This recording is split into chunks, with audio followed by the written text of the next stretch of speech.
powers and principalities. There's so much fire inside me. Tragedy struck when part of the largest hillside at the kosher rubbish dump collapsed. It's going to be fun to see how he goes about approaching this game.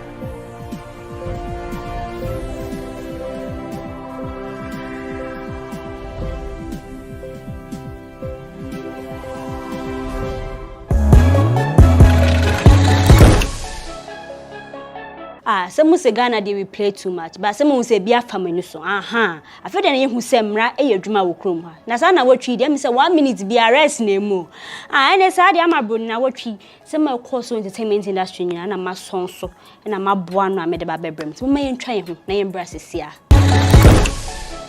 Any they pay you kiss mwah nua ba kwapin polo na fe dey one man bill se wa munim na watwe ye de no call court picture ye last year ko post ni birthday na ja polo bomodiana eyi hu kakra na hu ko ba asem child rights man so call court na wo so na kwapim na wa ye di ensem fata nti yen kotwem kotwa 90 days bra na no na ye kwafo kan na free polo wo say sentence ye hash na den no lawyer kra chema na mu rem kakra nti obekọ appeal na appeal no na wotwe e beto dwa so one grant na ye 80,000 Ghana cedis bill appeal no mo bekọ right but before then one man bill na nkofo so kapem we de rade asese wakọ na wasan aba na ye wo ha se ya na nkofo kaso na kapem ko hina na behwe wo ba na adanfo ba akọ no yonko brebu DKB ye wo ha no details we beto dwa MTM Obama ni kakra bank details kakra se mo hwe na polo kwe mo amunim se ne be yaka no kwan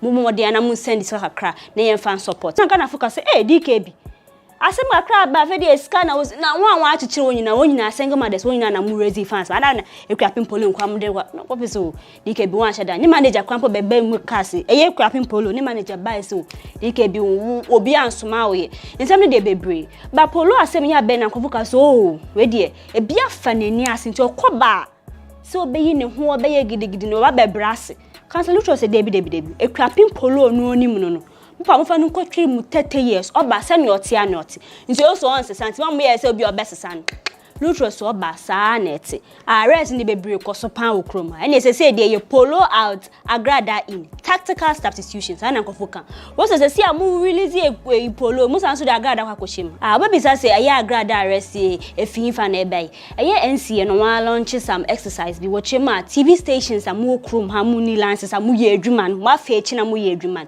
se de mu adumu so nti wo close down ene na ye na agrada ho akoba asem aye ni Thunder TV no wa akọ close down one say close the keku agrada nso wo se wan akire no ombra no mbe explain no mbe kire nsem bi oka na me se what is gagari abozege fans ye nipa na wan akire na akọ akotum no wo so ombra no mbe kire mu saa esika gari na hu nsem ekosi sen na ye kan wa na wotwe atwemu yi eye na agrada no eye obofo won se na wo kuntokwa bi wa bese ntokwa na nkosi hwe eye agrada se eye obofo ye fake ne ade obofo so so tutu bi ma no na ye ka se closing down 49 TV stations e wo Chrome ha se e na NCF a shutting down anti eye nkomo wo ye bomode akohwe eye list ni mu no Cash TV, Kiss TV, omu wo listening. Ze ade nyoma amafoto ane se ye nyina ya bo pepepe. Thunder TV o Cash TV o ye nyina ya bo pepepe. Ze ade NCF se wan mia wan adwuma no ti se nana agrada TV, Thunder TV eni hobium. Cash TV so wan closing down. Comment na be call baby a. Ze ye twen so bofo be comment ya no so be modern ana e de abrem.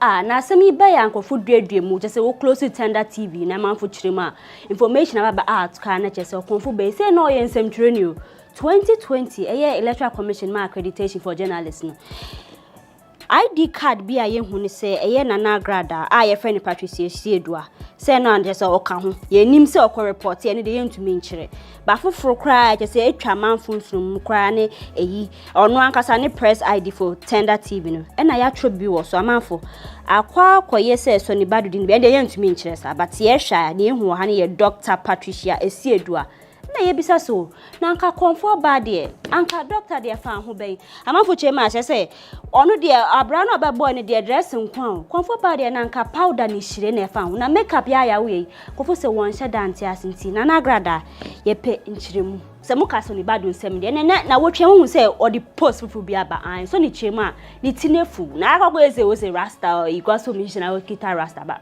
so ni chema on chatting ana so ontwa ana manfo chemu se wa wo se lions don't respond to frog nti ya wo se yegu ase aye frogs ya na asanso be bisa ye nkwahye ende ye nim wan kasa ne abaye otini bia na wabo modern na waye ene ye ntwa so ye wo ha na nkoma be todwa eye amrado so ni rapper ye tinsem nso na wotwe tinsem bi so okọ interview bi na wa walk out of the studio na kofu say amrado na da na wo yesa se mo amonka se mo mpenchire mu nkotie ne ekọ so na mo jaage ni so se de oye popular ka waso ahantan kakra se o mema ne hom na amrado se nya sa net so okọ interview so se ni no mo abe kokko promote ni ade na afa de presenter ase wo pese wo ne ede ne tutu eyesa akode ho no se na sakode se nko ye mi senior man mama ye se bi o ye mi rival ma ba na mi se mi ba be promote ma dia mo concentrate on meme so enya fe na mo ba sa ade ne de wo se presenter sa ya mo ta ye sa ma friend na fe de mo ba bisa me ho ase na fe de artist bi o tini baby na makofa na asem ba amna de se sa ade ne ni nje ho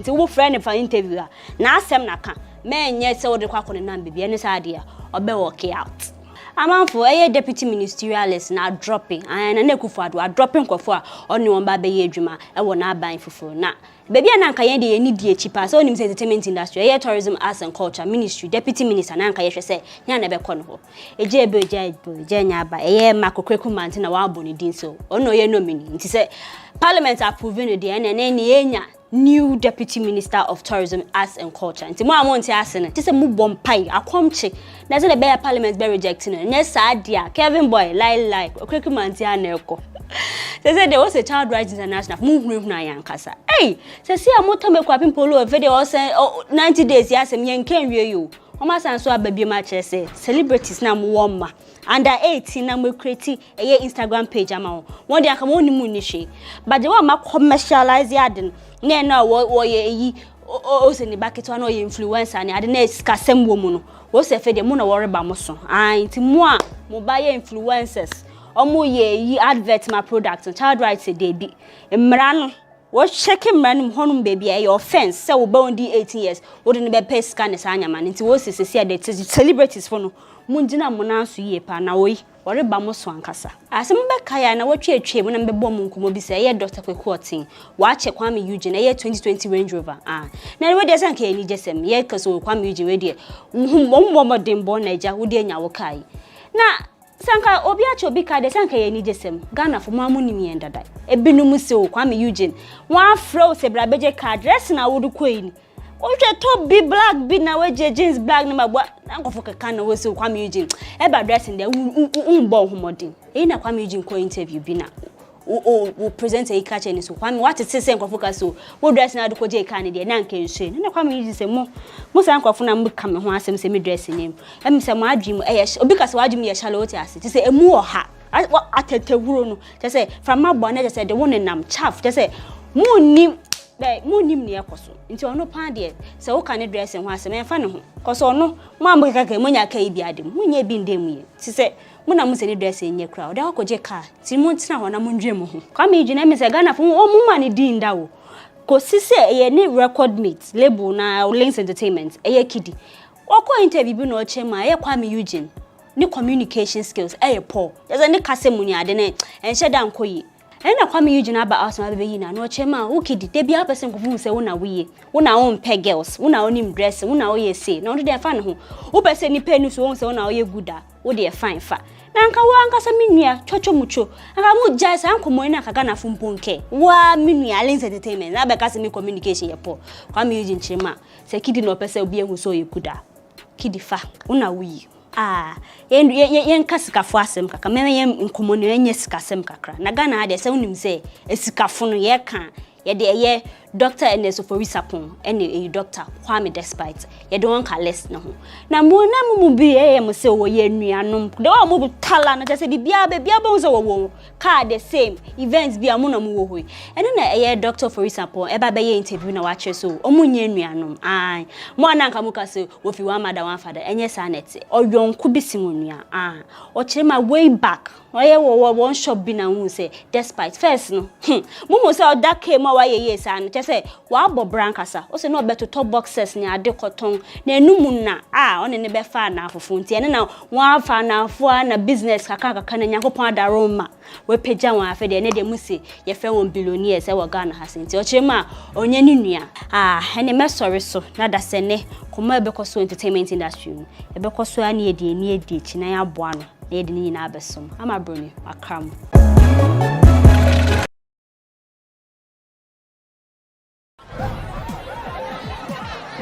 Powers and principalities. There's so much fire inside me. Tragedy struck when part of the largest hillside at the kosher rubbish dump collapsed. It's going to be fun to see how he goes about approaching this game.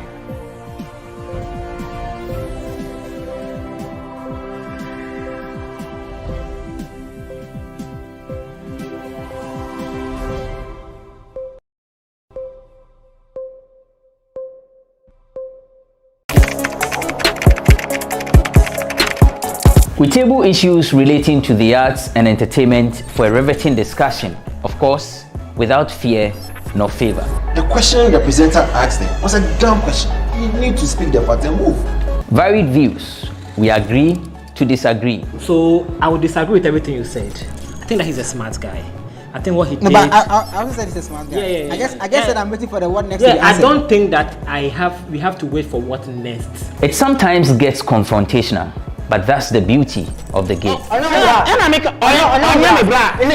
you deny funny face. It's not my brother. Today you deny funny face. I don't know him. You don't know funny face. It's not my brother. You don't know funny face. It's a package. We meet, we sit, we dialogue, we learn, we progress. My name is Benefo Huabin Abrantepa, a proud blogger, and this is my forum.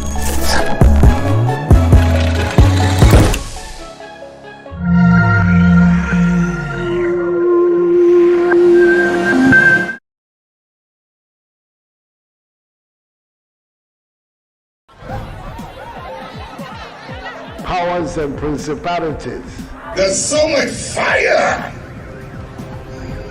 inside me. Tragedy struck when part of the largest hillside at the kosher rubbish dump collapsed. It's going to be fun to see how he goes about approaching this game.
Powers and principalities. There's so much fire inside me. Tragedy struck when part of the largest hillside at the kosher rubbish dump collapsed. It's going to be fun to see how he goes about approaching this game.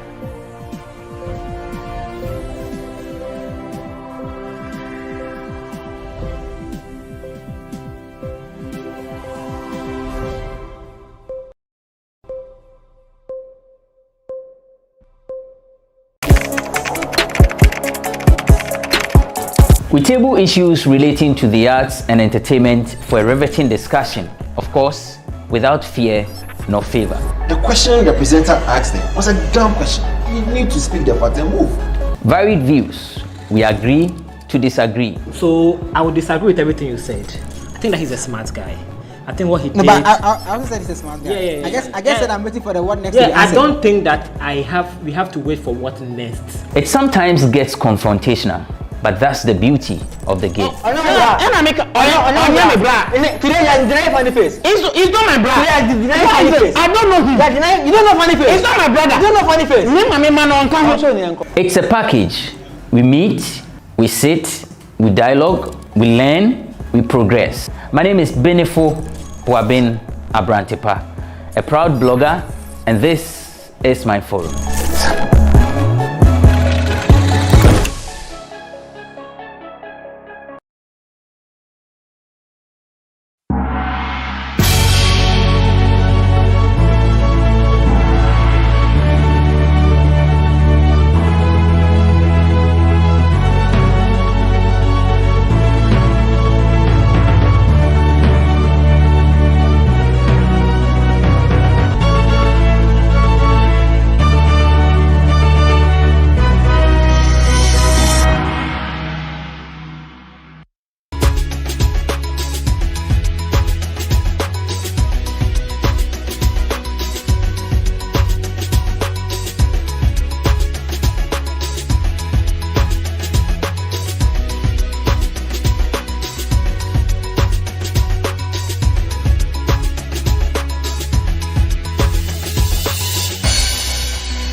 Vaccination, we demonstrate the importance of this continental leadership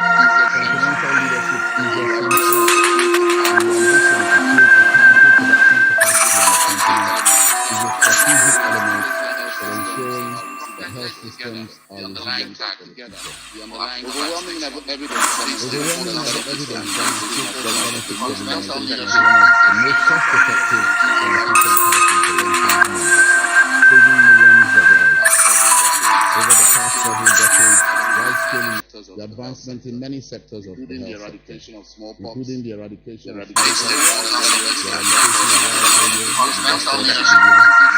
and a significant decrease in the number of people who have contracted measles. We know that no childhood death due to measles has been documented in the past 18 years in Ghana, and the country is on course to eliminate the disease. We can clap freely, please, when we see achievements.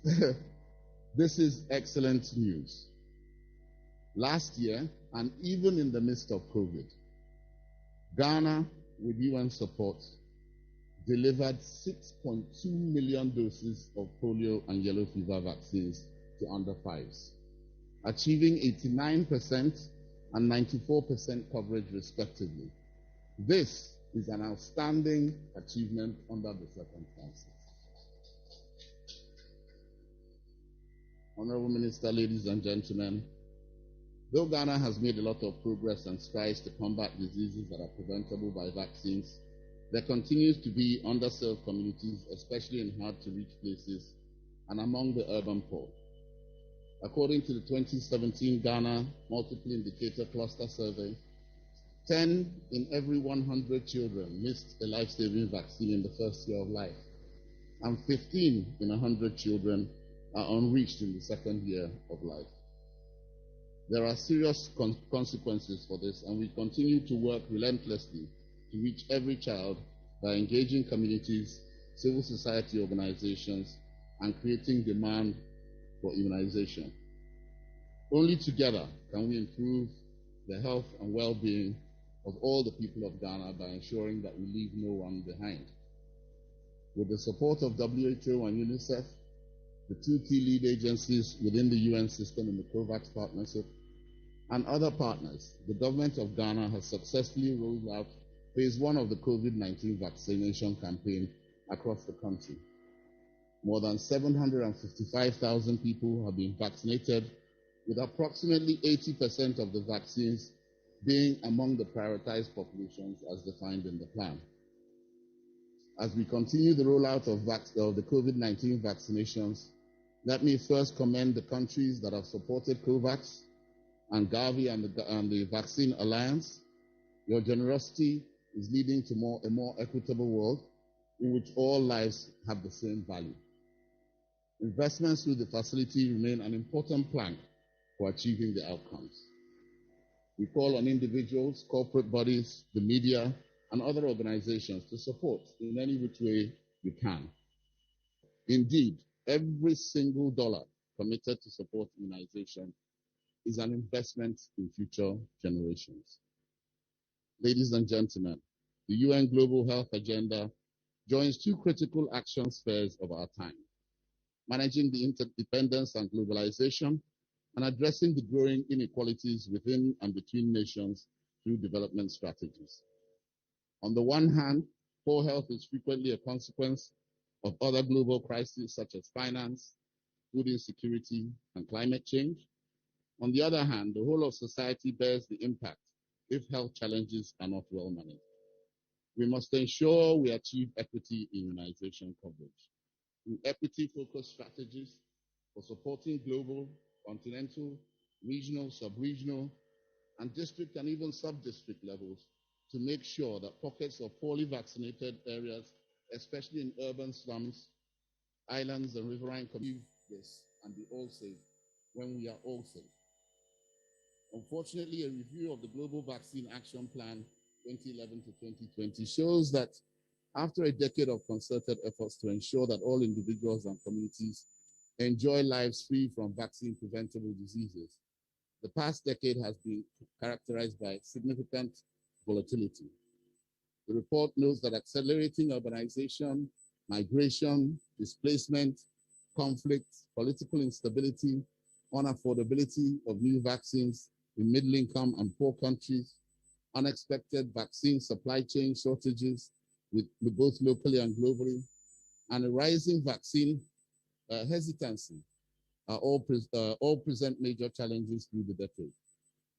Unfortunately, these challenges persist, and there is a need to strengthen national immunization programs, hence this important week. It is also imperative in the context of misinformation that travels at lightning speed on social media that we address vaccine hesitancy. Speaking at the UN General Council open meeting in February, the United Nations Secretary General reminded us, and I quote, "The rollout of COVID-19 vaccines is generating hope. At this critical moment, vaccine equity is the biggest moral test before the global community." Mr. Guterres added that, and I quote, "We must ensure that everybody, everywhere, can be vaccinated as soon as possible." This resonates with this year's theme, "Vaccines Bring Us Closer." And so in doing so, the UN has reiterated, #only together can we overcome the current pandemic and build resilience for the future. Together. Honorable Minister, distinguished guests, ladies and gentlemen, United Nations in Ghana, principally through the work of WHO and UNICEF, will continue to work with other development partners to support the immunization efforts of the government of Ghana and continue to advocate at all levels to ensure no one is left behind. Thank you very much.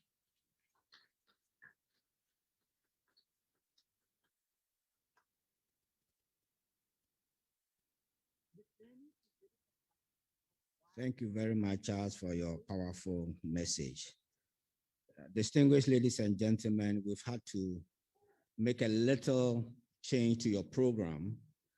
The AU Commissioner for Health, Humanitarian Affairs, and Social Development cannot be with us. But we are really pleased that the Gavi Senior Country Manager, Mr. Shiranoye, will deliver a short message from the partners to us. Cyril.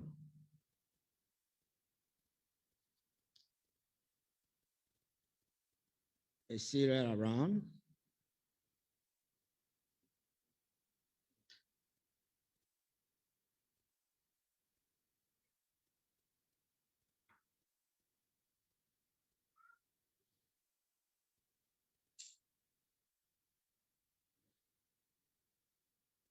The problem with online is sometimes you are not sure when they are actually online.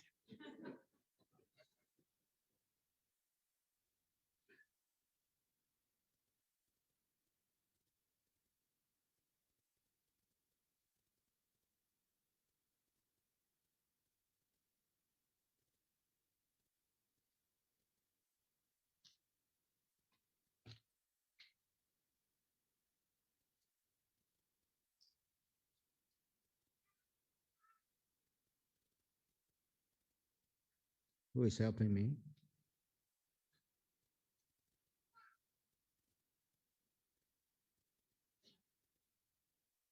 If we're having problems, can we? IT?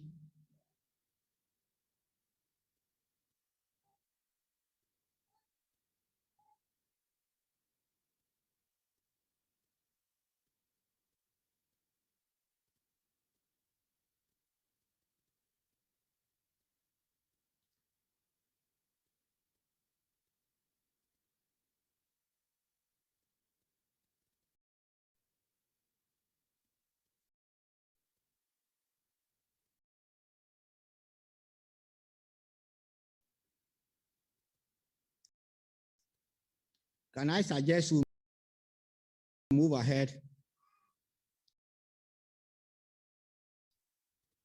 The next part of the program is also supposed to be a short video. And I'm wondering whether that is also programmed.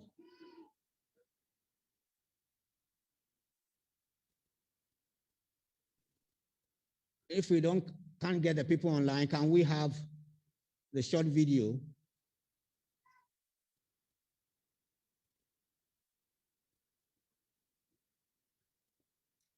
As you know, one of the positive parts of COVID, and talking from the immunization point of view, that is brought to sharper focus the importance of vaccines. Now, many people who do not even know about vaccines have now heard about vaccines.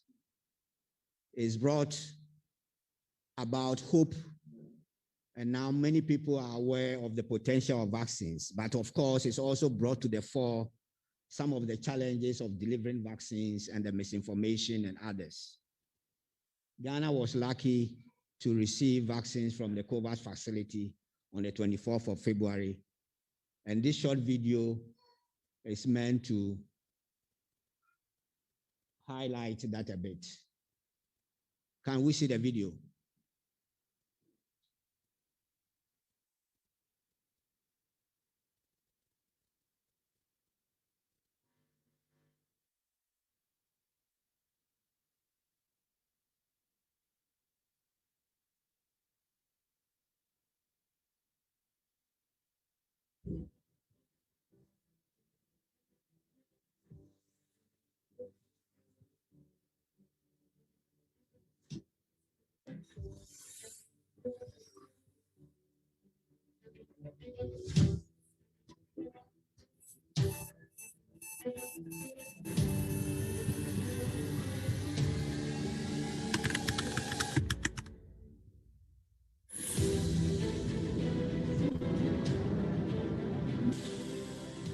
COVAX, UNICEF works with the government of Ghana,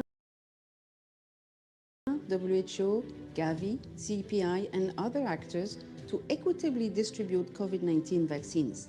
Building on our experience, our UNICEF teams work very hard to procure and ship the vaccines, syringes, and other supplies that are needed for the immunization campaigns. We have trained health workers and helped the government of Ghana to share information with communities about the importance and safety of vaccines. As the UN Secretary General said, only together can we end this pandemic. So I think that slogan is apt. Nobody is protected until everyone is protected. I think that is the mentality within which we should work. And that is why even within the country, we are not just saying that we are protecting people most at risk, but ultimately the entire population, so long as we would achieve herd immunity. And this is the reason the upper income countries should support the lower income countries to get equitable access. And I believe that it is the foremost aim of COVAX. And so we are very excited about COVAX. WHO is the technical arm of the COVAX initiative and is responsible for, amongst others, the development and of guidance, policy, and tools on COVID-19 vaccine relevant to the region and the national context. 2, reviewing the vaccine dossier for emergency use approvals. 3, providing technical support to countries on the rollout of the COVID-19 vaccine. I'm happy that they found a vaccine for this coronavirus because I have some relative friends who have passed on because of this thing. So I'm happy. I wish they were alive to take this one. They'll be alive with us now. Everybody is excited. Everybody I speak to is very excited. And most people are very happy to come and take the vaccine. And for me, I'm ready for the second vaccination. To those of us in the front line, once we receive the vaccine, we are going to be protected from getting infected as we expose ourselves to the severe and critically ill patients that we have seen in the second wave. As a preventiveness, I know vaccines are good. I'm encouraging everybody to go for the vaccination. I've taken mine myself the first day. Vaccines are good.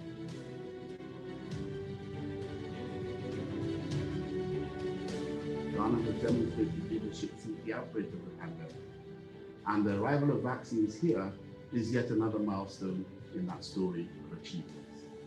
The UN, through the Socio-Economic Response Plan, stands ready to support Ghana as it recovers from the impacts of the pandemic and seeks to build forward to a future that is confident and founded on its desires for self-reliance.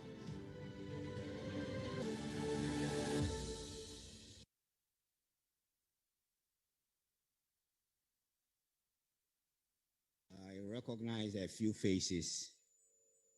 Some of them look differently on film than in person. Can we give them some applause? I understand Serial is now online, so if it works this time, can we go back to Serial to hear his message? Serial is the senior country manager for Gavi. Good morning, Mr. Chairman. Can you confirm you can hear me?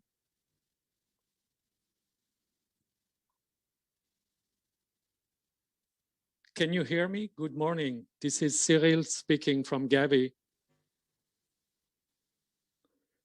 Thank you for confirming you can hear me. Honorable Minister, distinguished participants, dear partners, and dear colleagues. My name is... Your message must be good. We must have been waiting for some time. So I'm speaking. Can you hear me? We can hear you, but Alyssa, can the Alyssa Hotel please connect the sound like in the auditorium, please? So, with your permission, can I suggest we move? We have a pre-recorded message from the Regional Director for WHO African Region, Dr. Moeti. I now have the pleasure to invite Dr. Moeti to share her reflections on African Vaccination Week. Can we have that, please?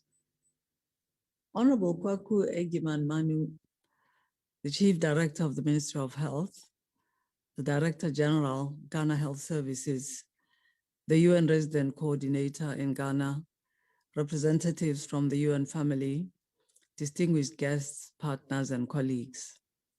It's my great pleasure to join you virtually for the launch of the 11th African Vaccination Week. Thank you very much to the Ministry of Health of Ghana for hosting this event at a time when vaccines are among the highest of political agendas globally. Our theme this year is Vaccines Bring Us Closer. This is a reminder of the power of vaccines to fight disease, save lives, and bring us closer to a healthier, safer, and more prosperous future. Ghana has achieved dramatic gains in immunization with 97% DTP3 coverage as of 2019, up from around 80% in the early 2000s. So far, 19 African countries have achieved the benchmark of at least 90% coverage. Thanks to routine immunization, more African children are celebrating their 5th birthdays with good health. In an historic milestone, the WHO African region was certified free of wild polio virus last year. Vaccinations are also having a huge beneficial impact on other diseases like cervical cancer, hepatitis, and Ebola. It's a concern, however, that routine immunization coverage at the regional level has stagnated in the past 10 years at between 70 and 75%. An estimated 9 million children in the region miss out on life-saving vaccines every year. 80% of these children are living in 10 countries.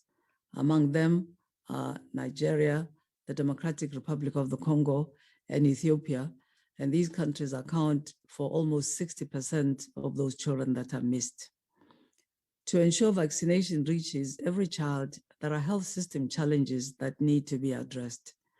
These include inadequate infrastructure, transport and power supply for refrigerators, limited numbers of frontline healthcare workers, as well as stockouts of vaccines and other essentials like syringes. In 2017, African heads of state committed to investing in enhancing universal access to immunization through the Addis Declaration on Immunization. Building on this, integrated action is needed to expand access to immunization as part of primary health care. This should be backed by a sufficient trained workforce, strong surveillance and health information systems, and national leadership, management, and coordination. Communities must be engaged to improve health literacy and increase demand for vaccines, with special attention on reaching the poorest and most marginalized groups. The COVID-19 pandemic has reaffirmed the enormous value of vaccines.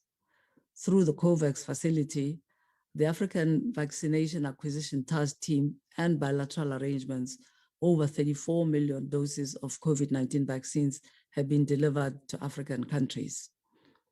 Ghana was the first country to receive an international shipment through COVAX, and I commend the country's extraordinary efforts to ensure these vaccines reach the most at-risk groups in a very short time. In the face of global supply constraints, the renewed momentum around strengthening pharmaceutical manufacturing on the continent offers the potential to sustainably assure access to vaccines in future. I ask that we work together to fast-track this. So, this African Vaccination Week, let's ensure vaccination retains its place in national development and security agendas. Let's strive to protect all people from vaccine-preventable diseases. Thank you.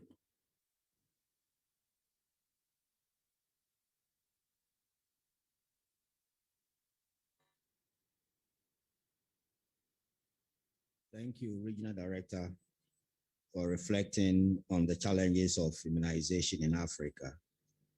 Now we've come to the highlight of the first session, the address and official launch of the African Vaccination Week by the Minister of Health of Ghana, the Honorable Kwaku Agyeman-Manu. Minister, you have the floor.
Executive Director of Christian Health Association of Ghana, Chairman of NATAG, our development partners, members of the press, distinguished ladies and gentlemen,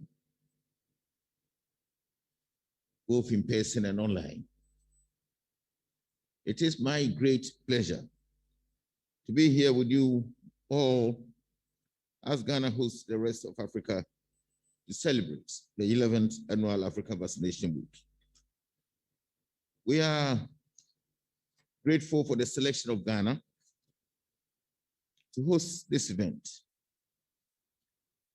In the English language, there is a common turn of phrase called litmus test. Its scientific origins were to test if a liquid was acidic or basic. But what it has come to mean, colloquially, is an early warning to check if a given issue is going in the right direction or the wrong one. The well-being of our children is the litmus test for the health and future well-being of our society and our planet. Ensuring the availability of vaccines is critical in ensuring the well-being of our children. This is why we consider the theme for this year, Vaccines Bring Us Together, as apt. The Africa region has made substantial progress towards childhood morbidity and mortality reduction. One major contributor to the improvement in health of children in Africa, and Ghana in particular, is immunization. Worldwide, vaccines prevent over 3 million children from deaths annually. It is against this background that the African Vaccines Week was initiated in the year 2010 to provide an opportunity for countries in Africa to strengthen their immunization services and systems through advocacy, education, and outreach activities. The week seeks to increase community awareness about immunization and strengthen linkages between expanded program of immunization and other child survival interventions.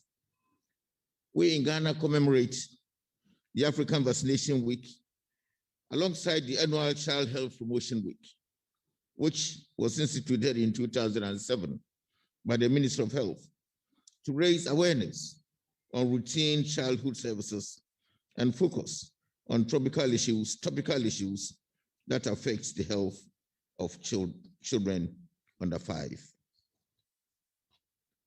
Distinguished ladies and gentlemen, the theme for this year, Vaccines Bring Us Together, is a reflection of the need for everyone to support the vaccination process in order to reduce vaccine-preventable diseases to its barest minimum. The emergence of the continued surge of COVID-19 cases in waves and the discovery of vaccines bring a new dimension in vaccine-preventable diseases, while buttressing the fact that Africa and the global community can only win the fight against vaccine-preventable diseases through a collective effort. Ghana's expanded program on immunization was launched in 1978 with 6 antigens as a direct response to WHO's call for childhood routine immunization in 1974. Currently, the program vaccinates against 13 vaccine-preventable diseases, namely tuberculosis, poliomyelitis, diphtheria, neonatal tetanus, whooping cough, hepatitis B, Haemophilus influenza type B, measles, rubella, yellow fever, rotavirus, diarrhea, pneumococcal and meningococcal diseases. The EPI in Ghana is integrated into the routine health delivery system with partner support and using the Reaching Every Child strategy. Tremendous progress has been made in protecting children and pregnant women living in Ghana against vaccine-preventable diseases. The notable achievements of Ghana's EPI include the over 90% coverage for almost all routine vaccines in this country, a very great achievement. The proportion of fully immunized children between 12 and 23 has improved from 47% in 1988 to 77% as of last demographic and health survey in 2014. There has been no documented childhood death due to measles in the past 15 years, and Ghana is in elimination mode for measles control. Ghana has been free from wild poliovirus since 2009. Ghana's documentation for polio-free certification was accepted by the African Regional Coordinating Committee in 2007 and reaccepted in 2015 after the last outbreak in 2008. There is near elimination of yellow fever epidemics in Ghana.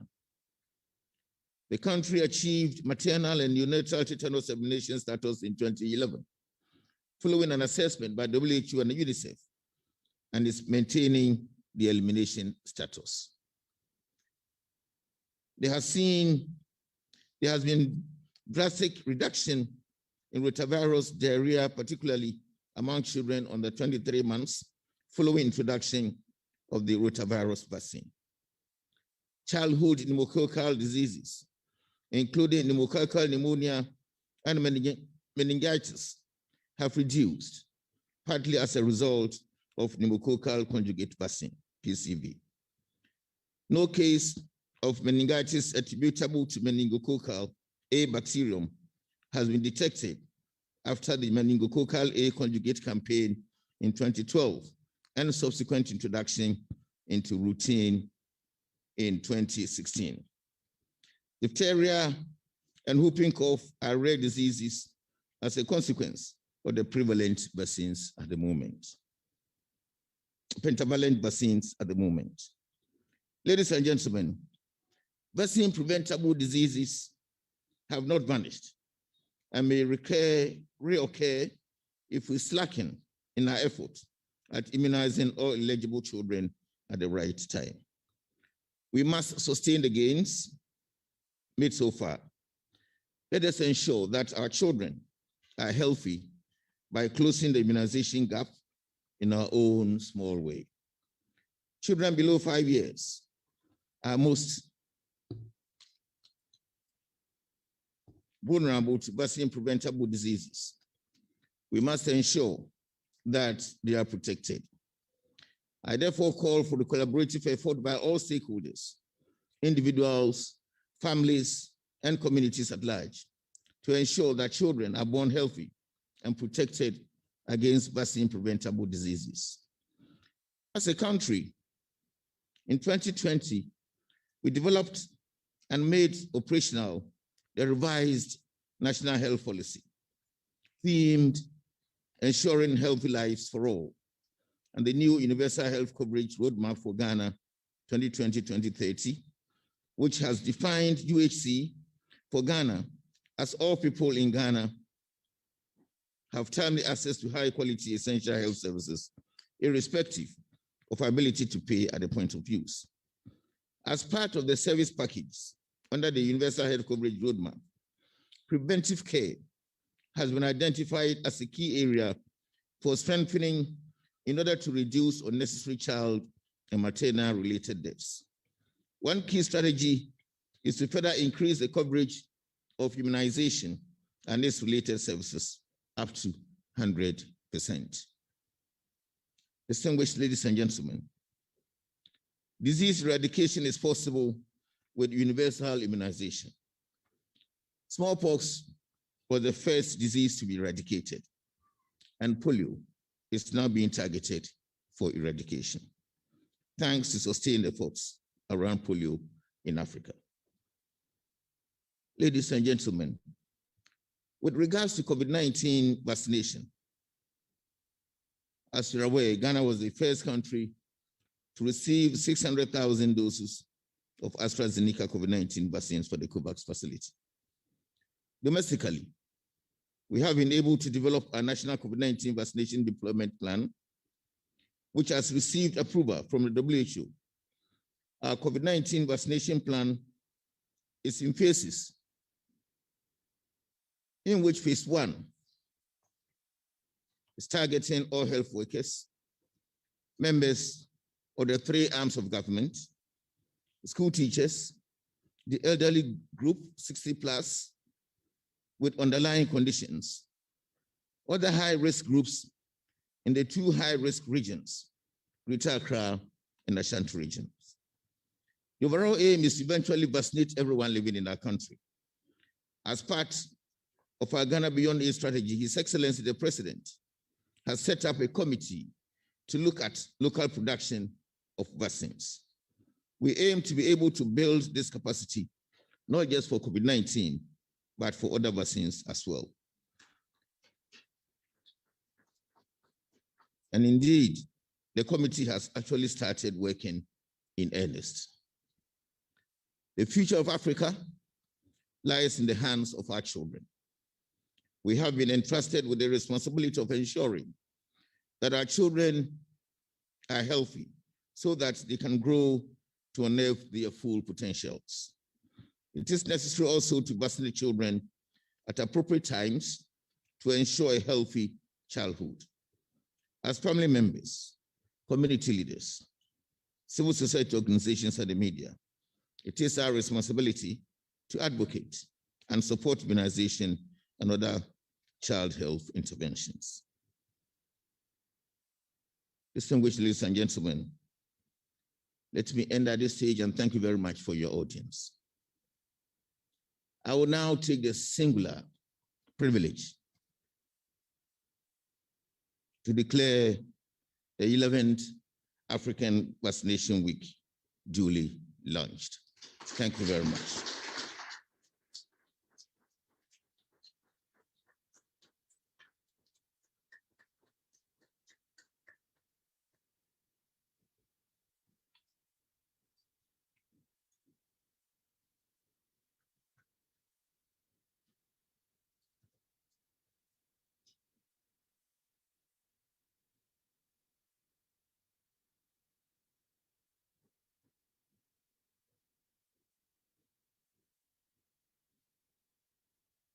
Thank you very much, Honorable Minister Ajimamenu, for declaring the official launch of the African Vaccination Week and for your insightful reflection on Ghana's immunization journey.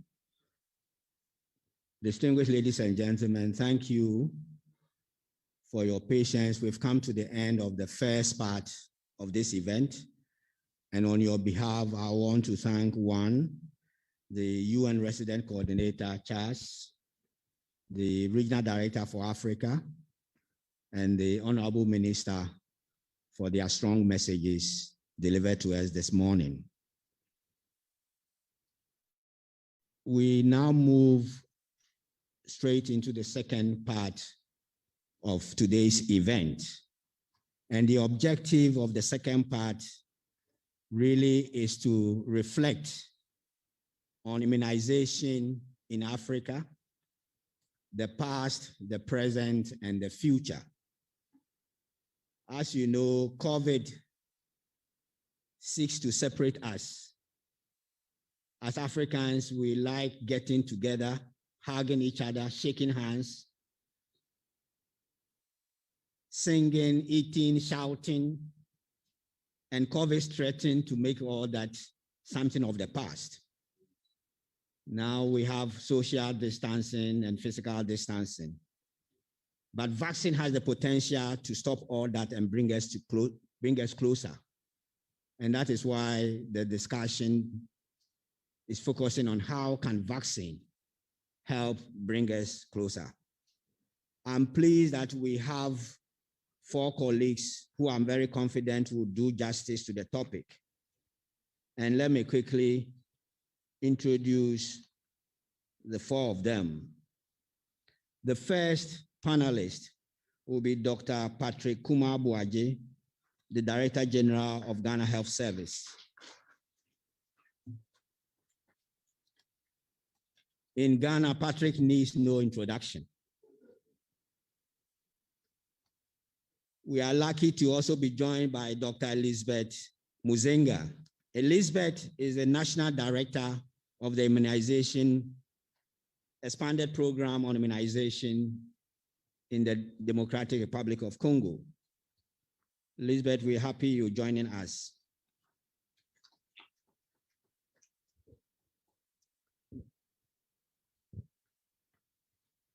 We also have joining us online, Farah India. Farah is the Deputy Executive Director of Speak Up Africa, an advocacy group. Farah, I hope you are online. Yes, I am. And last but not the least, we have Susie Vinev. Susie is the Regional Advisor for Health System Strengthening, UNICEF, Western and Central Africa.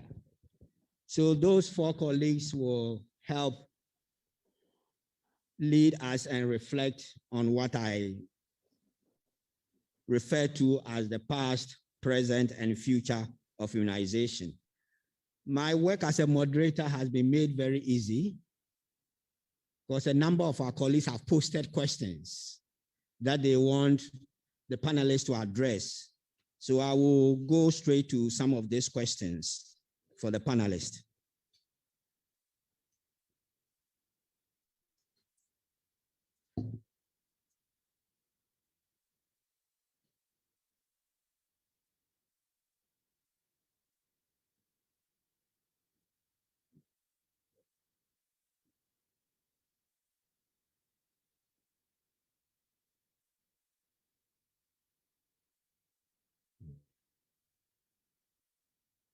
The minister in charge has to leave for another assignment. And let me apologize that on the high table, it was all men. That was not good enough, but luckily for our panelists, 3 are ladies, and Patrick is the only lady.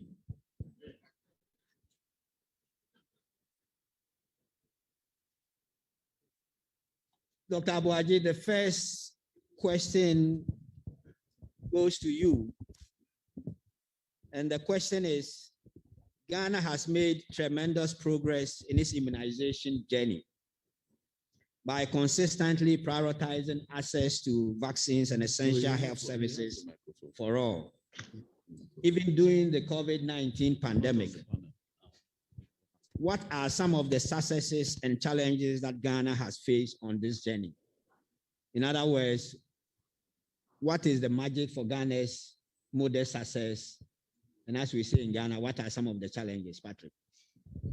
Thank you very much, Dr. Samamba, for this opportunity. I think the minister just a few minutes ago has highlighted a lot of the successes we have achieved as a country. But just to reiterate, about since 1978, when Ghana started vaccination of the 6 are normally called 6 killer diseases, which launched a very effective campaign. We have since added yellow fever in 1992. We added a Hep B, Hep T in 2002. In 2012, we added a rotavirus. We had a measles, rubella, MenA in 2016, IPV, and currently we are trying the RSCT for RTSS for malaria. And I understand that we very soon be getting some results to see how effective that has been. As you're aware, Ghana has virtually not reported any case of polio, wild polio over the last. We no death from measles in the last 15 years. And among others that the minister has already established. But I think our success has come in from the fact that the established system across the country, all the regions are covered. Our cold chain facility, which is very essential, is being supported by our partners and the government itself. And at the last assessment, out of the 260 facilities, only about 15 have a little challenge as far as cold chain is concerned. That doesn't mean that we don't have a challenge, because with the new advent of the new type of vaccines, ultra cold and cold chain will be coming, and those are challenges that I think we need to start surmounting. We also have a system of technical committees and NITAG that actually helped us significantly in preparing for our COVAX preparation deployment plan, which came in time, was quite predictive. But also one of the key areas that we can say has been responsible for our success is the strict integration of EPI into our health delivery system. Most of us have moved away from more campaigning to routine services. Despite that, we're able to achieve over 90% in all our vaccinations.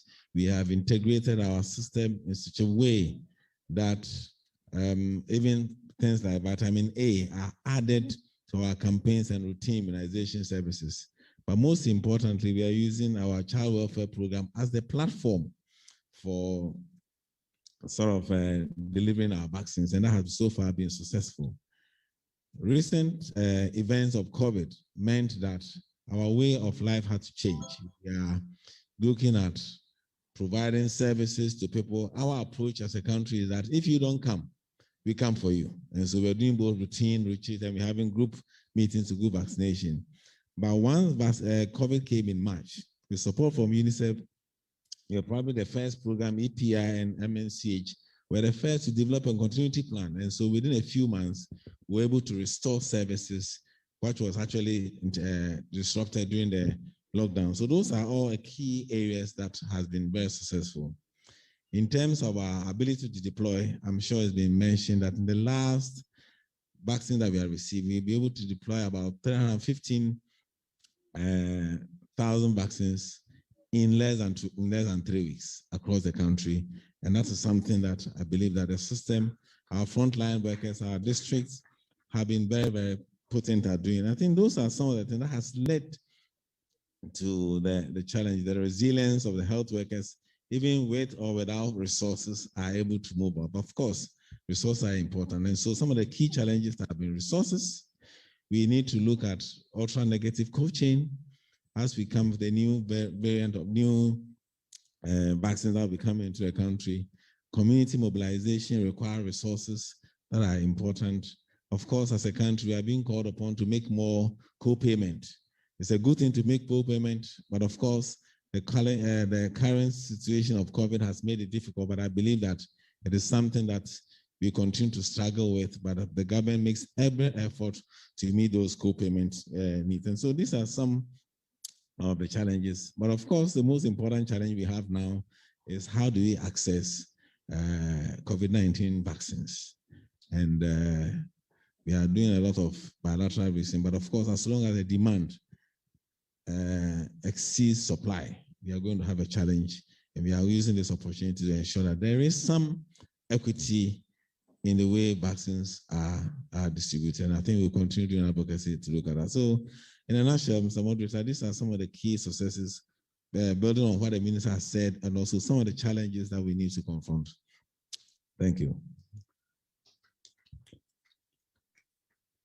Thank you very much, Dr. Abuaji. What I take from what you've said is one of the key reasons for success is the Ghanaian health worker. Can we give them a applause? Let me now pose the next set of questions to Susie, UNICEF. Susie, yes, as reported, and I'm reading the questions posed by colleagues, that 1 year into the COVID pandemic, progress has gone backwards across virtually every key measure of childhood, including access to essential health services.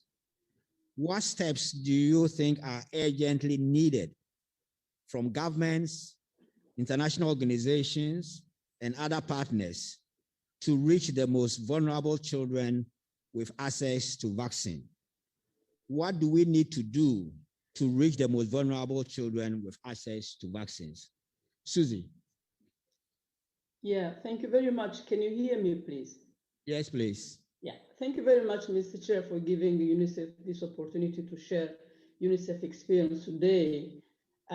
Before going to the steps we urgently need to take, let's have a quick look on what have been first the consequences of COVID on health service delivery, including immunization. So we all witnessed that the border closures, lockdowns, restriction to movement, which ultimately led to suspension of immunization outreach activities. This created a huge backlog of unimmunized children, dropped the demand for services, and led to an increase of circulating vaccine-derived poliovirus disease confirmed cases. So the Western Central African region has reported up to 500,000 children missing the Penta-3 and the measles vaccine in May 2020, as compared to the same number in previous year in 2019. So existing data experience a decrease in immunization coverage of 20% to 25%, with country experiencing a 50 to 75% drop, leading to an increase of number of unimmunized children. So we can name 2 countries here as an example. In Nigeria, for instance, subnational immunization plus day were postponed in 18 high-risk states, resulting in an estimated of 36 million plus children to be vaccinated later. In Cote d'Ivoire, vaccination coverage for the third dose of Penta-3 fell from 93% from January to April 2019 to 73% in the same period of 2020. So measles vaccination saw also a 23% drop in its coverage from 91 between January and April 2019 to 68 as of April 2020. So outbreaks happened as a campaign and immunization outreach were suspended in 2020. Even if the region celebrated the eradication of wild poliovirus, it witnessed outbreak of circulating vaccine-derived poliovirus disease in 15 countries. I'll name just Niger. Niger came up with 10 polio cases emerging. Measles, yellow fever, and polio outbreak were reported in countries across the region, including Central African Republic, Cote d'Ivoire, Liberia, Burkina Faso, and Niger. The effect on supply is something to mention. The suspension of commercial flight for almost 3-4 months seriously disrupted the supply of vaccine and supply in the region. In Cape Verde, for instance, vaccine stock distribution across island became impossible, leading to an 18% drop in immunization coverage in this country. So fear and resistance, we all knew how it affected community. Community avoided to attend health facilities in the fear of contracting virus. So continued drop in vaccination demand and increased vaccination hesitancies. We recorded significant proportion of refusals. Cameroon was 38%, DRC 16%, Togo 43%, Benin 37%, and Niger 13%. So in this context, and to ensure we reach the most vulnerable children with access to vaccine, We can only urgently call for more collective action to strengthen immunization in Africa. So COVID has actually affected routine immunization in many countries in Africa, putting thousands of lives at risk. In those countries, COVID has temporarily disrupted routine immunization services, leaving many at risk of being infected with measles, yellow fever, polio, and other preventable diseases. 1 in 5 children in Africa remain unprotected from dangerous diseases like measles, yellow fever. With all eye focus on COVID-19 vaccines, other crucial vaccination commitments must not be forgotten. So now is more than ever, we need strong political will, greater financial commitment to achieve universal access to immunization for all Africa, and everyone has a role to play. As part of the 2021 campaign, country leaders and government partners and individuals around the world should unite for too many things. One is increased trust and confidence in vaccine to maintain or increase vaccine acceptance. A second is increased investment in vaccines, including routine immunization, to remove barriers to access utilization of immunization vaccine. So immunization must be kept high at the national and regional agenda through advocacy and partnership. Immunization is a key result for children. This closing equity gap in immunization through acceleration and strengthening of routine immunization, polio eradication, elimination of maternal and neonatal tetanus, measles control. So UNICEF is one of the UN agencies that plays a leading role in supporting government to carry out immunization activities, particularly the provision of to increase demand for immunization services, technical support for development of immunization policies and strategy, with equity to leave no one behind, particularly children and vulnerable populations.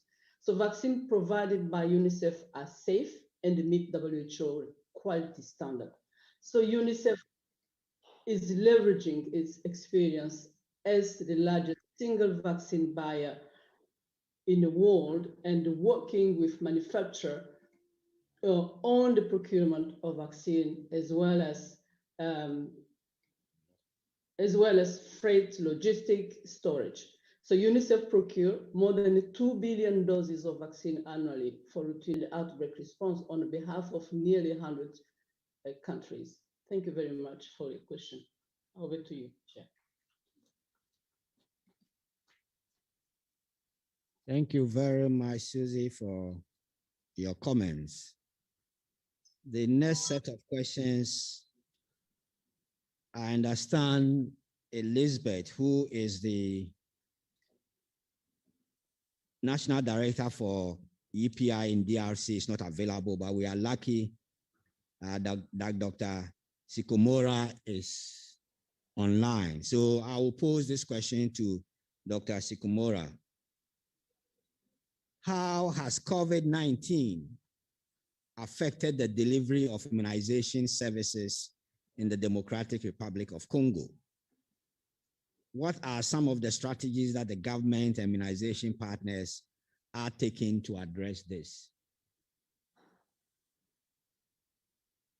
Dr. Sikomora.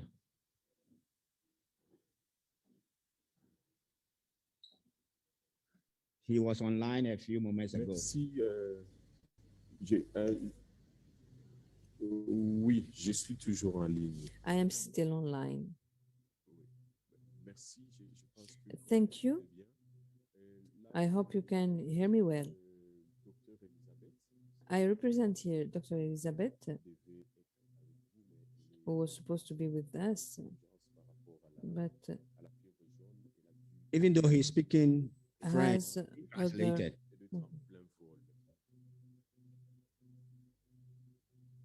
Please go ahead. OK. OK, merci. Merci beaucoup. Thank Alors, you. Effectivement, la RDC DRC has also known challenges for the routine immunization, like other countries. because of the COVID pandemics. In March 2020, on March 10th, we had the first case, and 14 days later, very quickly, we have locked down the municipality of Gombe, which is the economic center of the country. The borders have been closed, all commercial flights, and we had the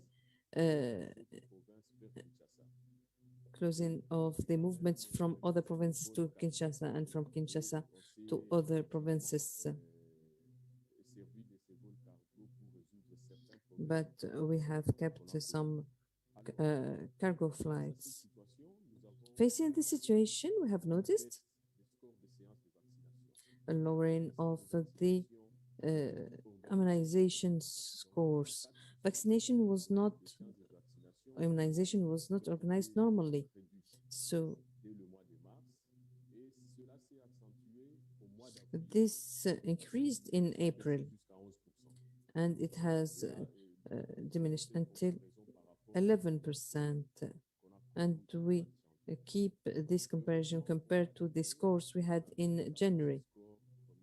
In May, we had the scores going back to 75%, thanks to some actions I will talk about later. So we could have the normal organization after 2 months of an interruption of about 11% of the services. So we have noticed that we have children in the number of children has decreased from 13% in March, 7% in April, and even in May. We could recover 12%. The reduction was due to the immunization campaigns, which means that in September and November we had a higher number. The pandemics has not only affected the routine immunization activities, but also all the surveillance of the preventable diseases. We had the difficulties to send the samples to the laboratories in Kinshasa. And the positive cases, which were to be sent to South Africa, could not be done because the Secretary General for Health have signed new directives to maintain the activities, and had some meetings that the Secretary General has chaired, and then all the provinces with the measles epidemics who had to organize the answers. So we have asked them to continue their activities because of the risk of expansion of the epidemics. So we had the mechanisms for the tracking of the samples, and we have decentralized the labs. So we had decentralized the laboratories, and 2 new laboratories have been set to make easier the diagnosis of measles. Samples do not go necessarily to Kinshasa, but in the decentralized labs. We had also discussions to think about the sending of samples from the neighboring countries, especially for provinces east of the country. So these are discussions which are underway and have not yet been finalized because this requires some procedures.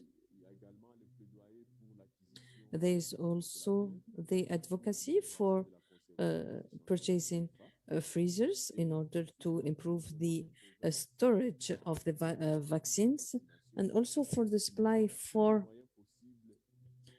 the other provinces using all the available means. In addition to the cargo, we have also asked for the help of other partners, and to continue the supply of the provinces. The advocacy for the purchase of traditional vaccines and for the co-financing. The government had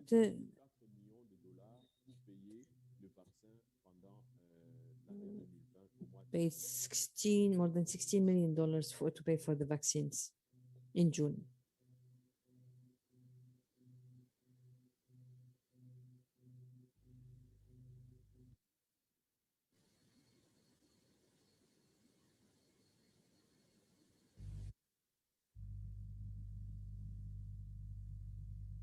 Hello?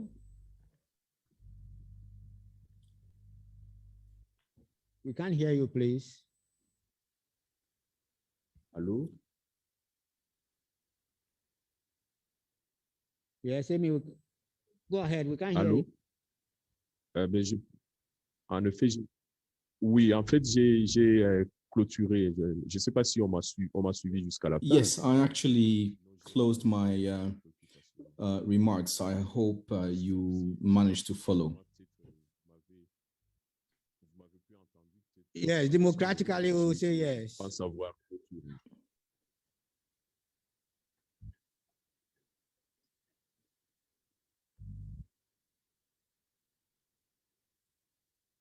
Allô?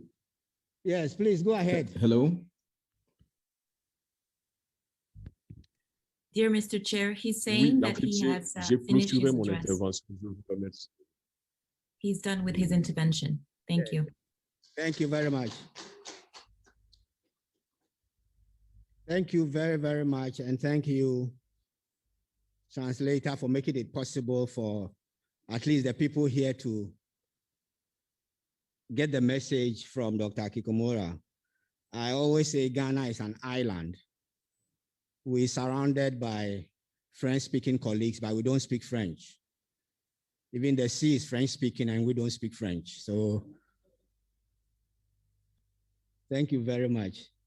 Can I pose the next question to my sister, Farah? Farah speaks English and French and many other languages as well.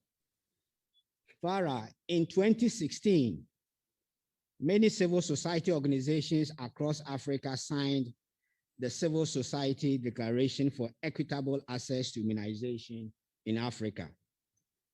What role can CSOs play in helping governments implement immunization programs? And how can civil society hold governments accountable to their commitments on immunization? Farah. Thank you so much, Mr. Chair. It's a pleasure to be with you virtually. I wish I could have been in the room with all of you today. So I'd like to start by saying that civil society organizations play a critical role in maintaining, restoring, and strengthening immunization services.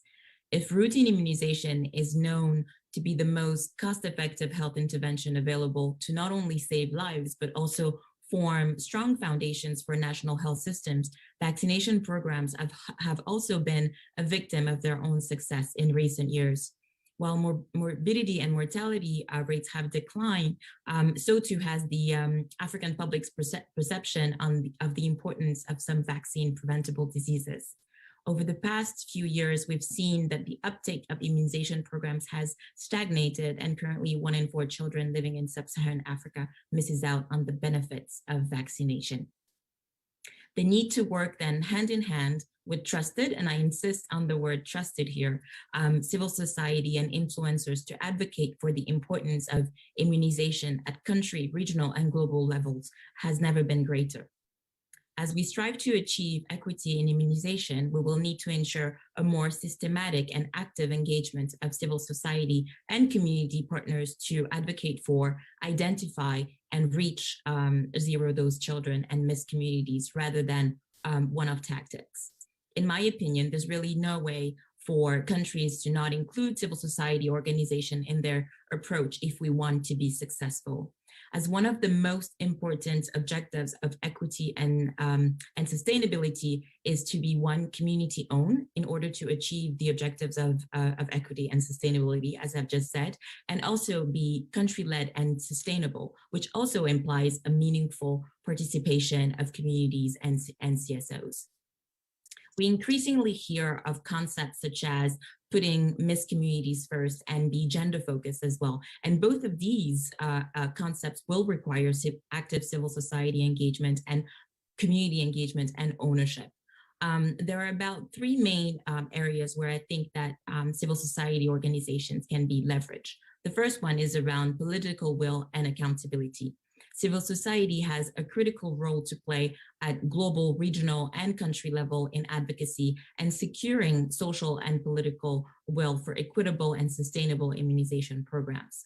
Civil society also has an important role in monitoring progress and holding authorities accountable for delivery.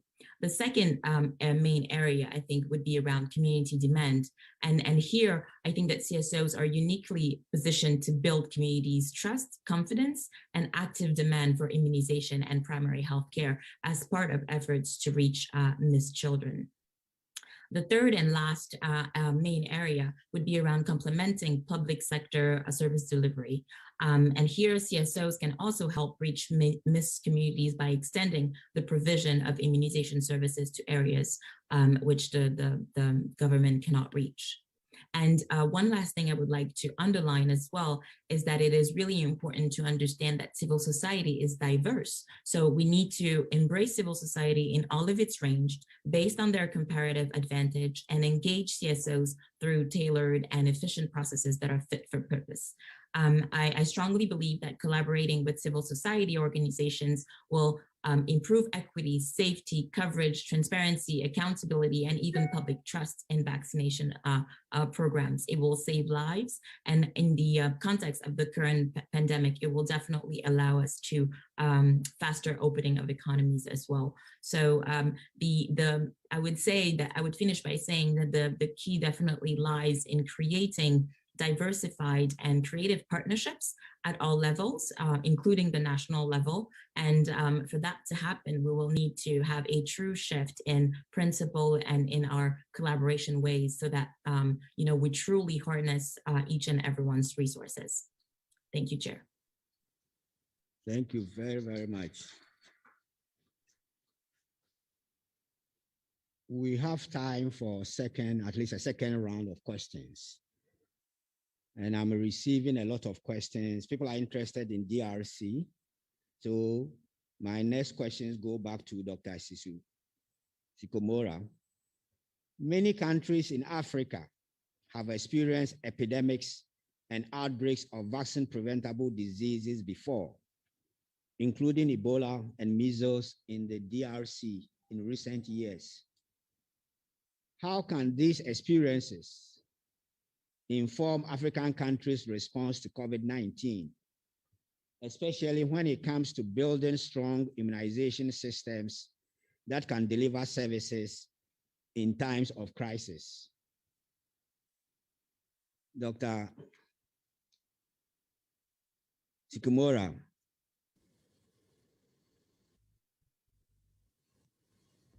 Merci, Monsieur le Président de la séance.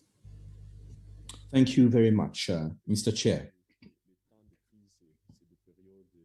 Indeed, in times of crisis, times are very difficult. However, what we must keep in mind is actually to have clear guidelines in accordance with the crisis status and making sure that all essential services are still provided in all the provinces. Number two, we need to support those districts in the DRC not all districts were actually affected the same way. So we needed to actually support them in pursuing and continuing the provision of routine immunization services. We also must continue working with partners, establish priorities, and achieve set targets. For instance, maintain routine services, because even in times of crisis, we must continue implementing routine services, as well as the supply of samples in the context of surveilling diseases, supplying the districts with the vaccines, and the response to various diseases such as Ebola, and making sure we keep and comply with various measures in regards to COVID-19 prevention measures. We need to organize sensitization campaigns in favor of vaccination, of immunization, and particularly when it comes to routine immunization. And also make sure people understand that we must increase the immunization services in poorly serviced areas. Thank you very much. Thank you very, very much, Amy. Let me now go back to Susie. Susie, UNICEF. UNICEF is currently leading the largest vaccine procurement and supply operation ever on behalf of the Global COVAX facility to deliver COVID-19 vaccines across Africa. In your view, what are some of the unique challenges that African countries face when it comes to procurement and rollout of COVID-19 vaccines? What can we do to overcome these challenges?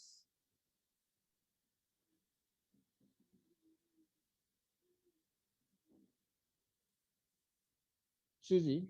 Yes. Okay. What are the unique challenges that African countries face when it comes to the rollout and procurement of vaccines, COVID vaccines? And what do you think we can do to overcome these challenges? Thank you again, Mr. Chair, for the opportunity. I would like to say that UNICEF and partners are really pleased to see that vaccination activities are being rolled out since early March this year in West and Southern Africa, and I think elsewhere. However, it is worth noting that implementation is negatively impacted by issues hindering the effort to achieve the coverage of the first 20% priority population group. And the major issues, some of them actually were mentioned by the panelists in Ghana, but I can add to that the major ones we're experiencing is constraint on supply availability, leading to little visibility on the future shipment plans, no visibility in shipment plan, for instance, to ensure continuity of vaccination campaigns. And the other issue is the safety signals on some COVID vaccines, like, AstraZeneca, Johnson. Those are some, safety signals that we are hearing from here and there. Funding is another issue. As also it was mentioned by the panelists, for operation cost to roll out vaccination activity is the reality in most African countries. Operation issue in identifying priority groups and effectively vaccinate these groups is something we are experiencing a lot. So limited number of vaccination sites leading to poor availability of any vaccine, particularly at the decentralized level. It's something to be mentioned and something countries are working on to make sure we can address this. And the overall poor performance of vaccination activities in most countries requiring implementation of innovation vaccination strategy and demand generation strategy. So indeed, only 26% of COVAX vaccine supply in the West and the Southern African region has been administered so far. This is something we have to handle very carefully to see why systems are not performing well to at least use the vaccine that countries are receiving. Another issue that must be mentioned is the short shelf life of AstraZeneca vaccine, so far distributed to countries, and this requires a good preparation and implementation of strategies. So for this, there is an ongoing process of distributing 1.3 million doses from DRC out of the 1.7 million they receive. And because the distribution processes have been undertaken because the doses they receive are expiring on the 24th of June this year, which is next door. So we are in the process of reallocating these doses to other countries in Africa. And the possible recipient so far, but to be confirmed, is Ghana, Senegal, Togo, and also Angola, Madagascar, and the Comoros in the Eastern Southern African countries. So vaccine hesitancies has to be mentioned and refusal by population. So despite all the effort we are undertaking in the risk communication and community engagement, countries, some of them are still refusing or resisting vaccines. So to address these challenges, UNICEF continue to advocate with donor and manufacturer to ensure availability of vaccines and their equitable distribution to priority population group wherever they are. This is in line with equity.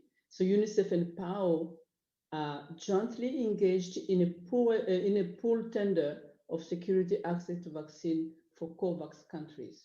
So in parallel also, UNICEF in close collaboration with WHO and other key partners is providing technical assistance to countries.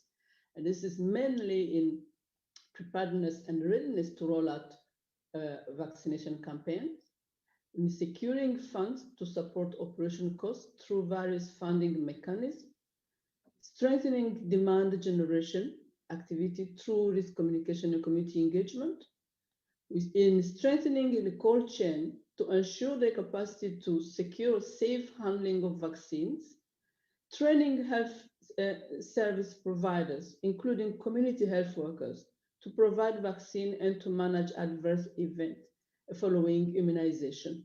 So in monitoring performance of vaccination activity with identification of bottlenecks and also measures to address those bottlenecks in a timely manner. And also ensuring continuity of routine vaccination activities as well as other critical health services in line with primary healthcare system strengthening. Thank you, Mr. Chair. That's all I can say on this way. Thank you very, very much for your detailed analysis. Now coming home, there are a lot of questions for Dr. Patrick Kumar Boaji on the COVID vaccines. So the question I have for you, Ghana was the first country to receive COVID-19 vaccines from the COVAX facility, and more than 800,000 people have been vaccinated so far. Yet vaccine hesitancy and misinformation are a growing challenge. How can we combat the spread of misinformation and build confidence and trust in vaccines? What steps has Ghana taken to address this? Over to you, Patrick. Thank you very much.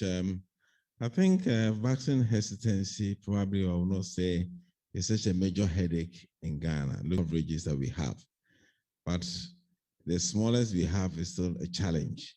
What we continue to do is continue to do community engagement. And outside the multimedia approaches you have, our district and our regional teams and continue to engage chiefs and opinion leaders about issues, engage market women on the importance of vaccination. We have also engaged academia to explain the benefits and the safety issues from FDA about vaccines. And these are the multiple approaches that we continue to do.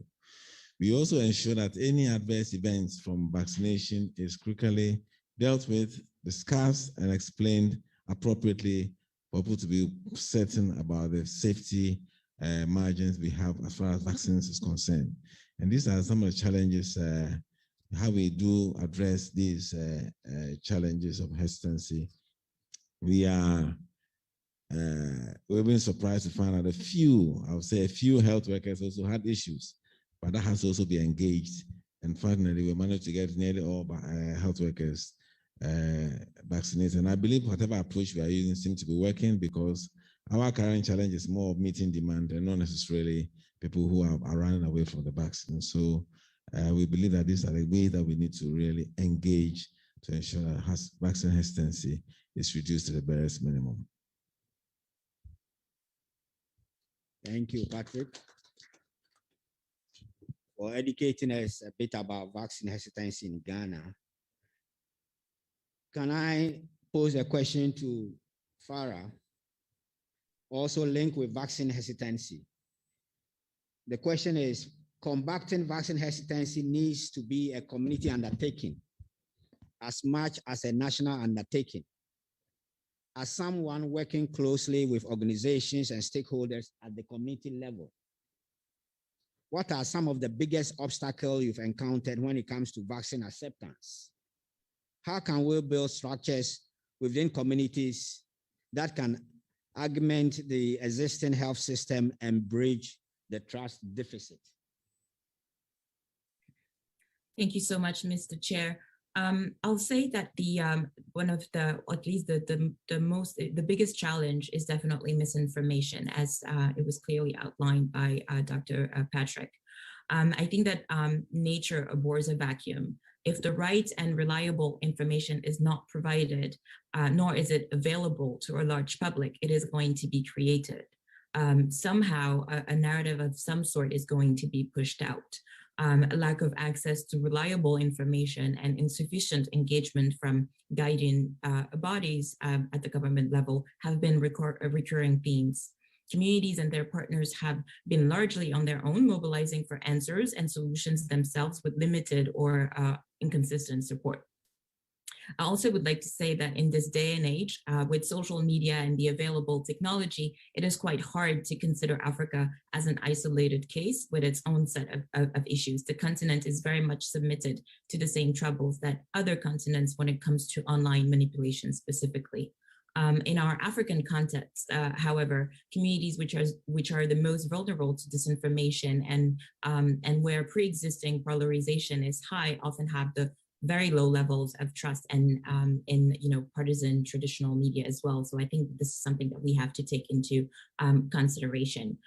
When looking at the current pandemic, we see that this misinformation isn't just an inconvenience or misleading. It can have real impacts on the global community's ability to effectively tackle and end the COVID-19 pandemic and other diseases. Misinformation around COVID-19 ranges from global conspiracy theories to herbal cures and plays out differently in each country and at the subnational level as well.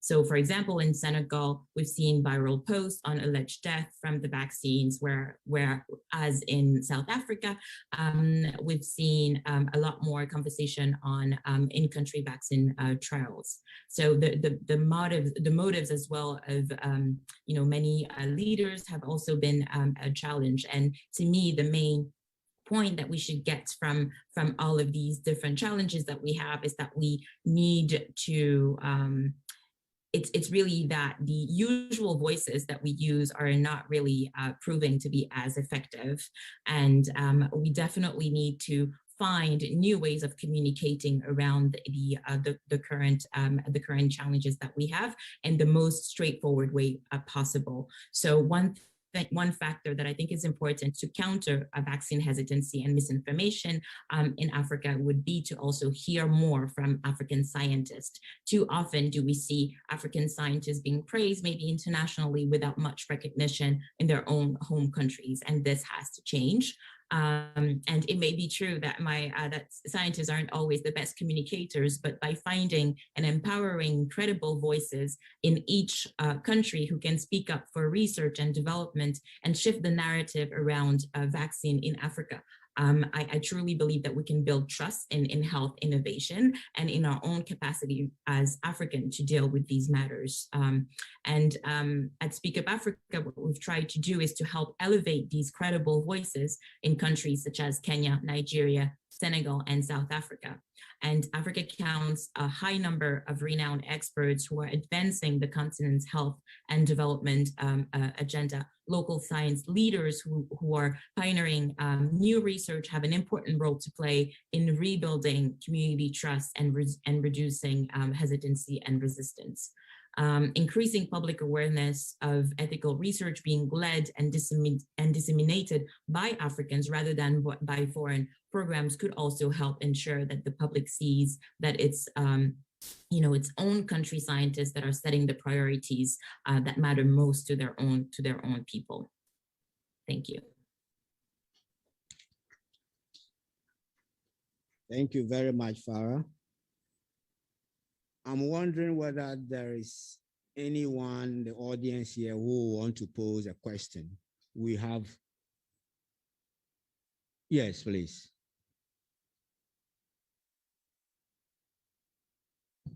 Thank you very much. My name is Akko. I'm a media personnel. And my question goes to... Please, can you introduce yourself? We didn't hear. My name is Akko Moses. I'm a media person. All right. Yeah, my question goes to Dr. Patrick or Dr. Chani if he's here. The PMAG, Pharmaceutical Manufacturing Association of Ghana, had requested government's guarantee so they can go ahead and collaborate with the likes of AstraZeneca to do local manufacturing of COVID-19 drugs. Is that guarantee going to happen, given that the minister himself said that the committee had visited they're about to visit 3 companies that are preparing factories to do COVID-19 manufacturing of vaccines locally? And also, finally, how much would we pay for the first consignment of the Sputnik vaccines that came in? 160,000 came, and we're expecting 300,000 more. How much is the country paying for that? Thank you. Good. Dr. Abuaji, some innocent questions for you.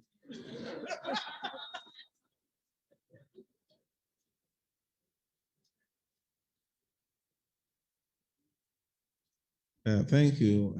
As you said, the minister said, I believe that the issue of vaccine production is very seriously on the mind of the government, even to that of the president, and that's why there's a committee looking at it. So any credible support request that will come on the ground, being from pharmaceutical companies, individuals, I'm sure will be looked at. There's a committee that's available to engage and speak to that matter.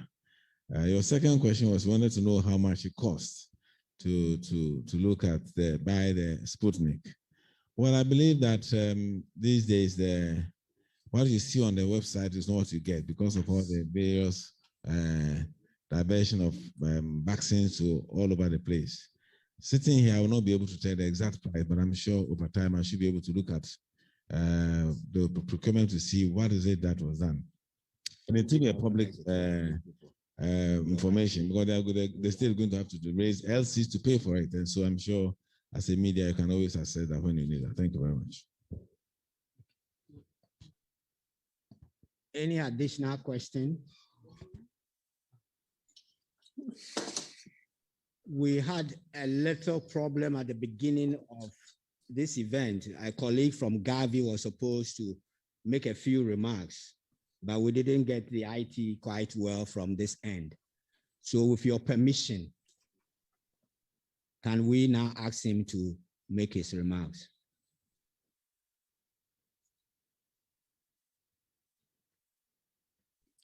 Good afternoon, Mr. Chairman. Can you hear me?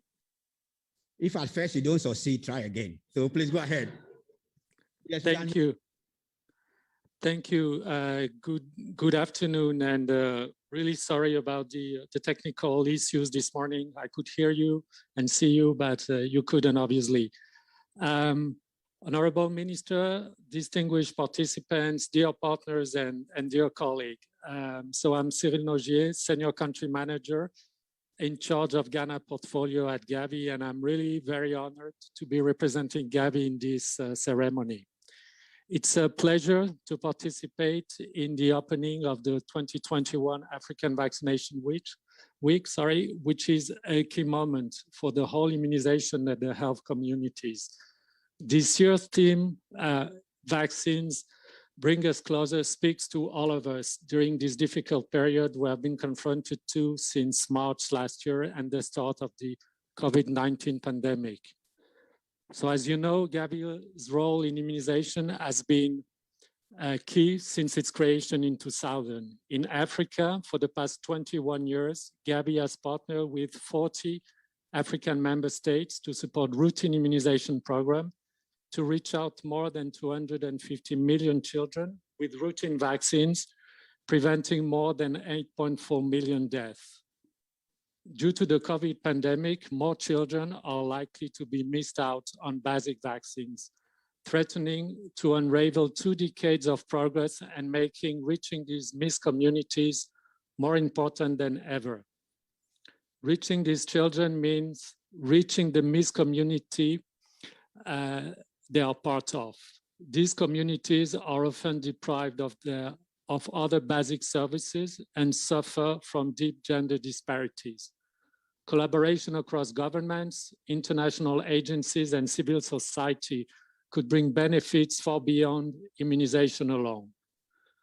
You are all aware of the role of Gavi and its partner in the creation and of the COVAX facility. As Ghana is hosting the African Vaccination Week this year, I would like to mention we are very proud to partner with the country since inception of Gavi and to have contributed to the country's highly performing immunization program that has expanded and strengthened over time. Many other countries have also made large progress in their immunization programs and should be commended for this. I seize the opportunity to also congratulate Ghana, the Ministry of Health and the EPI program for being part of the first countries in Africa and in the world that have received COVAX-supported vaccines and that have started the implementation of the COVID vaccination. However, we know the road is long until all the targeted population will receive the COVID vaccine, and several challenges will have to be addressed, notably the one related to demand and hesitancy. On the occasion of the African Vaccination Week, I am pleased to inform partners of the recent launch of Gavi's new 5-year strategy, 2021-2025. The Immunization Agenda 2030 places the priority and focus on reaching the most marginalized, vulnerable population. Gavi, the Vaccine Alliance, has made leaving no one behind with immunization the central vision of the Gavi 2021 strategy, with equity as the organizing principle of the new strategy. Zero-dose children and missed community are indeed at the heart of Gavi's strategy. Over the past decade, we have seen extraordinary progress in reducing the immunization gap between lower income and higher income countries. In 2000, just 59% of children in Gavi-supported countries received basic vaccine, TP3 vaccine. By 2019, this number had risen to 81%. The time taken to roll out new vaccines in lower income countries compared to higher income countries has also been drastically reduced. The number of children dying from preventable diseases has declined by 70% between 2000 and 2017, thanks in part to this substantial boost in access to vaccines. Gavi is an alliance, as you know, and with its alliance partners, such as the WHO, UNICEF, and civil society organization, has played a key role in making this happen, helping countries to vaccinate over 820 million children and preventing more than 14 million future deaths since its creation in 2000. Despite this progress, millions of children are still being left behind. Every year, nearly 10 million children in lower income countries don't receive a single vaccine shot, with millions more under-immunized, leaving them vulnerable to some of the world's deadliest diseases. 10 million children in 57 countries Gavi supports don't receive any routine vaccines every year. These zero-dose children represent 1/8 of the birth cohort, yet they account for half of all children dying from vaccine-preventable diseases. The number of under-immunized children has reduced by half since 2000, but still stand at 14 million children every year, including these 10 million zero-dose children. To conclude, I will size the African Vaccination Week as a call to action. We encourage all stakeholders to raise your voice and add to the conversations happening during this week. It's about increasing and sustaining coverage of all routine vaccines, and also about rolling out faster the COVID-19 vaccine across the continent. Finally, also allow me to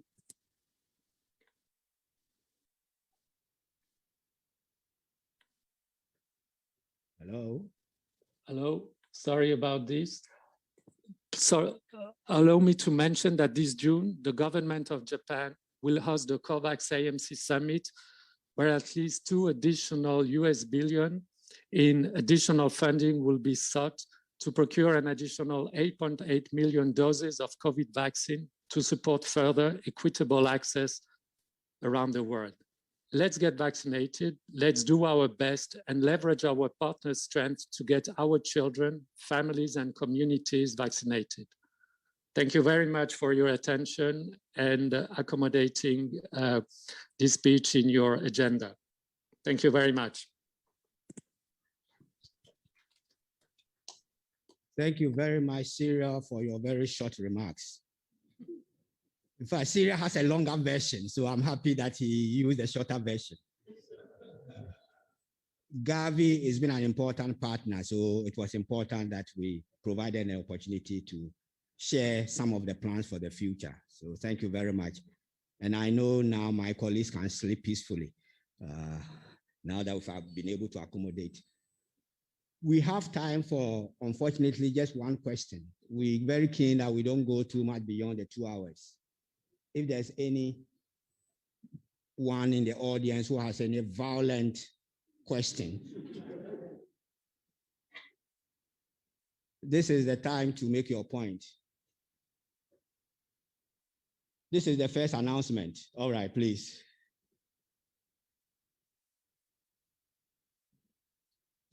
Thank you. And my name is Mahmoud Labinjo from Latter-day Saint Charities. My question has to do with the rollout of the vaccination of the COVID vaccination in Ghana. There are rumors around town that we are not ready for the second shot and we do not have sufficient vaccines for that. With the challenges of hesitancy in vaccine and taking and the misinformation that is going on, I want to know, is this true? And if it is not, what effort are we making to ensure that the Ghanaian publics are given the assurance that we are ready and the vaccines are available at all times? Thank you. So I will not invite any more questions, but can Dr.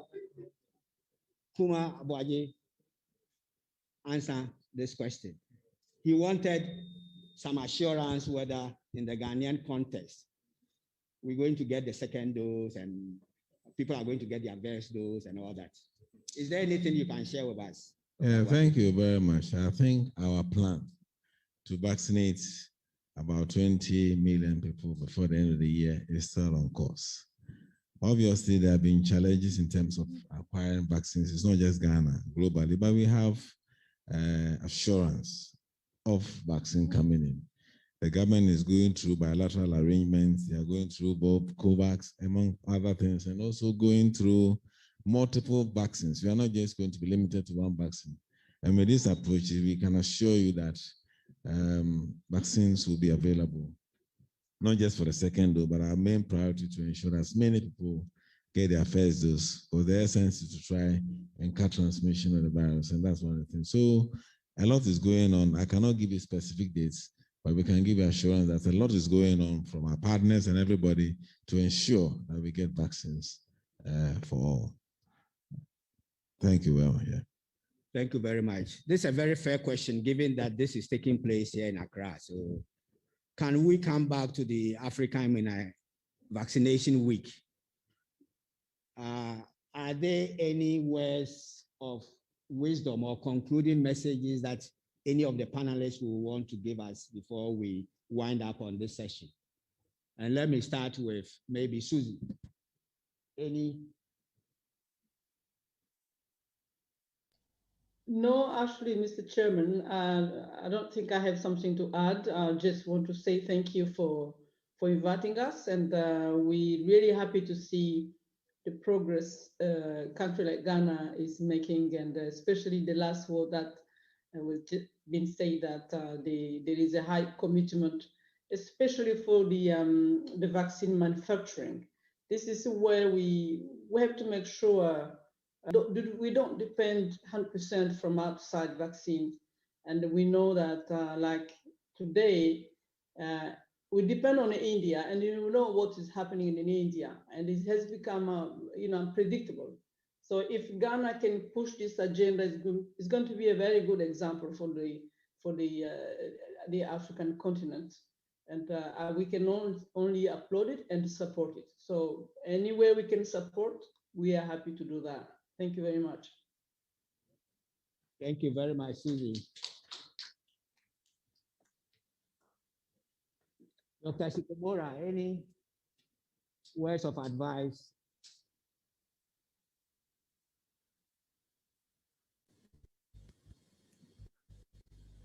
Merci, Monsieur le Président.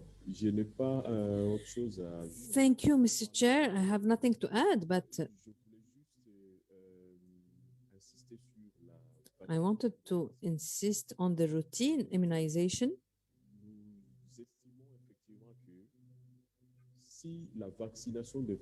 Knowing that if the immunization and the routine immunization works well, we will not have other problems to manage. Thank you we very have much. A challenge for the routine immunization in this pandemic's context. Thank you, Mr. Chair. Thank you very much for highlighting the importance of routine immunization. Can I now go to Dr. Abuaji? Thank you, Mr. Chair. Yes, just to highlight that partnership is very important in whatever we do, because a flare-up, a wave anywhere in the world affect all of us. And we have been receiving cases of waves that is coming in. And so that should also go into the vaccine equity, and that since everybody suffers from everybody's wave, there's a need to look at vaccine equity, and most importantly, work together in Ghana. I think we're doing quite well. We want to thank our partners, UNICEF, WHO, and all, for the way they are supporting us to look at that. And also take this opportunity to announce that two of our old, two retired program managers, of which we are benefiting from the good work, are here, and I think they should be acknowledged. Dr. Ananchi and Dr. Bonsu, they've done a good job. Now, Achano is taking the baton, and I hope they can run as fast as they did. Thank you. Thank you very much for sending the message that not all retired people are retarded. Can I invite Farah? Thank you, Mr. Chair. Just to echo the previous panelists, I would like to thank you for this great event. It was a pleasure to be with you today.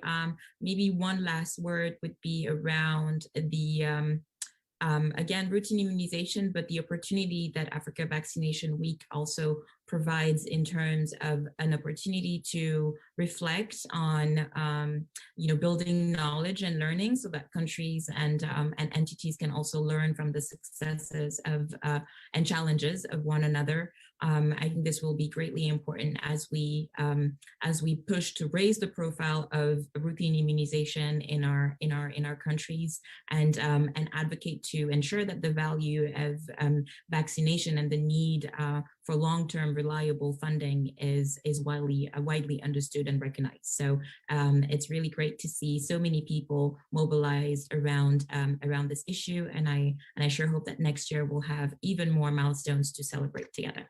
Thank you. Thank you very much. Thank you very much, Farah. Just to remind you, when you are ready to stand for political office, I'll vote for you. Thank you, Mr. Chair.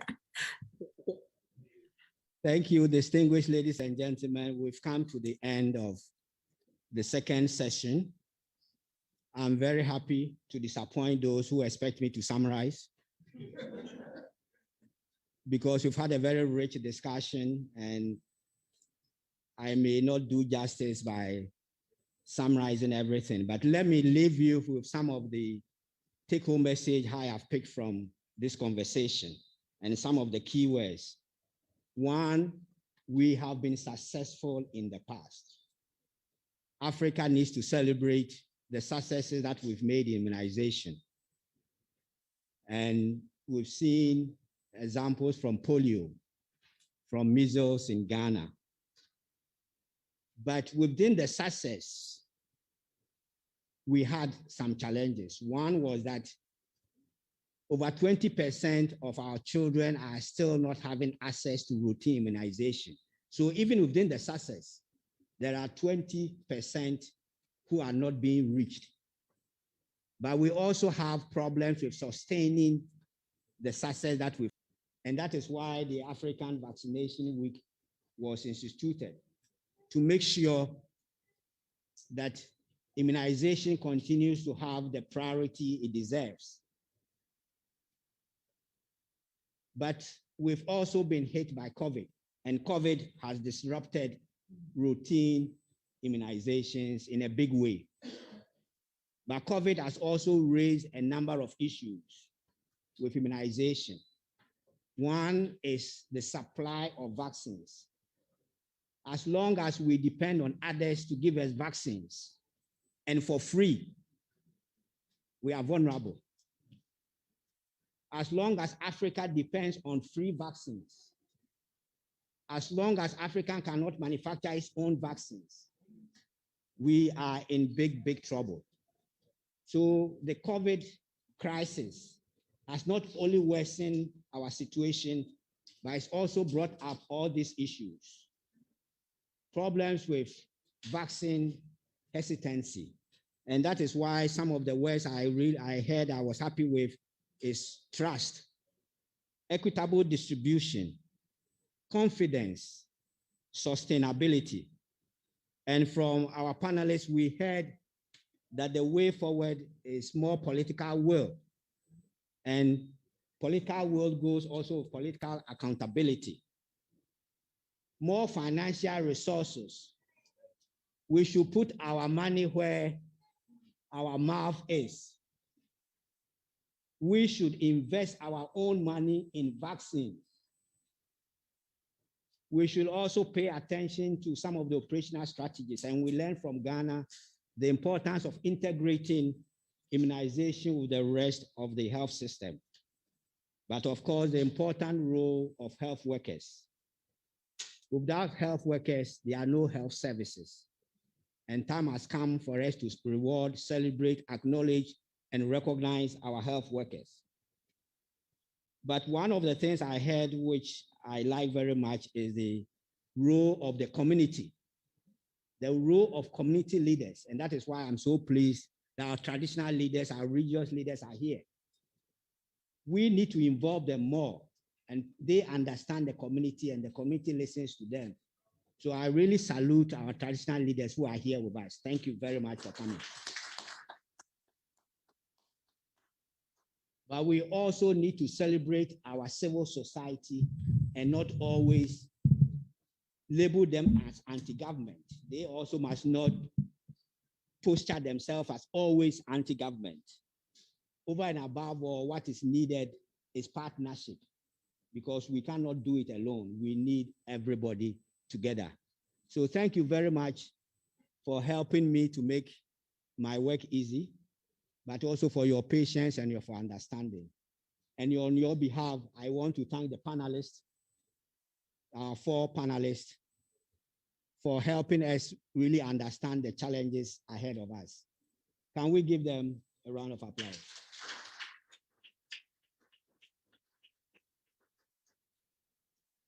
And I also wish to thank the organizers for the way this has been organized. It's not, we started a little behind schedule, but it was okay by Ghanaian standards, but still it's not good enough. And we are closing a little beyond schedule. There is someone who is really been asked to give the vote of thanks, so it's not really my job to, but it is only fair that I acknowledge those who have helped make this successful. So with your permission, I'll now invite Dr. Martha Jansen-Lutrod.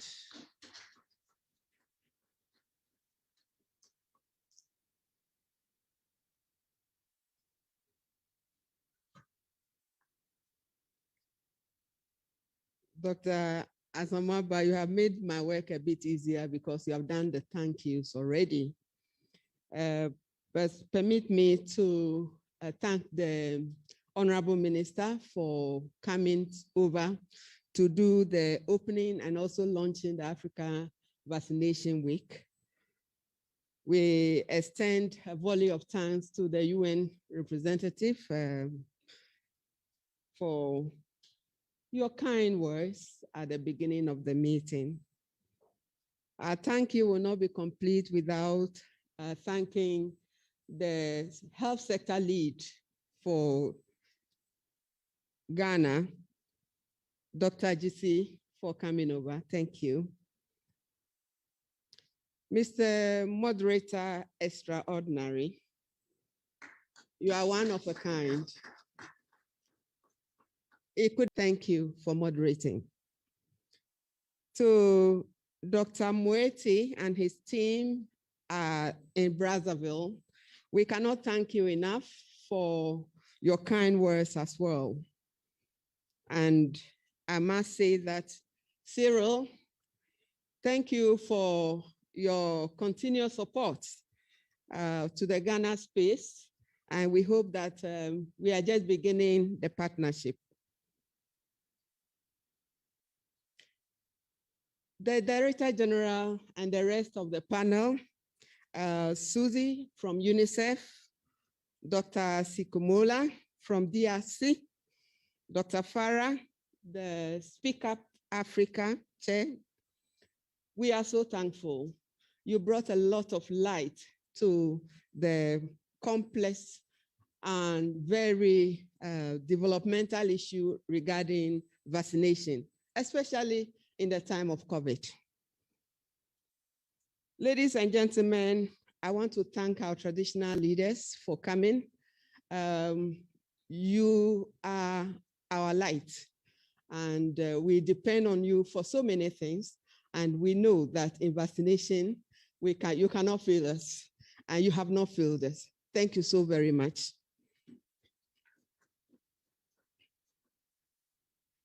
Ladies and gentlemen, Director General, permit me to say that in Ghana, when we are talking about vaccination, without our EPI, we have nothing. And their work this few months had been tremendous. And I must say that during Easter holidays, when most of us are home, they were deploying close to call vaccines of COVID. Dr. Chianu and your team, we thank you. Ghana is grateful for your service.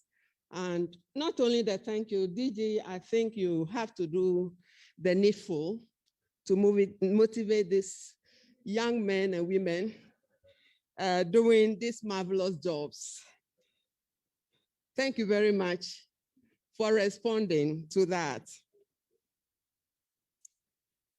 Ladies and gentlemen, we have over 130 participants online.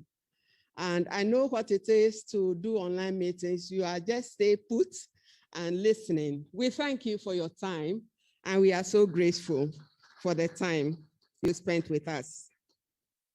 To the planning committee, I have not seen a very short time that you have to organize an international conference of this stature.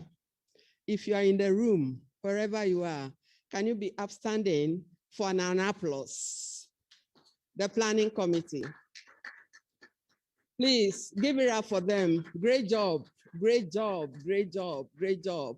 We are so thankful for everything. And so, on that note, we want to say that we are thankful for this day.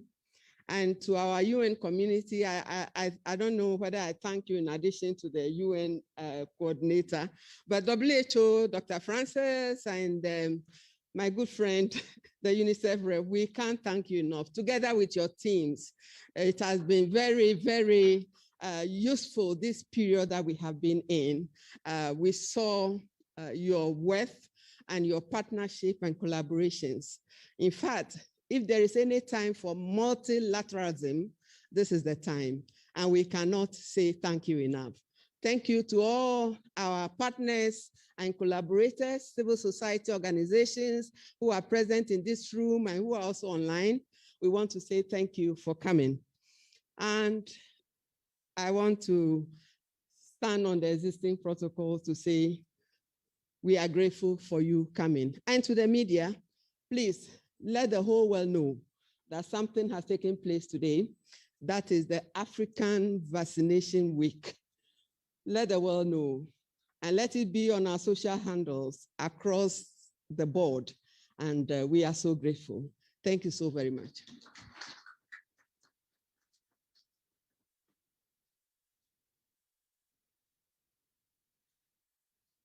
Thank you very much, Martha, for thanking us. We started with prayers and we're going to end with prayers. Can I invite Sheikh Osman to lead us in prayers?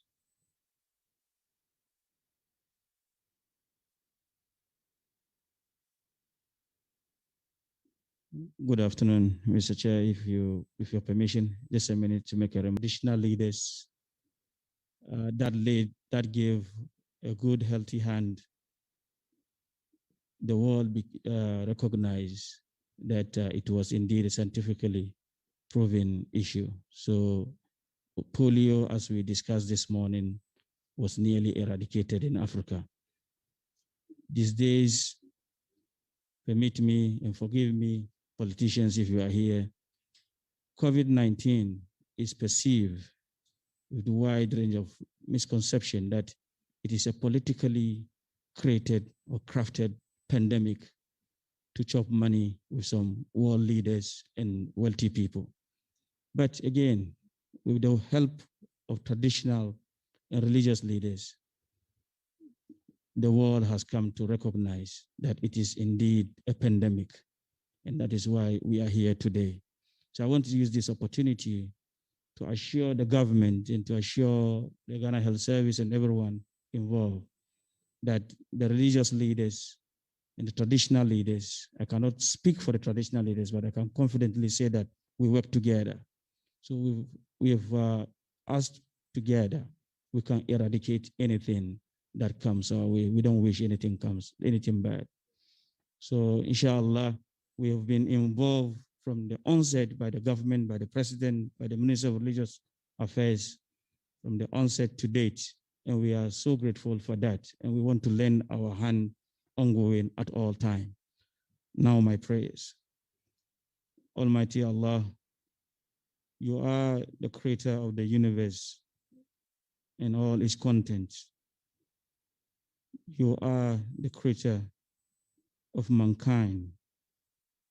You have said in our holy books that you will never create a problem without a solution. You have said through our Prophet Muhammad sallallahu alaihi wasallam that to every problem there's a solution, and again to every disease there is a cure. We know, we believe in you, we trust you. We pray that you provide a permanent cure for not only COVID-19, but all other sicknesses or diseases that engulf the world and become a pandemic. We pray to you to eradicate COVID-19 from the universe. We pray to you by the power that you have created the universe and mankind and the spirit that is ongoing to help us, protect us, lead us, guide us, and sustain us in everything that we do. We thank you for the lives of our presidents, our government appointees, the directors, the scientific, the doctors, our traditional leaders, our religious leaders, and all concerned. We thank you for our lives. And we pray to you to take us to our homes safely. Amen, amen, amen.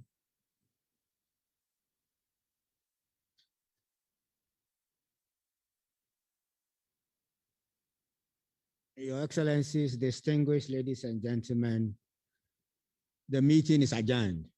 Assalamu alaikum. I would like to take a group photograph with them.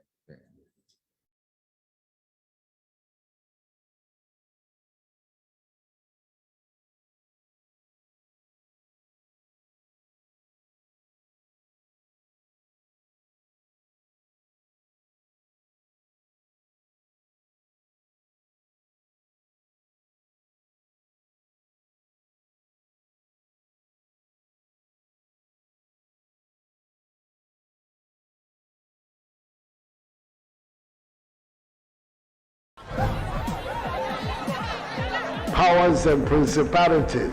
There's so much fire inside me. Tragedy struck when part of the largest hillside at the kosher rubbish dump collapsed.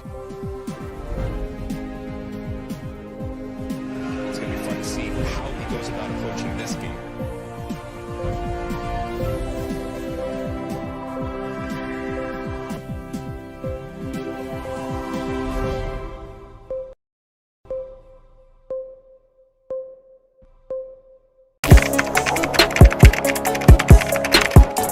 No favor. The question the presenter asked them was a dumb question. You need to speak the fact and move. Varied views. We agree to disagree. So I would disagree with everything you said. I think that he's a smart guy. I think what he did. No, but I also said he's a smart guy. Yeah. I guess that I'm waiting for the what next. Yeah, I don't think that we have to wait for what next. It sometimes gets confrontational, but that's the beauty of the game. Today deny funny face. It's not my brother. I don't know him. You don't know funny face. It's not my brother. You don't know funny face. It's a package. We meet, we sit, we dialogue, we learn, we progress. My name is Benefo Huabin Abrantepa, a proud blogger, and this is my forum.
ebu ope spider the spider na ebu ni say na ya the we have to so no was one obi na spider to hear be 100 pieces na go 300 pieces e dey on to na be say 7 Ghana na say 10 Ghana. In my life, I want to do something better for myself. It's not Ghana I want to stay, right? Just like I want to get some money so like I can pay my way to go another country. Like I want to go Spain. That's my target. Yes, I been say Oshen Omboen. On say Yemne also. Omboen. You say one district, one dam, one factory, ye be company. And home for so I'm in. Oh, business with the call guy in Tinama start to me.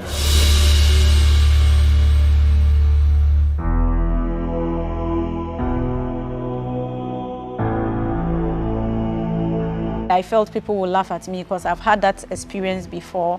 So it was really challenging when I was going to Takoradi Polytechnic. I didn't know how I was going to dress to hide my legs. So I took my father's outfit, the old school bars with 4 pockets. So that was what I was wearing in Takoradi Poly. When I asked him that, can't I be in the army whilst I'm correcting it? He said, no, I have to go and correct it and reapply. I'm like, wow.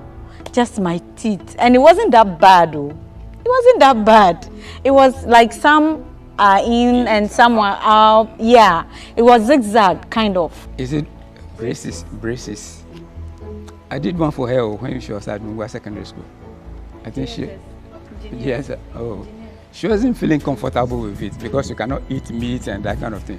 She threw it away. The part that killed me was that, oh, sister, be a friend of fee. Waboy and pa, baby, will be an yamishano or not to cement my. That was all he said about me. And I'm like, who is a fee?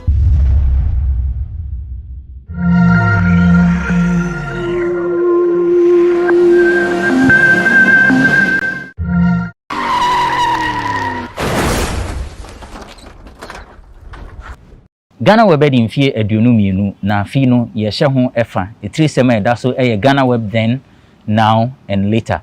Na ye de niema pi na egugu akwan mu se de be ya ye mfin hia de ebedi mu akwete na mu baako ene road safety campaign. E de asi enu se kan kwanhia ekoso wo mamu no ye bobo ho dawro se ne be ya eso ebete. Ene ye ne opanyin baako a waje din pa e wo nwumtuo mu gospel musician ya sapon ene ebetwetwe nkomo. Ofa akwaba ya eja na pom tise yeho adom pomu ye enanu nya nkwanhia esi da ben na ekwan ben na fa so e bae last year October na me free Accra High Kumasi nti etra Sankara barrier no in fact na previous day no na makoye program kakra nti na mabre ntina mada but me team ni me hu se car no a call left na barrage na unexpected a try a koto amene bi mu but a try say a some sort team hu ya na se car no da amene mu street e wo road na kwa nche na accident this year nkofo bibiri di make ba car no na omumetra se omuyi Africa ni ame menana me first born wa akola be 2 years na sapon no onu so otika ni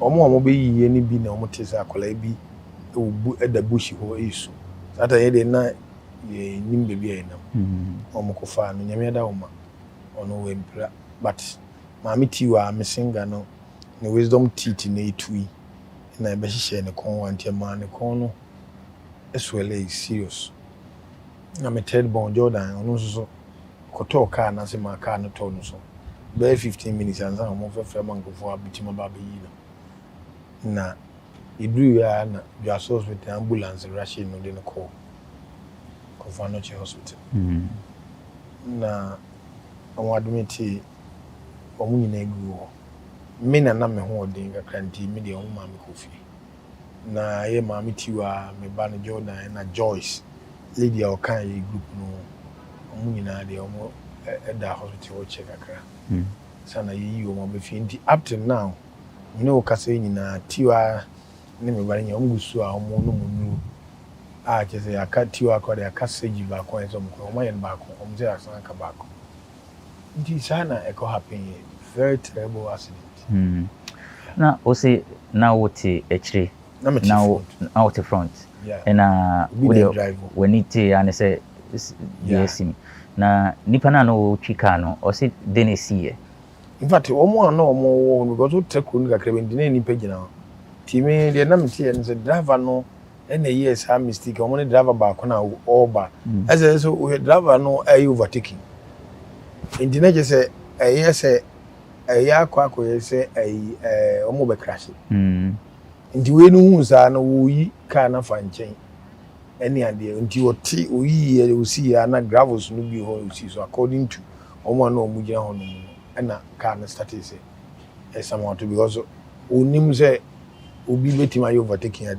IHC nti na one dey onam ne kwai na wo ko nti omo che say we a driver ba ko na ofiri say yi ba no na o cause accident we nyina nso I see ebra akwanhia ne see ye no omo a ebeto so no say na ahokeka no ACF isanse ni mi say kan kwanhia sisi a ebi mu ha mo beboa say ye befa mo akọ hospital ebi so afi no mo ba betwa sini no mo dey ascend say dey sini o say na ahokeka no ti in fact to be frank kofono ya dey my surprise me because nipa dimika ba mache se utimu se nipa ba ho no na omunya sympathy my pa che se omu ye adwuma to be frank omu ye adwuma pa especially me ba na talk na se no aka no to no so no omu frefre we dimika no kukurum na ko se ho no ben krum we dimika no ko within a short time na nipa bo nipa no doso azana omu timi pushika ne free me ba no so because tundra mood tundra to afrano so tundra just utim say American spec ni bi wa outim say enye agro fa omo ndide bia me ko indiva me da krumo for asipa je say omo boy enye agro omo boy omo boy ejina car say nam kwa nso be nyina bi egu car ma car no kwa ye kokwa ba ko omo gina no chance yesterday ebinu motutu cars ni di echi ndi ba ko no ese wo kwanso e de ko na di udi echi na fast no mu yie va omo ya de omo ya de minim se we ni ebredi kan a BBC ato a we ni bredi kan we ni bredi na we pie bi soda na wo hu bi medical bi echi a unexpected ni ya ni say start ekobush na me di echi me cook was na me driver ma car no ko hwidue bi mu ma omu prepare ni pa omu ye fo omu nyina opia serious pa ba kokwa de ne minim bia na but obi enwu obenim nti me driver na me ne nam e fe no so jama me ni minu ne ko ba bia car no bushi we wu aye no ko sisa omu nyina de omu e be gu me car no mu ne car bi so gina ya de omu ko hospital me pie bi so da se yehwe nipa dudu a enya kan kwanhia na omo efri mu ana so omo hwere omo nkwa ekọ animu pa wo hwa nansen akra wo de toto covid yi ho a nipa na ewu esan kan kwanhia no edoso sene covid-19 wodi wani eto forma den na ususu se edi we se nyina eba den na yenye niye one thing is a drivers no na say omunya hwie kasa che omu because most of the drivers ni bibiri yen tempe ase wo pre no wo pentem se wo ko ena baby a wo ko no say even car no wo ko normal speed no kwa udura anyone na wakwa na de wono no wo ko over speed anyone na wakwa na de wo ko normal speed na ba beto eho efa no every drivers no omo ahwe a omo nye wo kwa no so ena ebinum nso drive na omo da no wa bokra na o de kaka ena cars ye nyina yenim se they were car city just twinkle of an eye na accident eba ena ebinum nso dia omo ema accident ne ba se nani kumukura na o drive because minimum nkophobia me no modi nkomo because oh na me dey see ani me da kra metimi kaka enye no kure oh andi nkophobia wo suban bi wo mu a eno na ese omutimi jai na accident no so ti because accident bi ebesi bia na what the cause enye car na fitin ya na da entisa o hwa ya bo kan kwanhia ho dewro sene esese ye bokodru kan kwanhia ho dewro no dia me ni kwani isha enya dia ye se de isha eya dia ebi na wo kan say this year omo ye covid no kora no accident e kum so enso se wunye obi owo ho ana omo wunmi ngo bi sori a nka obi tumi hu say driver we ya ye ne na mo no ma sa problem me ba drivers no attitude e no omo cause accident enye car no keke cause accident bi ebisi bia obo overtaking wrong overtaking obi beye no na obi susu nam ne kwaso no akwiti say ye die so o trust enti kasache ne de isha say omuma entimi amanfo pa ti say oh in fact road accident ho campaign na say able drivers kokopa de ese ye so common to say bibi to say sort say the nchene ye common for baby a obi a hu say nchi ese ye because drivers na so serious ebinum just the car na go tren mu kra no afekwa na bi a waje lances afi na wo enti esa road accident no ho campaign na omo ye no one the esa kra because minya accident and me hu say you ade ese ye pa anya sa omo kunkrofo keke me se senye nyankopon ene gina mechi a bibia because the car na ye over repair we are in you the way I see here you know ammo akra ammo say you know the car is omo friend na bibibi omo say no na ye mo ye car omo say ni mi nu nyina they always say you know omo ntimi en street no vanye car etutu car no ni so it's like say that is in here kasa kire more radio so papers mu television so what say no kwa na ho say e common okuma eyi mu nyina no aban asudi e da aban so eni sen na wodi wani eto forma aban ye ne fam de na wo ye ekosi empempenso a ye susu senka o yana de me hu ni say government de cry no they all in isa imagine say you beto aba hwe kwan a wo fa so ye campaign kasa mo ma obia bibia ko nipa so mu yi I think say road safety campaign no it deserve a lot of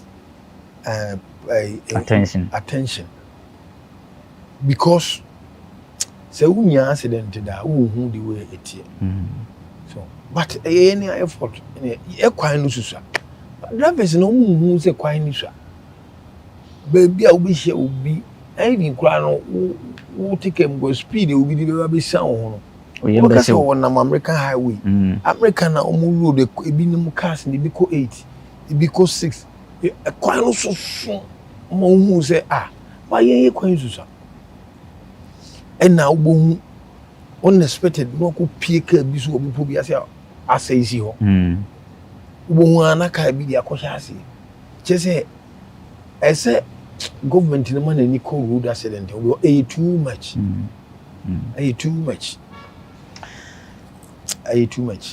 yeah say udi wo futu e twa to okra ma den na ususu den potin ena ubenya ananka ye de egu akwan mu na ma kan kwanhia na so ati me de me fi say nka government no enye na said say all the stations nya omo ge licenses free omo ansa na otima operate think omo van kan omo measures ho say this year ubeye road accident ho ube ma amamfo hu hia say eni say esi enka omo measures omo de be ma omo oba anopa first thing can once because cars na enam saa 24 hours.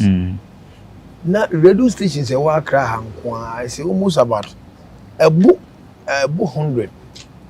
Kumasi ebu 100 takrade almost about 20. Just the whole Ghana baby Inti omo manyu mo se any TV stations omo beje lines is ade we de omo nye ne te se de beto aba o omo ye no na enko ni because abofo e ka omo se me sa no life ti ade omo nze be ha omo no they make sure say omo ye ho serious campaign man kofu na drivers no so omo stations na omo tetete ze proto no mo different station omo nko omo ho na omo nyina ehun se nipa na okuku omo no ye pe omo 4 years de omo to aba na enye restrictions bi mremu both side na drivers ni hu passengers obi ogot na kemo obe argument is argument no driver na tension e won kasa no so na fe omo enye straight say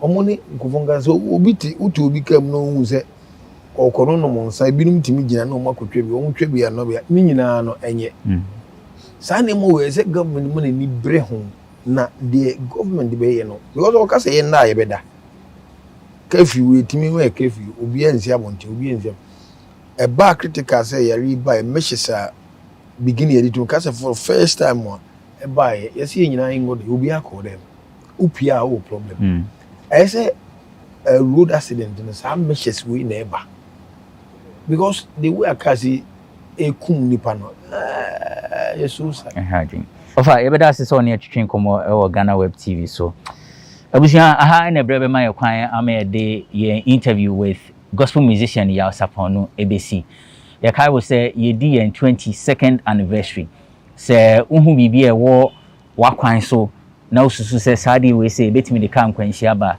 yimpanyifo asutre anya sanso a say o filmi o video now they send here newswires@ghanaweb.com email newswires@ghanaweb.com and our social media we are on all social media platforms Twitter, Facebook, Instagram is at the GhanaWeb otage ya yebedi hu djuma ye nyina yensom na kan kwanhia eso emrase e wo man Ghana mu medin e de Benefo Boabin Abrantepa.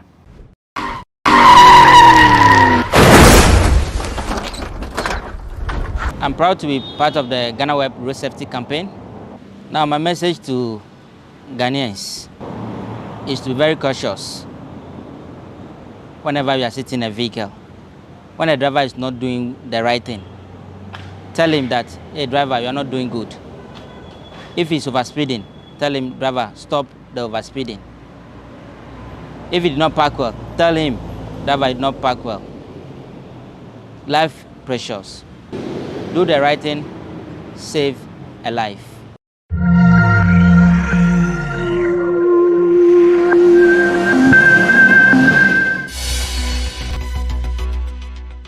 Go up spider, the spider never been say.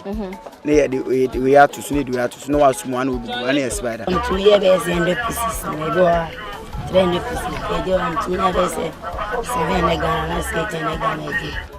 In my life, I want to do something better for myself. It's not Ghana I want to stay, right? Just like I want to get some money so like I can pay my way to go another country. Like I want to go Spain. That's my target. Yes, I've been say Ocean on boy. On say we also on boy. We say one district, one dam, one factory. Ye be company. And we for so am in oh, business with the call guy in Tinama start to.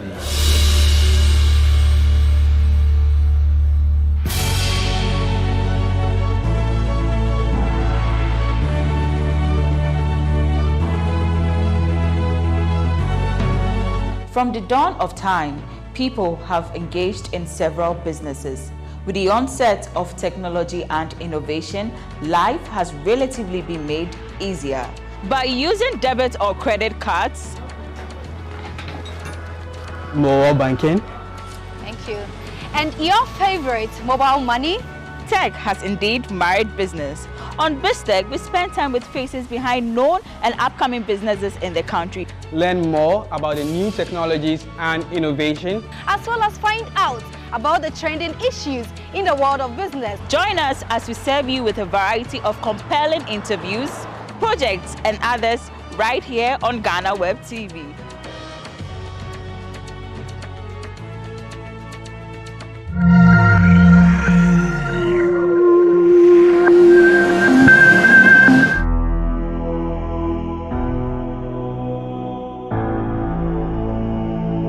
I felt people would laugh at me because I've had that experience before.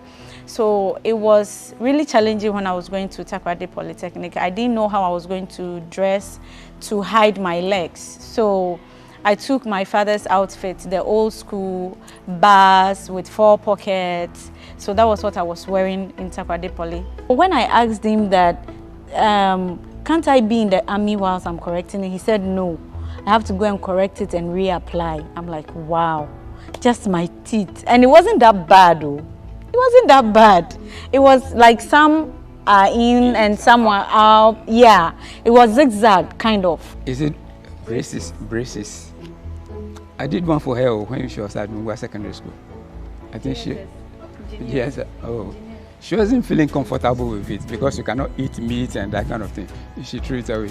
The part that killed me was that, oh, sister, be a friend of you. Waboy and pa, baby, will be an yamishano or not to cement my. That was all he said about me.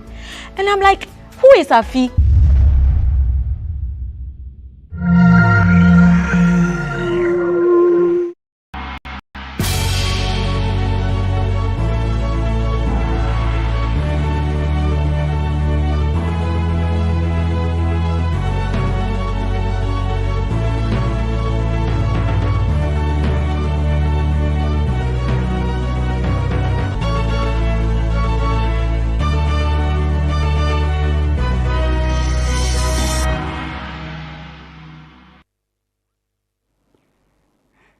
It's the end of another business week, and as usual, we come your way again with an exciting edition of BizTech on GhanaWeb TV, where we chronicle trending business headlines as well as an engaging interview with an entrepreneur. My name is Desmond Frimpong. Let's settle for the details. Now, Ghanaian moms can heave a sigh of relief because it's a go-to platform where they can share the experiences, journeys, and challenges with motherhood. I'm talking about the Talkative Mom app, which has all the resources to help build the mother and child relationship. My colleague Mauli Ahlomega has the full story.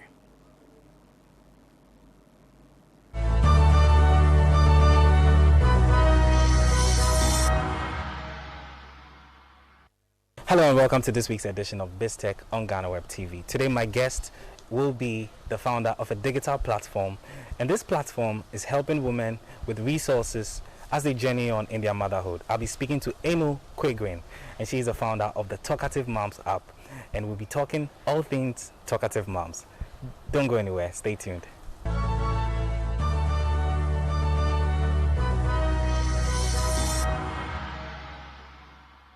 And so welcome back. We'll be delving right straight into the conversation with the founder of the Talkative Mom app, Emu Quigrin. Hi. Hi, Mauli. How are you doing? I'm doing well. Thank you very much for welcoming us. You're welcome. Yeah. So let's get straight into it. What is the Talkative Mom app? All right, so essentially Talkative Mom app is a parenting platform. So it was built for the Ghanaian parents. Eventually we would like to expand into Africa, but now that we start, and it's supposed to be a one-stop shop where you find everything and anything you would need on your journey. So if you have some questions, you can enter it into Mom Plug, which is the first feature. Okay, because the app has 4 features. The first feature is Mom Plug. Mom Plug is where you can enter questions like home remedies for my infant's cold, and then you get your answers. Or your baby is starting solids, you want some answers, you get them. And then that brings us to the second feature, which is the marketplace. So I decided, why would we stop at just answering questions? Why don't we recommend credible vendors who you can buy from directly from the app? So that's how marketplace came about. So let's say you want some what's it called, products, and let's say you're looking for Tom Brown. You want a credible Tom Brown vendor. You'd find that in the marketplace. Okay. Then the third feature is the blog. So that's actually how everything started. It started with a blog. So the blog has my blog posts, but the other benefit is blog posts from experts. So you get pediatricians blogging, gynecologists, speech and language therapists, clinical psychologists. We have a host of experts on there sharing blog posts to educate people. And then the last bit is the listings. So the listings came about because I noticed that a lot of people didn't know where to start from when their children want to start school. Okay. So I said, okay, let me list all the good schools that I know, with their fees, with information on them, the location, and you can click on it directly from the app and it will take you there. You can also call directly from the app. Restaurants, hospitals, pediatricians, all of them are in listings. So it's just a one-stop shop where you can find everything you need. Yeah. Speaking of one-stop shop, was there a specific inspiration? Because you started from a blog all back in 2017. Yes. Was there something very specific that inspired you to develop this? Yeah. So I noticed that every woman that gets pregnant in Ghana, at least most women, they download a pregnancy tracker or an app that will guide them throughout their journey. And there was none like that in Ghana, which was incredible. It's been so long. We're in 2020 and we still had no parenting app in Ghana. And since this was already something I was in and I love to share information and resources, I decided, why don't we evolve into an app where you can get everything you need? Because I felt that the blog was limiting. All I was doing was sharing information. Why don't we take it to the next step by having people find resources that they need and calling from the app, finding the location on the app. These are things that mothers used to send to me. And another thing was that back to the questions I was getting, I was getting a lot of DMs like, oh, where did you buy this from? Or, where did you get that from? And I said, why don't we put everything on this app so that I don't have to do the manual work of always answering the questions. You just get all your answers there, and that way I can scale. Okay. So that's really how it started. Yeah. Okay. So now let's get right into the app. Was the app developed in Ghana by yourself, or you had a team of people that helped you to do this? So the app, fortunately for me, the app was developed by my husband. Wow. Yes. That's quite interesting. Yes. So he is like a tech guru. Let me praise him. Okay. So he's a tech guy. I told him about my idea, and he was like, "Are you sure anyone actually needs this?" And I had to show him figures. I had to show him how my platform on Instagram was growing. I had to show him the kind of questions I was getting. I realized there is a gap here, and I feel we can fill it. Okay. So if we don't do it, someone else will. So why don't we just start it, And because I had sort of become like a trusted platform where people would get answers to their questions, I said, let me be the one to do this, and then hopefully we can grow from there as a country. So my husband decided, okay, I'll build it for you. He has a team actually, so it's actually a team of 3. Okay. Right now, funny enough, he's gotten too busy. Yeah, because he has a full-time job. Okay. So now it's the team. So we have a developer and a design guy who are currently working on an app. And one thing about apps is that that every time it's being updated. So we are working on the phase 2, which will be launching, I'm sure, in a few days actually. Okay. Yeah, so it's a Ghanaian-owned app. Did you do any survey before you went to him? And how did he take it initially that you want to develop such an app? Yeah, so my background is marketing, okay. And so for me, how I knew this could turn into a business was because already my blog, I had added another feature to it, which was a shop. Okay. So people were already buying from me, the demand was there. And so I had to show him figures. And he would see the number of orders I was getting. And I said, why stop here? Why not collaborate with all the vendors that I know? And funny enough, the vendors on the app are people I know personally or I've worked with. Wow. So I decided, okay, I would show him the figures. Another thing I did was I do a lot of giveaways on my page. Okay. And businesses, the last time I did a giveaway, which was Christmas, I had 30-something businesses who were reaching out. Actually, it was over, but I had to actually stop it because the demand was there. Yeah, so I knew that businesses trusted me. I knew people trusted my opinion. And so seeing all that, he was like, you know what, let's go ahead, let's do this since it's something you really want. So yeah, right now as we speak, I have 130+ businesses on there and counting because there are still more people that we have to verify because I have to make sure that we don't have scammers on the app and people can get value for their money.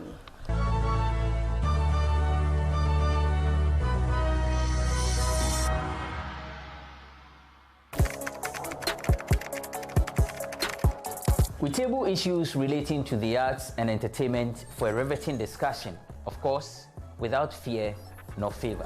The question the presenter asked them was a dumb question. You need to speak the fact and move. Varied views. We agree to disagree. So I would disagree with everything you said. I think that he's a smart guy. I think what he did. No, but I also said he's a smart guy. Yeah. I guess that I'm waiting for the what next. Yeah, I don't think that we have to wait for what next. It sometimes gets confrontational, but that's the beauty of the game. Today you're funny face. It's not my brother. I don't know him. You don't know funny face. It's not my brother. You don't know funny face. Humor, we've got you covered. Me from TV3 incidents, to you see me na me face a plan. Me who say be for me who say as I'm planning. Because I say back from my TV3 buy boom. Yeah. Na ko YouTube ask me patcho. O patcho say.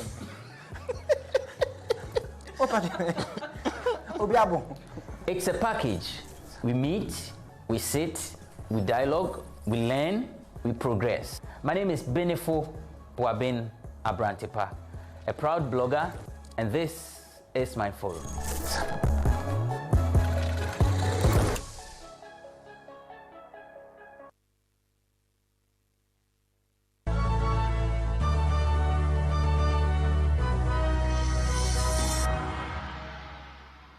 Obviously, you have some challenges. What are some challenges that you've had so far since this app has been rolled out? Okay, so the thing about Ghanaians is that people want that that personal touch. Okay. So going on a website or going on an app, buying, not being able to ask the questions they want before purchasing, they want to be able to make sure that they are talking to the person they are buying from. They can ask questions like, hey, this color, is this going to come exactly like the picture shown, things like that, even if it's there.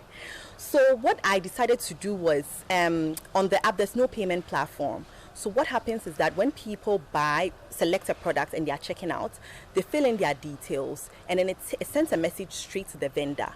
Now you are able to talk to the vendor before making payments, since that's what people want. And so, these were some of the things that I had to address on the app.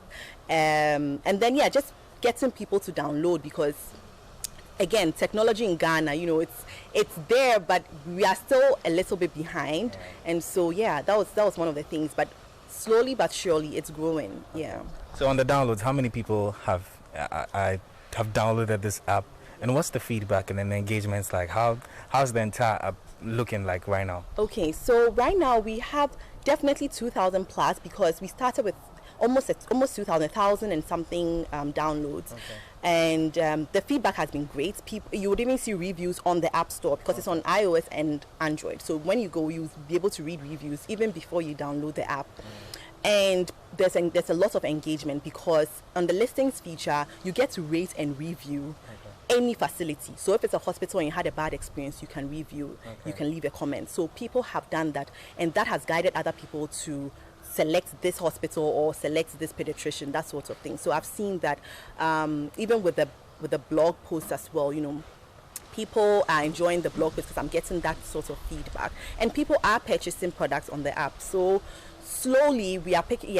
It's doing well. So I realized you ranked number 2 on the app brain in 24 hours of your launch. How did that make you feel, and especially for a Ghanaian company? I was over the moon. I had no idea it could even happen. Even my husband, who's a tech person, was shocked. Because we were in the top 100 apps that had been downloaded. We were above what's this dating app? I've forgotten the name. Sorry, I've forgotten. But we're above that dating app, and we were number 2 in the US and the UK parenting apps. So it was an honor to experience that. It was exciting. All right. So I'm sure every app comes with its own security and all of that. How safe is this app, and how assured that people can use this app without their data or nothing stolen or? Okay, so we have terms and conditions that you would have to read through before you even sign up on the app. And in the terms and conditions, you see all that we've put in place to protect your data. Secondly, like I mentioned, with regards to vendors, we vet them before we accept them. These are vendors that I said I already know, I've worked with, I've bought things from, I trust them. So you know that you are safe. Thirdly, we don't have a payment platform on the app, and so your card details are not taking. These are all things that would eventually we would add to the app, but for now, this isn't part of it. So for now, everything is secure, and definitely in the future, it will continue to be secure because we are serious about it, about growing it. Yeah. You mentioned the phase 2. What's your intended? How's the phase 2 going to look like, and what's your intended target in terms of engagement for the app? Okay, so the phase 2 is going to have exciting features like people being able to comment on blog posts. For now, that is not available. So you can comment, you can like, you can also, vendors can also run a sale. So we're going to be running a lot of going to run sales in May for Mother's Day. So you can get things half off, 10% off, 20% off, things like that. And larger businesses can partner with us and run ads on the first page of the app. So there's a lot that is in store. We are hoping to add things like post notifications and people being able to, right now we've connected the map to Google, but we want to be able to do it in such a way that you don't leave the app ever. So everything is done directly in the app, and eventually expand into larger markets like other African countries like Nigeria and all those places. So that's our goal. Yeah. Any final words for us on the Talkative Mom?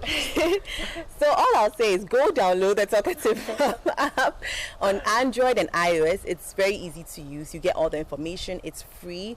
There's been nothing like this out there. You get expert advice, and basically your journey is going to be super easy. That's what I would have wanted back then, and so we decided to build something like that for the Ghanaian parents. And so parenting never got even more easier than this, so please go download. That's it. Yeah. All right, so go and download the Talkative Mom app right there. I've been speaking to Eno Quigrin. She's the founder of the Talkative Mom app, and we've been talking all things that help women to journey on in their motherhood. My name is Malia Holomeka, and this is this week's edition of BizTech on GhanaWeb TV.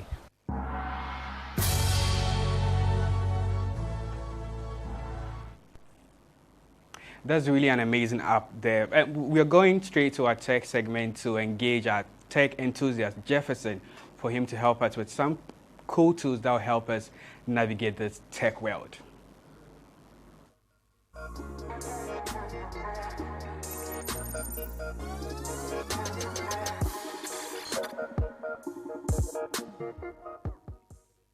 Hi, my name is Jefferson Seniaja from After Music. This week on TechBits, we're going to continue with our iPhone series. We continue with looking for simple things to do with our iPhone. Like I mentioned last week, we're always thinking about just making phone calls and sending messages. But there's quite a lot that the iPhone can offer that we haven't considered yet.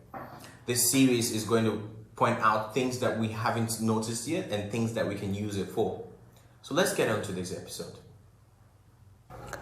So we're back on an iPhone, and what I want us to learn today is how to take a screenshot. Now, normally when you're taking a screenshot on your devices, you just press your lock button and your volume up. But sometimes it can seem a bit difficult. An easier way is to tap the back.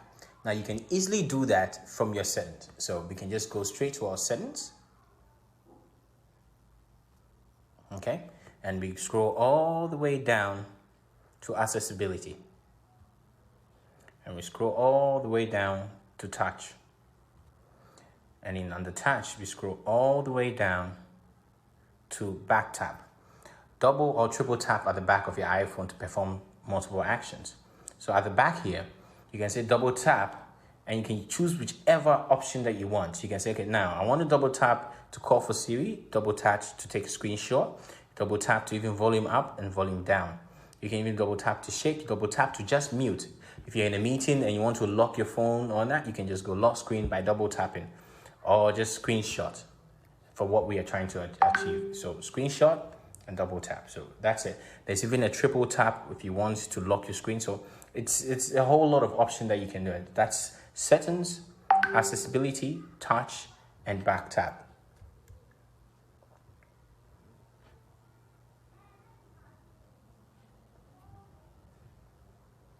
All right, so that's it.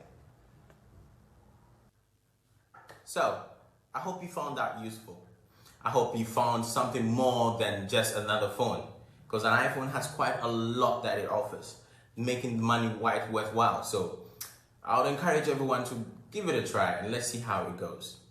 That's it for this week. I'll see you again next time. Bye for now.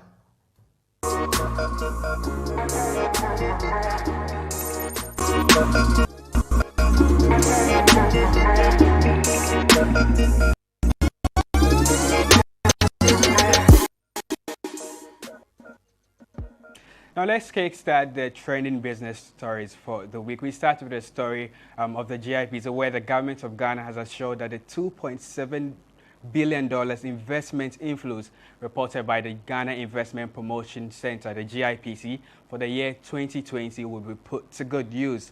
Addressing the press in Accra, Minister of Information, Kojo Oponkroma, said the said amount will bolster the Ghanaian economy.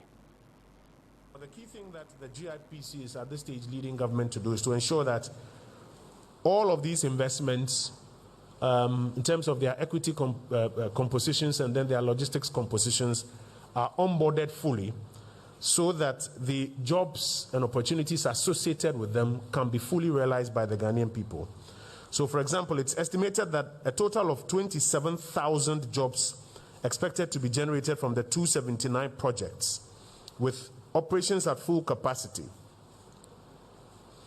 About 22,000 of those jobs are expected to be for Ghanaians, while about 1,064 of those jobs, that's just about 5%, expected to be taken up by expatriates or non-Ghanaians. And these investments were mostly coming from China, about 751 million, the UK, about 240 million, South Africa, about another 240 million, Australia, another 240 million, Netherlands, 238 million US dollars thereabout. So what the GIPC is doing at this stage is to ensure that all of these investments are fully realized on the ground so that the jobs and opportunities associated with them are occasioned. And we think it's important that we update the Ghanaian public on all of them. Now let's move to some power stories, because GRICO says Greater Accra alone consumes 25% of the total power generated in the country. This was made known to the media during a tour by the GRICO board, Jonathan Amwakoba, at the Pokwasi BPS. Addressing the media on that particular day, Mr. Amwakoba said Accra consumes most of the power generated in the country, hence the building of the Pokwasi BPS is a step in the right direction. There was the need to build this box supply point. And when the MIDA compact started, they were very generous to us, and they decided to help us to build this box supply point, which is the fourth, but in actual fact, the fifth that we are building, to take some of the load from all the other box supply points, because Accra is going. The substations in Accra do not supply only Accra per se. They supply all the way to Akropong, all the way to Nsawam, to Weja, Kaswa, and the rest. So that is why we are having this, in order to take some of the load from the existing box supply points. So now Accra alone would have about 5 box supply points. As I said, when I joined in 1987, the total load was about 100 megawatts. But as we speak now, the load is in excess of 800 megawatts, which is more than a quarter of what is generated for the whole of Ghana. Accra alone is consuming more than 25% of the load that is being, of the energy that is being generated for the whole of Ghana. Let's do some cocoa boat story, because over the week there is some fears being allayed because China has started exporting cocoa beans. But the Ghana Cocoa Board has expressed worry over reports of China's resolve to produce and export cocoa beans. The industrial Asian nation is reported to have produced its first batch of cocoa beans in the town of Zinglong in South China, and according to reports, subsequently exported to Belgium, weighing 500 kg and worth about $3,600. But the public affairs manager for the Ghana Cocoa Board, Fifi Boafo, in an interaction with City Business News monitored by GhanaWeb, described the development as rather worrying for the future of Ghana's cocoa industry. He continued, The concerns has to do with the fact that will China be able to produce in large quantities and be commercially viable? I ask because if you look at the production in general, it grows in places where you have, for example, between 10 degrees north and 10 degrees south of the equator, where the climate temperatures ranges between 18 to 32 degrees Celsius, with rainfall of about 1,500 millimeters to about 2,000, Minister Esla Owusu Ekufu. According to her, the current state of the company and the circumstances under which the shareholders decided to exit the market led to the acquisition of the company at the said amount. The move is to offer the government, the new shareholders, some financial space to reinvest into the company to bring it out of the challenges it is bedeviled with. In addition to this, government has renegotiated many of the loan facilities the company had entered into and been able to achieve a high level of debt forgiveness. To further better the balance sheet of the company, the former shareholders and government agreed to equally share a $100 million facility acquired for Standard Bank. The facility remains one of the largest debts of the company's books. According to the minister in charge, she said, "We work closely with the Ministry of Finance in all the negotiations. So far, they understand what it entails now. The shareholders of Airtel Tigo are not passing the shareholder loans which they've advanced to the company. That's one of the main items hurting the balance sheet of the company. 100% of all loans have been forgiven, more or less. They are not seeking repayment of those loans." Those are the words of Esla Owusu.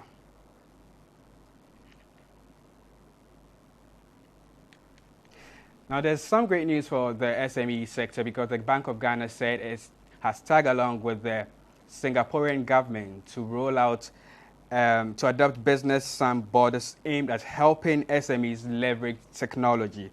This was said by the first Deputy Governor of the Central Bank, Dr. Maxwell Opoku, whilst he was addressing the press at the launch of the 5th Ghana CEO Summit. According to the Deputy Governor, measures are being worked out to accelerate the digital transformation and oversee expansion of local SMEs. I must state that the bank is aware of the importance of businesses, particularly SMEs, in the Ghanaian economy, and is working with the Monetary Authority of Singapore on a business sans borders project to enable SMEs in Ghana leverage digital technology to improve on their businesses as well as give them access to explore global market opportunities. In conclusion, I would like to assure CEOs that Bank of Ghana is very much aware of the changing times in our business environment and is continuing to monitor the evolution of new trends and will put in policy measures to ensure that we align with these new trends. We stand ready to continue to provide and build upon the requisite infrastructure needed for development and ensure smooth business operation, and we will make sure the policy environment for businesses is enhanced and fine-tuned in a post-COVID environment. GRA is ready to automate its revenue collection online. It has served notice of ceasing the acceptance of personal and corporate checks to payment of taxes and custom duties effective June 1, 2021. According to the GRA, in circumstances where it's necessary for checks to be issued for payment spread over a number of months, such checks must be supported by a bank guarantee. The statement signed by the Commissioner General of the GRA, Amishadai Owusu Ansa, said effective July 1, 2020, all payments for taxes and duties shall be made directly to GRA accounts with the various banks through the various means such as cash, bank draft, bank transfer, ACH, SWIFT, cards, Momo, and other electronic means.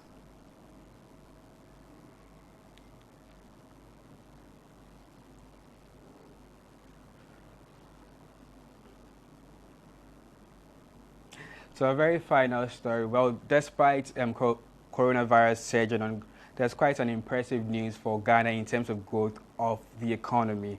The Ghanaian economy expanded slightly by 0.4% the year 2021. The economy contracted in the second and third quarters of 2020 by 3.2% and 1.1% respectively, following an expansion of 4.9% in the first quarter due to the ramifications of the COVID-19 pandemic. According to the provisional results figures, the agri sector drove the annual GDP with a growth rate of 7.4%, while the service sector recorded a positive growth of 1.5%. Industry contracted at a rate of 3.6%. For the agriculture sector, the fishing subsector recorded the highest year-on-year growth rate of 14.4%, while the forestry and logging subsectors recorded the lowest with a contraction of 9.2%.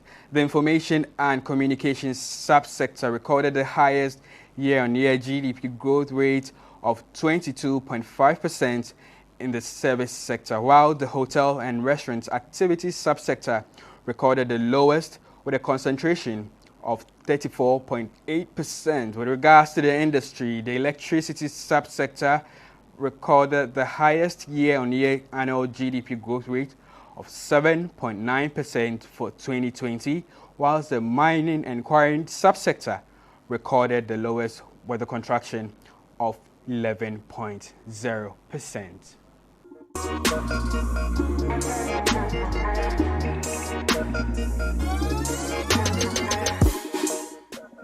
That's it for today's edition of Best Tech on GhanaWeb TV. I hope you enjoyed today's program. But for more news, head on to www.ghanaweb.com. You can also get interactive with us on social media, being Facebook, Instagram, and on Twitter. Our handle is the GhanaWeb. Do not forget to subscribe to our YouTube channel, the GhanaWeb TV. Thank you so much for watching. My name is Desmond Frimpong. Thank you so much for watching.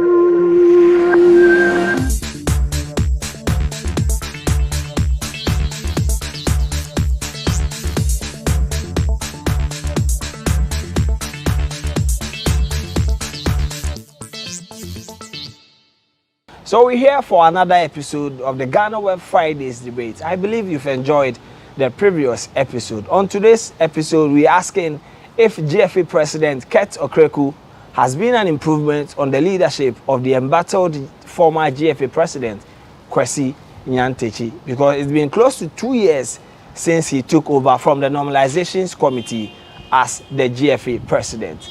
Let us know what you think by stating your opinion in the comment session. My name is Joel Leshend, and we go for a quick break. When we come back, I'll introduce my guest to you, then we start the discussions.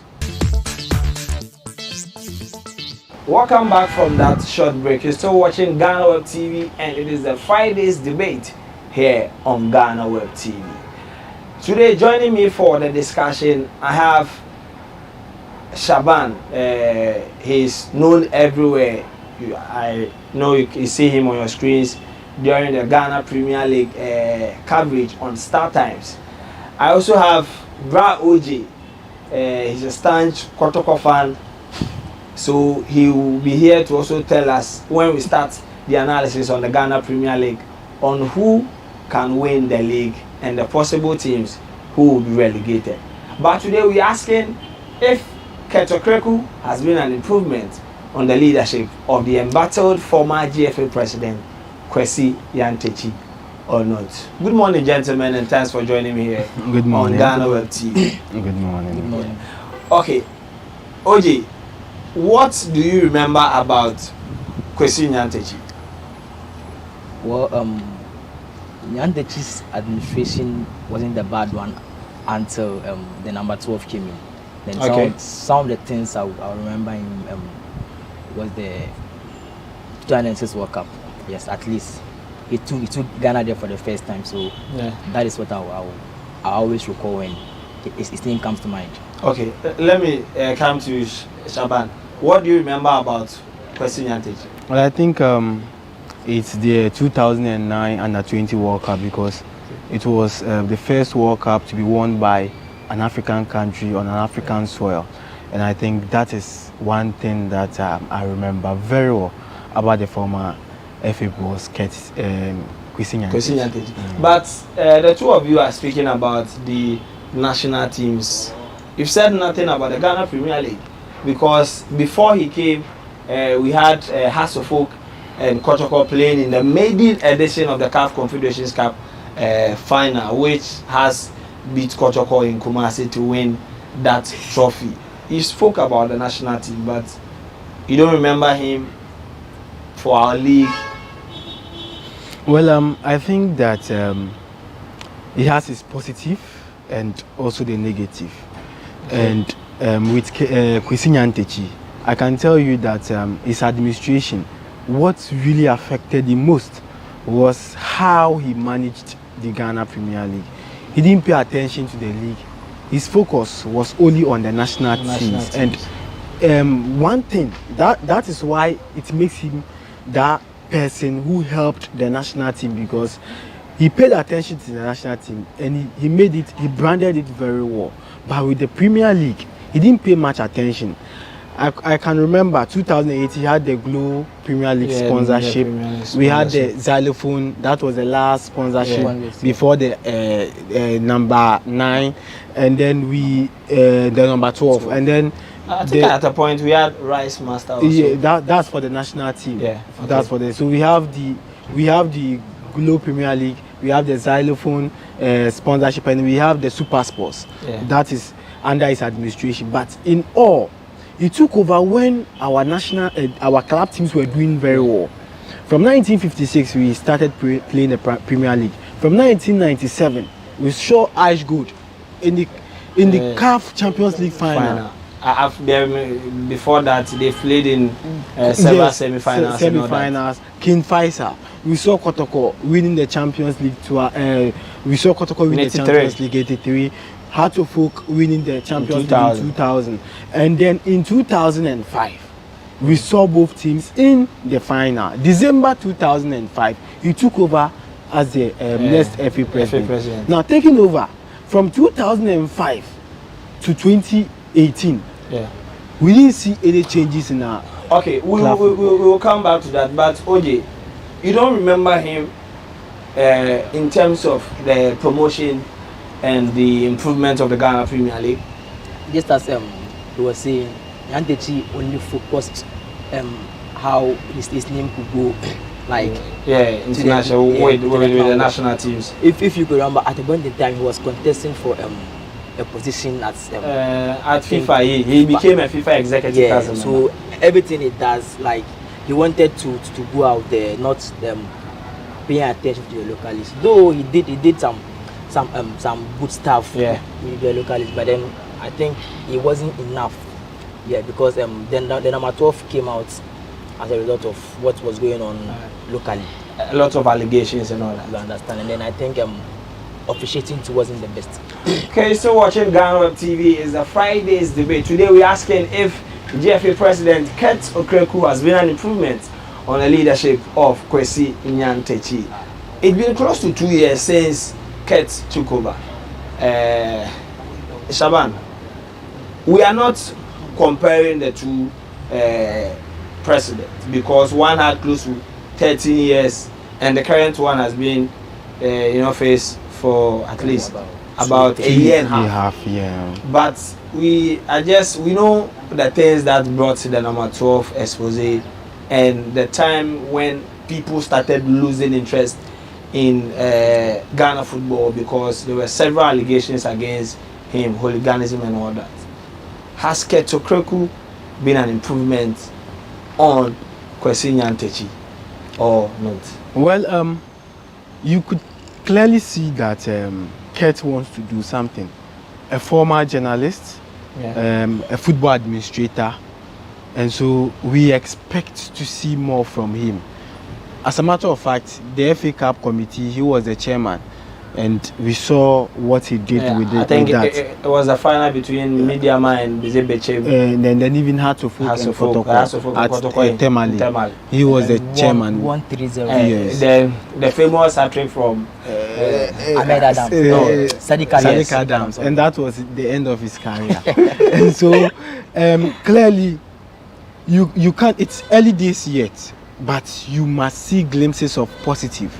And I think that Kurt's administration is showing something. But for me, as an ardent local league follower, my expectations is to see the progress of the clubs or the progress of the Ghana football. Especially when in about 13 good solid years, we struggled in the Premier League. We've not seen any positive. We are struggling. Things are not going well. Clubs cannot finance themselves. We are having issues with infrastructure and all that. TV coverage. At a point in Yantechi's administration, we didn't even have TV coverage. Yeah, I remember, and we played the league without a headline sponsors. Even this time around, we are playing without headline.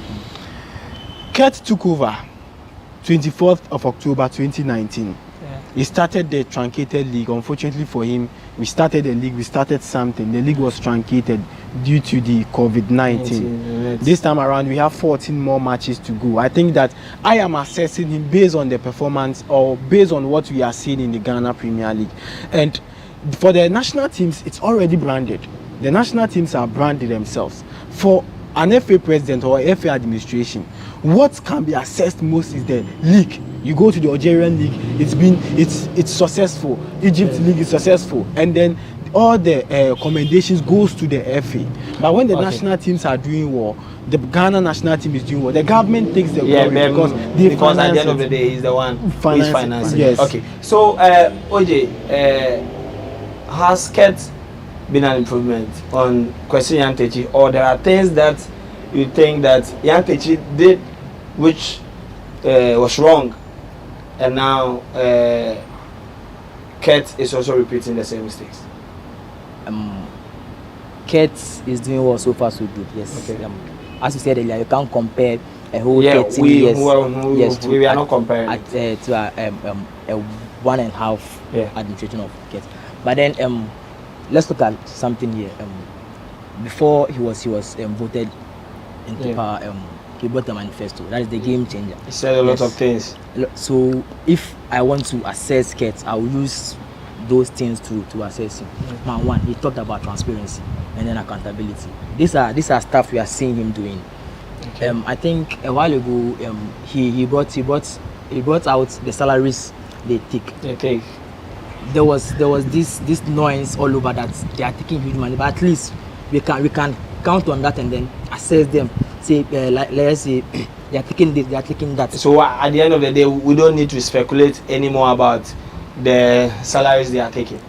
I'm not saying that, but then we will know they are taking this. So if let's say something is not going over financially, we will know that this is what has been added to the account. I hope you are getting me. Yeah. And then let's also look at refereeing. I think now this season referees have been paid I think 2 weeks or a month. Unlike formerly when they pile up their remunerations and then things. Then we also talk about the secretariat. During Nyanji's administration, Nyanji had all the power, but then looking at case administration, the secretary, Prosperado. Prosperado is also having some form of power, which he also chose the referees manager at the squad team. Yes, so I think it's been doing also far so good. But then internationally, you can't assess him because as you said, government will take the glory.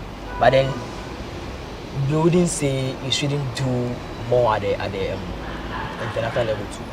The women's league is going on, so I think Kurt is doing fine. Yeah. All right. So they are giving their general analysis about Kurt Okraku's reign so far as GFA president. But we'll go for a quick break. When we come, we will discuss his posture with the media and how the administration is handling issues like hooliganism in our football. You're still watching the Friday's debate here on GhanaWeb TV. We'll go for a quick break. When we return, we'll continue the discussions.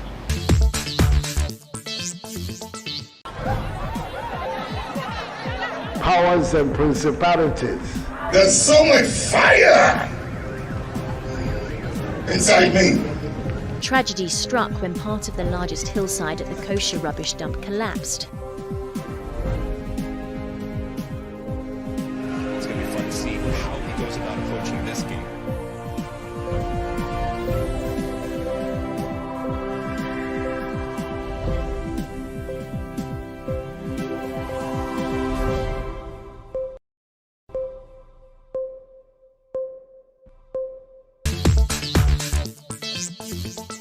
Right, so welcome back from the break. It's still GhanaWeb TV and it's the Friday's debate here on GhanaWeb TV. We're talking about issues regarding the Ghana Football Association president leadership. And as I've been saying, we are not trying to compare his reign with that of Yantechi because the embattled former GFA president had close to 13 years. But we are asking if Kurt has been an improvement on the leadership of Kwesi Nyantakyi.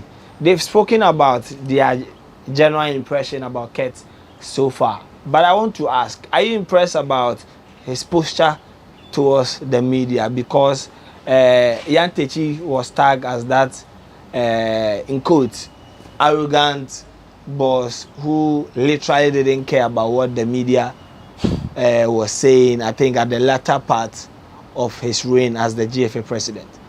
Well, I think that Kurt has really improved on the previous FA president in terms of communication. Okay. I think one of the things that is helping this administration very well is how they respond to issues. Yes. Because in the previous administration, they didn't have that problem so much, but they wait for issues to go out, escalate before. Yes, people speculate, and at a point they don't even respond to it. And for the media, when we start talking about an issue and you don't respond, we will keep on hitting it. And for the media, we have influence on the public, and whatever we say, the public accepts it. So Kurt realized those things. He knew that if he doesn't come out quickly to respond to issues, it is going to affect him too. Is it because he has been a journalist before? Yes, he knows the impact of journalism on the public, and that is why he's quick to responding to issues. And I think that they have had issues. I remember one of their congress, some of the medias were not allowed to shoot and all that. But I think that they were all basic rules that the media must follow. I think they are learning. Look, the Women's Premier League, it has improved. A lot of information on the Women's Premier League. The official page of Northern Zone, official page of Southern Zone, informations are being posted. The Premier League too.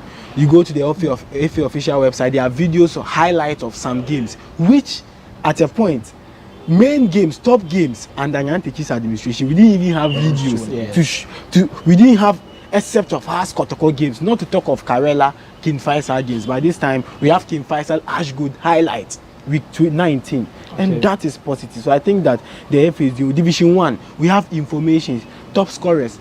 In the previous administrations had for you to even know the top scorer in the Division 1, but Division 1 by this time you know that Andy Kumi Francis joined Kotoko, scoring 7 for Unistar Soccer Academy, and that is also helping. So in all angles, in all aspects, you see a sort of communication directly from the association to the public, and how they also respond. Lawyer Prosper Arisinado to the General Secretary is doing well, even though he's not the head of communication. We have Mr. Hart, Mr. Henry Asante Chum, but they are all working collectively to help. And the FA president also goes on most platforms to also, but in the previous administrations had to even get Nyantakyi because you go to Switzerland, you go to CAF and all that. You will even have okay, so he has touched on his engagement with the media. Sometimes Kurt is criticized for some of the things that he says in his interview with the media. The first one was when he said he cannot appoint his enemies. It brought a whole lot of controversies. And the recent one, I am not the IGP to arrest hooligans at our match venue. Generally, are you impressed with how he engaged with the media and the sort of responses that he provides? Joe, you and I know this man knows a lot about the media and then journalism as a whole. Yeah. Yes, and then he wouldn't go out there to say anything that would tarnish his image or reputation. Yes, he has a communication team which is headed by Henry. So anything he says or anything that goes out there has been properly arranged. Yes.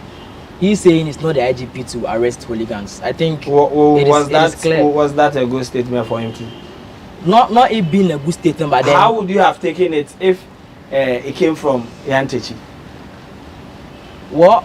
That is a tough question. No, yeah, but that is a tough question. But you are saying that it's not a big deal. I don't see anything wrong with that. Yes. Then I'm asking because remember the question is whether he has been an improvement on Yantechi's leadership, especially the latter part that it was him who decide who occupies the position of vice president and all that.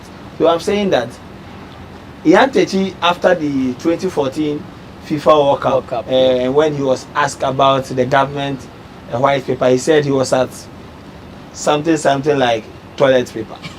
And it became a big issue in Ghana. Now, a GFA president is asked about hooliganism and all that. And he says that I'm not the IGP to go and arrest people. And you are saying we shouldn't make a big deal out of it. And I'm asking you, would it have been okay with you if that statement came from Yantechi?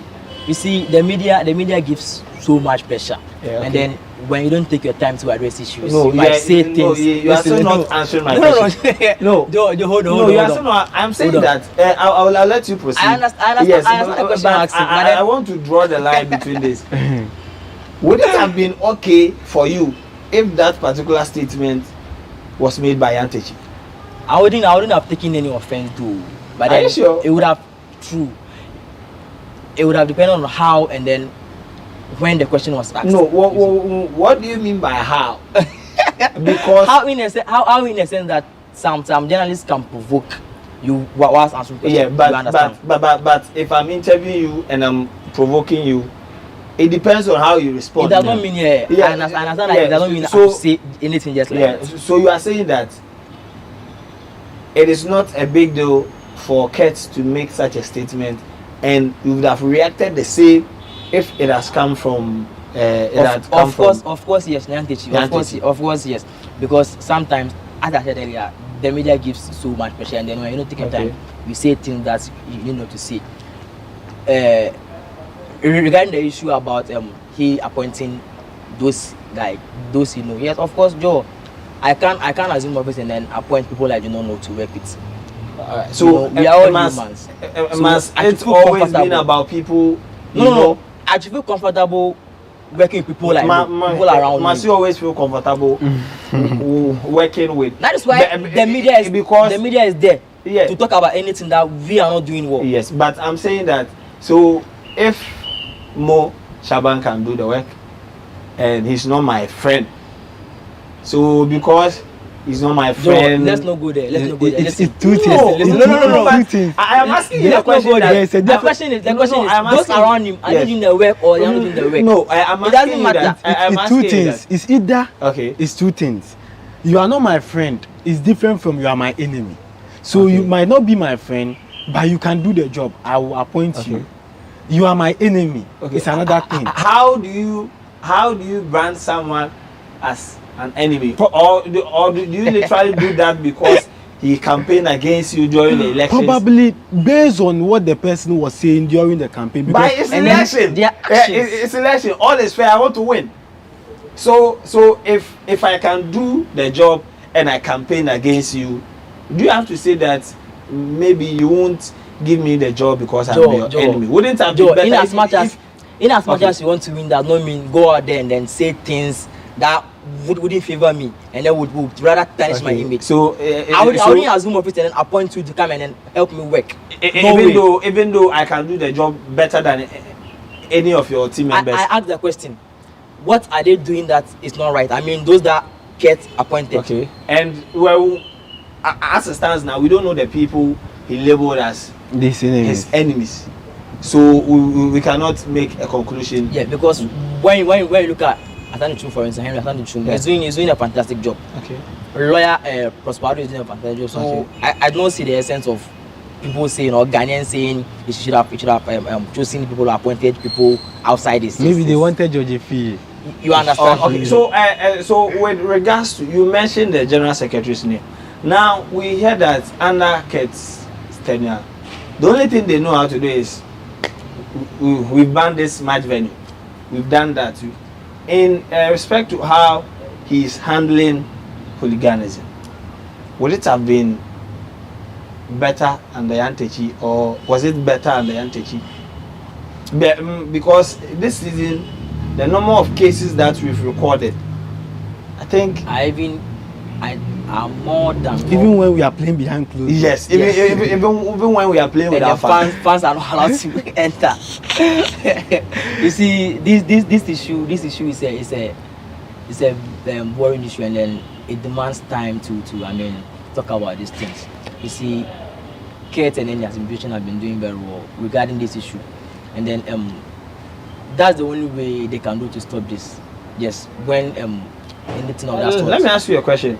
So, if you come here and you misbehave, and the police allow you to go and they say we ban GhanaWeb from using their office premises for 1 month, how does that solve the problem? I didn't get the question. I come here to misbehave. Yeah, you come here to misbehave, and maybe the National Media Commission or the NCS. I come here asking who? Asking you come here as a guest. Okay. To misbehave. Then they say that they won't punish you, but they are punishing GhanaWeb. Is that a way to solve the problem? But how do you know those that misbehave are not the fans of the clubs? Oh, what shoes? They want to support the teams. Because look, the Wamanafu incident, none of the fans who I saw in the video and they were beating the referee, none of them was wearing a replica jersey of Wamanafu. So how do you identify that these people are fans of Wamanafu? I wouldn't go to a stadium with the intention of going to misbehave and then I'll put on an attire that will identify me that I'm from this club or this club. No. So how do you identify that these are my fans? Yes. No Heart of Folk supporter will go to, I think, a venue or a match between Asgold and then Asafotoko. Did you watch? Maybe you watched the game between WAC and Kotoko on TV. But if you are the Kumasi Sports Stadium, you see what the Heart of Folk fans did. How do you know they are Heart of Folk fans? Brandon, wait. Because I was there, I knew some of them. Yes, Brandon, the one, I think the late Shomokwe. Yeah. Yes, he was part of them. Brandon themselves as if they were fans of wax. So if they had misbehaved, how do you? They didn't misbehave. Well, I think that with this issue, hooligans, that specific thing started way back because we started playing the league in 1956. We've had issues about it. Under Kurt's administration. Look, don't look at OJ, look at me. Under Kurt's administration, we've had issues, and one unfortunate aspect is that we are playing behind closed doors. That makes it more very difficult. One, to handle the case of hooliganism in our football, we need to tackle officiating. You know why I'm saying that? We'll come to that yes. You see, the fans have perceptions that after the Anas expose, the perception is that any referee who does a mistake has taken something from the other club. So, I'm not cutting you. I have to go for a quick break. When I come, we are running, we will have to wrap up the discussion on the referees' performance under this leadership, and then the issues about the Ghana Premier League and all that. You're still watching the Friday's debate here on GhanaWeb TV. Has Keto Kreku been an improvement on the leadership of Kwesi Nyantakyi? We'll go for a quick break. When we return, we'll continue the discussions.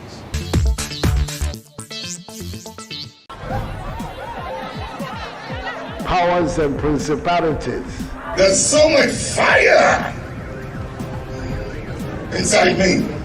Tragedy struck when part of the largest hillside at the kosher rubbish dump collapsed. It's going to be fun to see how he goes about approaching this game.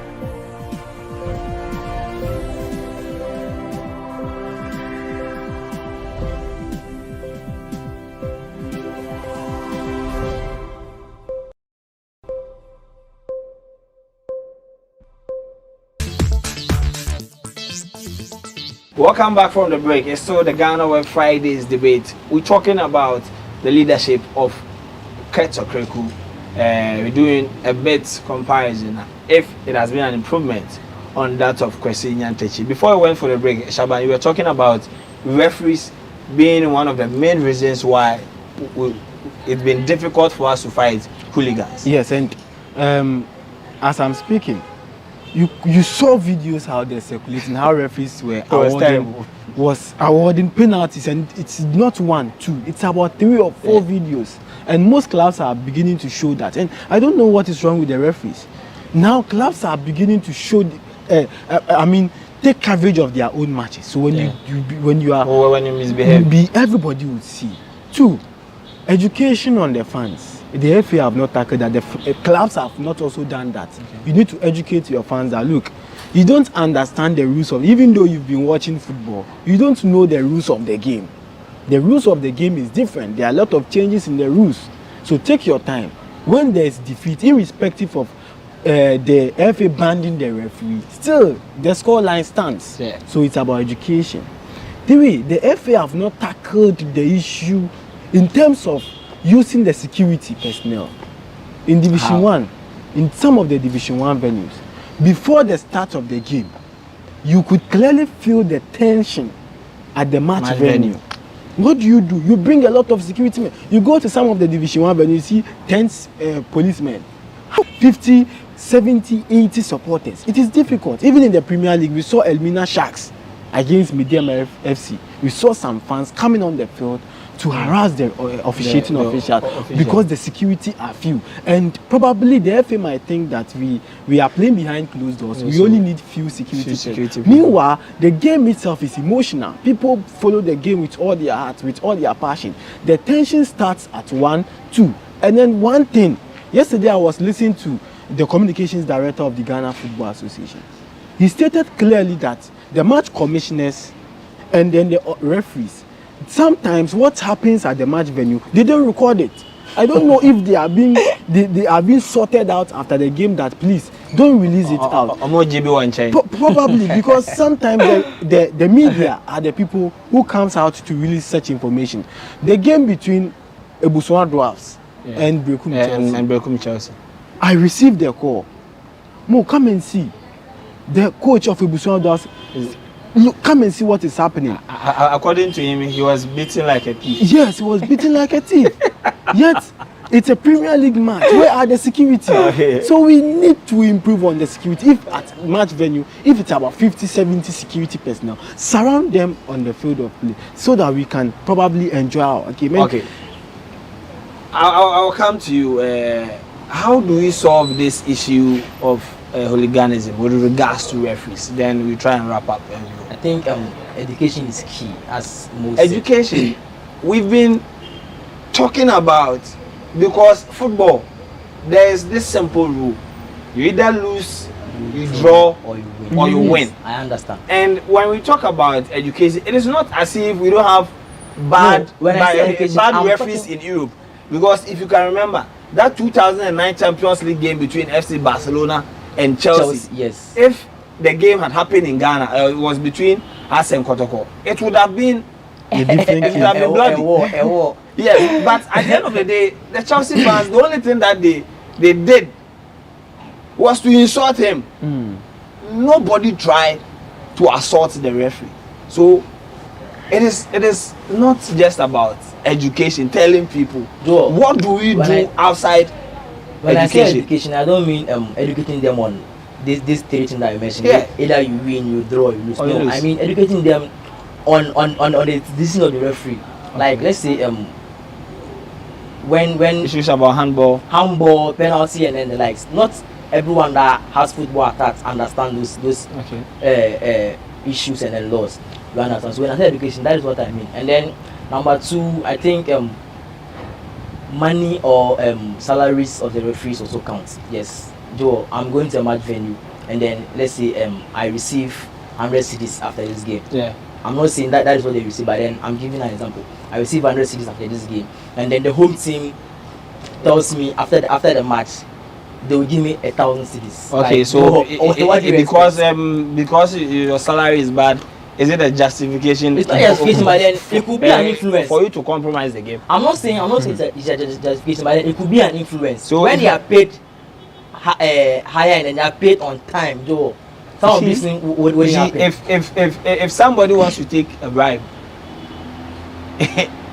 irrespective of the salary he takes, so why but then, let's say out of 100%, okay, if they are paid on time and then they are paid well, I mean about 80-70% wouldn't go into a match with some of this mentality that I'm going to take this, I'm going to take that.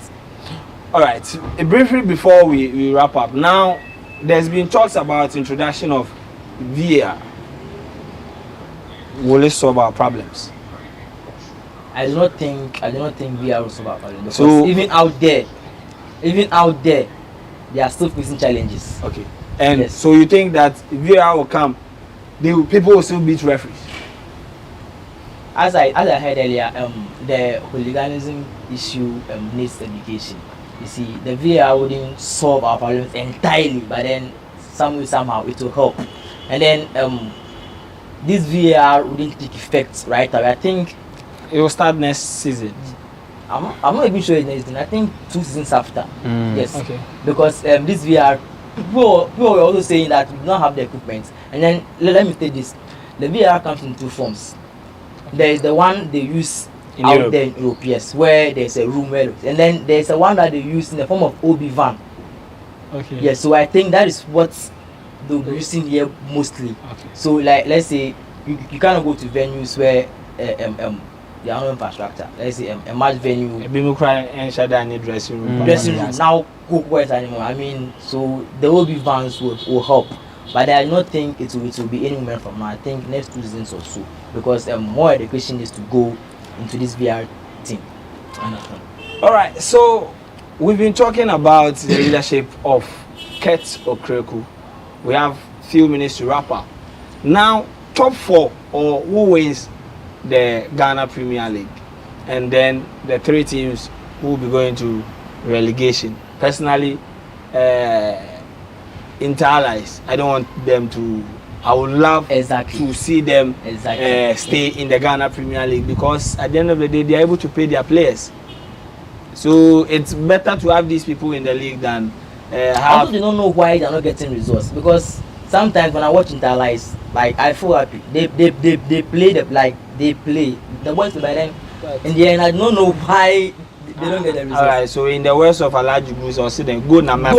Yeah, exactly. Now the top clubs, now it's just 2 points separating 2nd, 3rd, 4th, and the 5th place teams. This week we are going to see some interesting games. First of all, we'll have to cross the Ofin River, and maybe they would ask Kotoko how they did it. So I want to know from your perspective, what are the dynamics going into this weekend's round of fixtures? Quick one, then I'll move to OJ. Well, going into the this weekend's fixture is a decider. Last week was a decider for relegation. I think Inter-Allies have confirmed their spots in the relegation zone. They are not likely to play the 2021-2022 season, because after 20 games they've just amassed 16 points. And you look at the 17th on the league log, which is King Faisal, 19 points. And then you have the 16th on the league log, which is Liberty, have 21 points.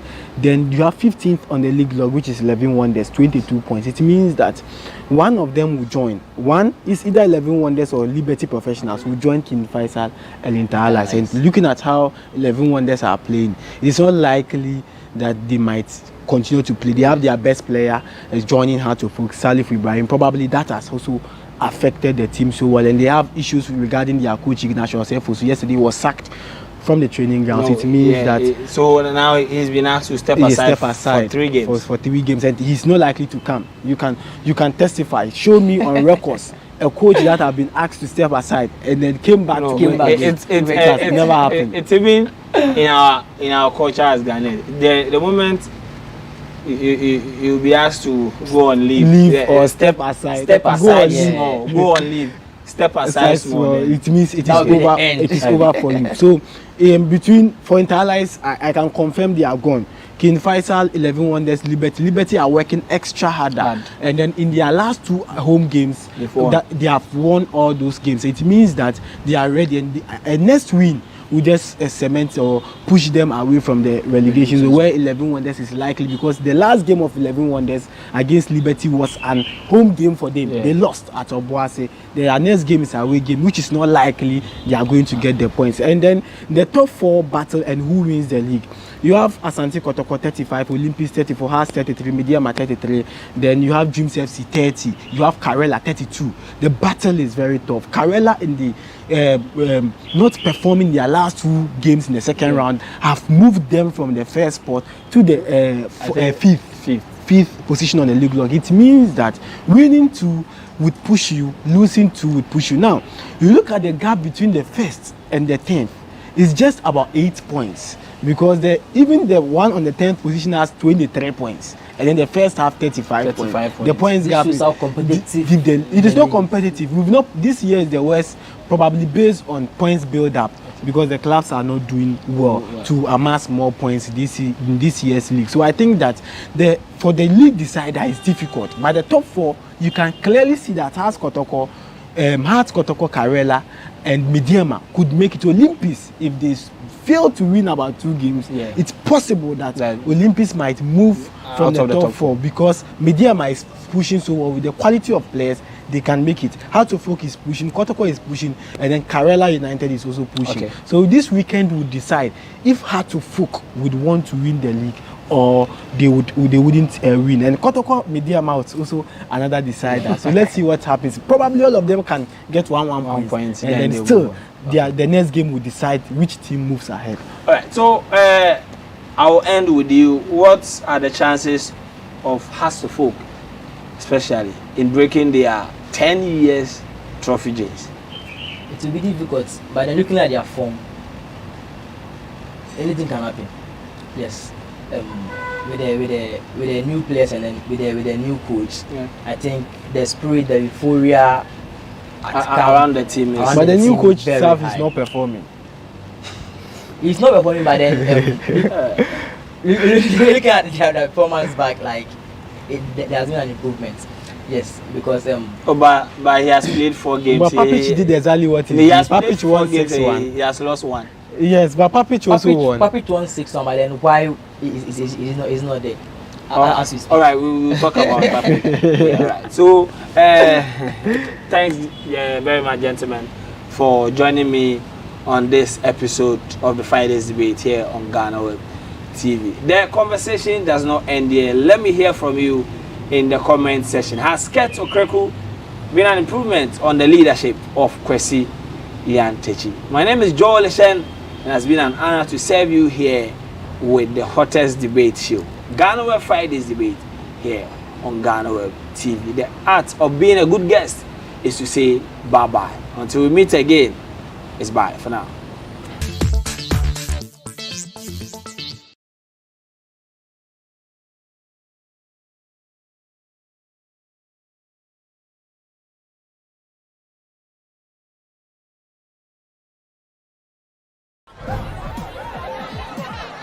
Powers and principalities.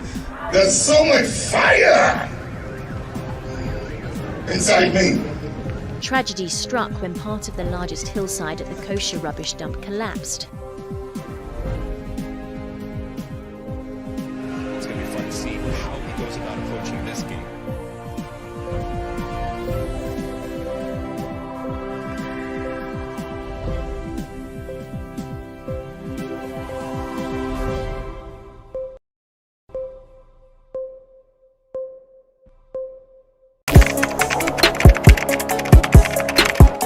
We table issues relating to the arts and entertainment for a riveting discussion, of course, without fear nor favor. The question the presenter asked them was a dumb question. You need to speak the fact and move.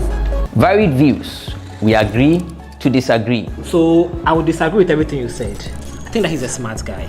I think what he did. No, but I also said he's a smart guy. Yeah. I guess that I'm waiting for the what next. Yeah, I don't think that we have to wait for what next. It sometimes gets confrontational, but that's the beauty of the game. Today you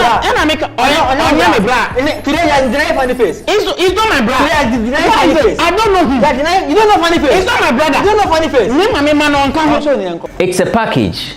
We meet, we sit, we dialogue, we learn, we progress. My name is Benefo Huabin Abrantepa, a proud blogger, and this is my forum.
Waiting be the matter. I see the cry from my head. I do hope say no be better where you carry. This song rings a bell, right? Yes, the man behind this very song is our guest for this edition of Talk Assignment. So if you want to get to know him better, don't go anywhere. Stay with us. This is and I am your host, Elsie Lamar.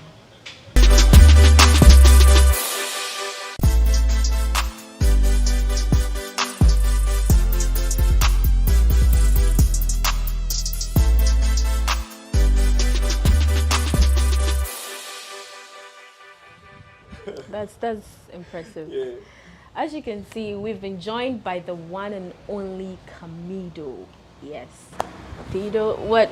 Mido Pondetin. Yeah, that's it. Yeah. You're welcome, Camido. Thank you so much. How's life? Life is good, LG. Your blue hair though, how do you maintain it? I just try to always keep it oiled up and wash it from time to time. Is it always going to be blue? For as long as I can maintain, for as long as maintenance can take us. Cool. Wow. Yeah. All right. You were Thank you. Nominated 3 music awards for 3 categories. Yeah. I want to focus. I think on about one. four categories. Yeah. Okay. I want to focus on one because that kind of drew a lot of controversies, which is the Digital Artist of the Year category. Yeah. People came out to say all sorts. They were like, you were not fit enough to be nominated for such category. How do you respond to that? People are always going to think that people are not deserving of, any forms of like nominations or awards or, praise. There's definitely always gonna be people who think otherwise of, whatever praise you are given, So I thank God for the people around me that have made me to understand that this is how it plays out in the industry. So for me, I knew that like we did some work and we did a lot of digital, work during, especially at the time where like Corona came to hit us and all of that. So I just knew that, wow, it's just okay to be acknowledged in that category. And so I really didn't pay so much attention to what these opinions were like, talking about. I really just focused on the goal, which is the thank God and also stay motivated by these like nominations and acknowledgements and move to the next level. It really didn't cause no down moods in my life. It just kind of like affirmed what these people, the people around me told me, that it's always like this in the industry. When you're doing good, people still think that you're not deserving of the awards or of the praises. So it's cool. It's normal. Yeah. Personally, what were some of the things that you feel you did right that somewhat merited the nominations you had? The backlash? Yeah, I just think that the major thing is not letting Corona hold us back. It's to always focus on the fact that we had a goal and then we had to be consistent at working. And I think that's major. That one of the major things that we did. Like during Corona, I was able to do my Save the Kids with Camido events. I did the media rounds, put out an EP. I did video calls with the fans. So I did a whole lot that was digitally inclined. So I feel like I was just consistent. And that kind of allowed me to merit these things. Still on the awards. Were you expecting to win? Well, my manager used to say one thing, and he always tells me one thing, which is that as long as you've been nominated, it means that you are deserving of the award. At the end of the day, votes are gonna allow the award to be given to one person. You understand? At that time. So I just knew that if I don't think that I've blown or I've broken through the whole of Ghana.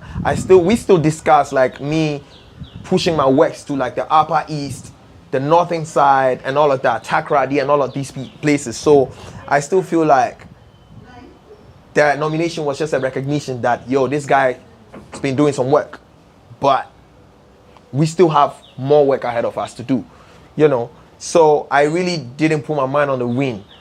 I was really motivated by the nomination. I'm not gonna lie. The nomination alone did a lot of motivation for me, Yeah. Speaking on what you just mentioned, that you feel you are not putting your works are not loud enough, as in it hasn't gotten to where you wanted to be, as in other parts of the country and beyond. What are some of the things that you feel personally you are not doing right, that it's not getting to that stage? Because how long have you been in the industry? I think that I've been here for 3 years. Yeah. Professionally, let's just say mainstream, 3 years. And not to say that I haven't done anything right. You can do all the things right, but this is a process. It's a journey that we embark on. And some people are in the industry mainstream for 7 to 8 years before they get that big break that takes them all across the country, evenly. Not all the songs can take your name across the country evenly. Some of the songs will take you only in Accra. Some of the songs will take you Accra, Kumasi. Some of the songs, but some songs also come out to take you evenly, spreads the blow across the country. And that can only be achieved through consistency, So that's not to say that, so I wasn't saying that we haven't done some things right or wrong. All I'm saying is that the journey continues, and I haven't reached that peak yet. If you see what I'm saying. Yeah, I get it. Perfect. Speaking of songs, can you attest to the fact that a lot of people know your songs, but they can't put your face to it? That was before. I think that we had that problem like mainly before I even met George Britton or I started working with George Britton. That was the problem. Like a lot of people, if you tell them that, where to be the matter? And they go like, do you know the song? You're like, I know this song. So that was the main problem that I had. When George Britton came on board with his expertise, he put my face to the music, you know. And so unlike before, now when I'm driving through town, people are able to like pinpoint and say like, yo, that's Camido, you know. So I don't think that we're having that problem now than before. So now people are able to like put my face to the music. Only that like 90% of that, or like let's say 80% of that has been done. We need to cover the rest 20%. There are some people still who can determine that this, unless I say I'm Camido, and they're like, oh, you sang this song. Do you understand what I'm saying? So I think 70 to 80% of the work is being done, but the rest is also it's just a process. Like we just need to take our time and just do it. Like I feel like this industry is not one that you need to speed through. Other than that, you just become like a shooting star. You know, so it's just like it's a process. We just need to take our time and just do it. Yeah. Congratulations on your VGMA nomination. Yes, so that one also made me feel very happy and grateful to God and also to the industry. You know, like VGM is like the top. Like it's like the most.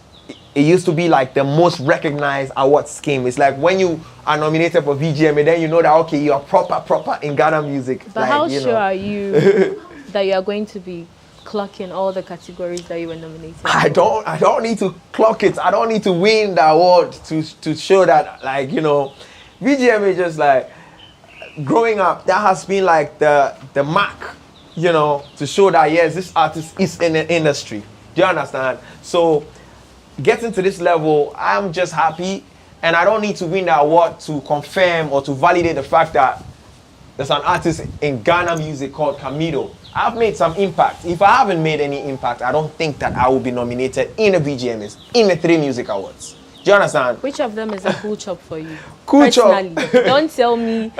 Well, definitely, you know that this one, there's this particular one, dear. I know I'm going to win it hands down. There should be one like that. I don't know, man. No, you need to know. You need to know. I've been nominated as a breakthrough artist, and I've been nominated as Afropop Artist of the Year and Afropop Song of the Year. I think that all of these songs are deserving. Like, I could just win any of them hands down. Name one. I could just win any of these categories hands down. Like, knowing that the songs that have been nominated in these categories, like that song, Maria has done a great job, you know. So I'm just saying that everybody's deserving of the award, and so if I get it, cool chop still. So you didn't tell us which one you think that you are sure of winning. Yeah. But I'm sure you should have but quite a number of threats in there. It's not Who threats. do you see as a threat? Nah, it's not threats. Like, I don't think it's threats. I just think that it's still not competition. Still, like, I'm telling you that being nominated makes the artists in the category winners. We know. That's the mentality that we should carry on. You know, it's always been like, oh, who is your threat? Bro, like, you can't be the only artist. You can't be the only. So imagine that there are like 5 major shows in the country in one day, and all of them are looking for the top Afrobeat artists to perform.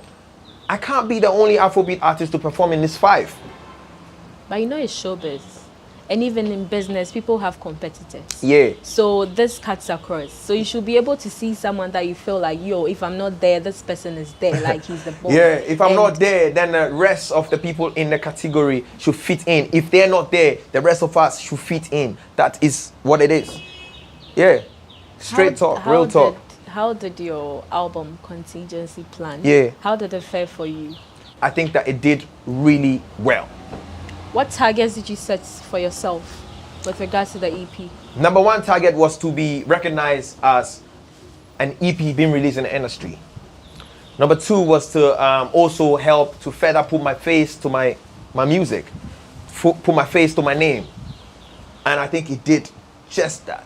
And not one person in the industry can say that they don't know, you know, Meet up on a thing. that they don't know that there's an artist called Camido, Yeah. you know, and it's like big shout outs to the EP that helped us to be able to achieve these things. So I think that it really did the job that it came to do. That was what we wanted it to do, you know, and it did just that. So I'm happy and I'm grateful. I'm moving on to the next, which is the album.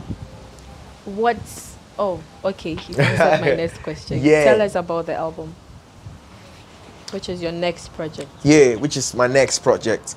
It's called Lighter, Lita, and it basically means that love is the answer.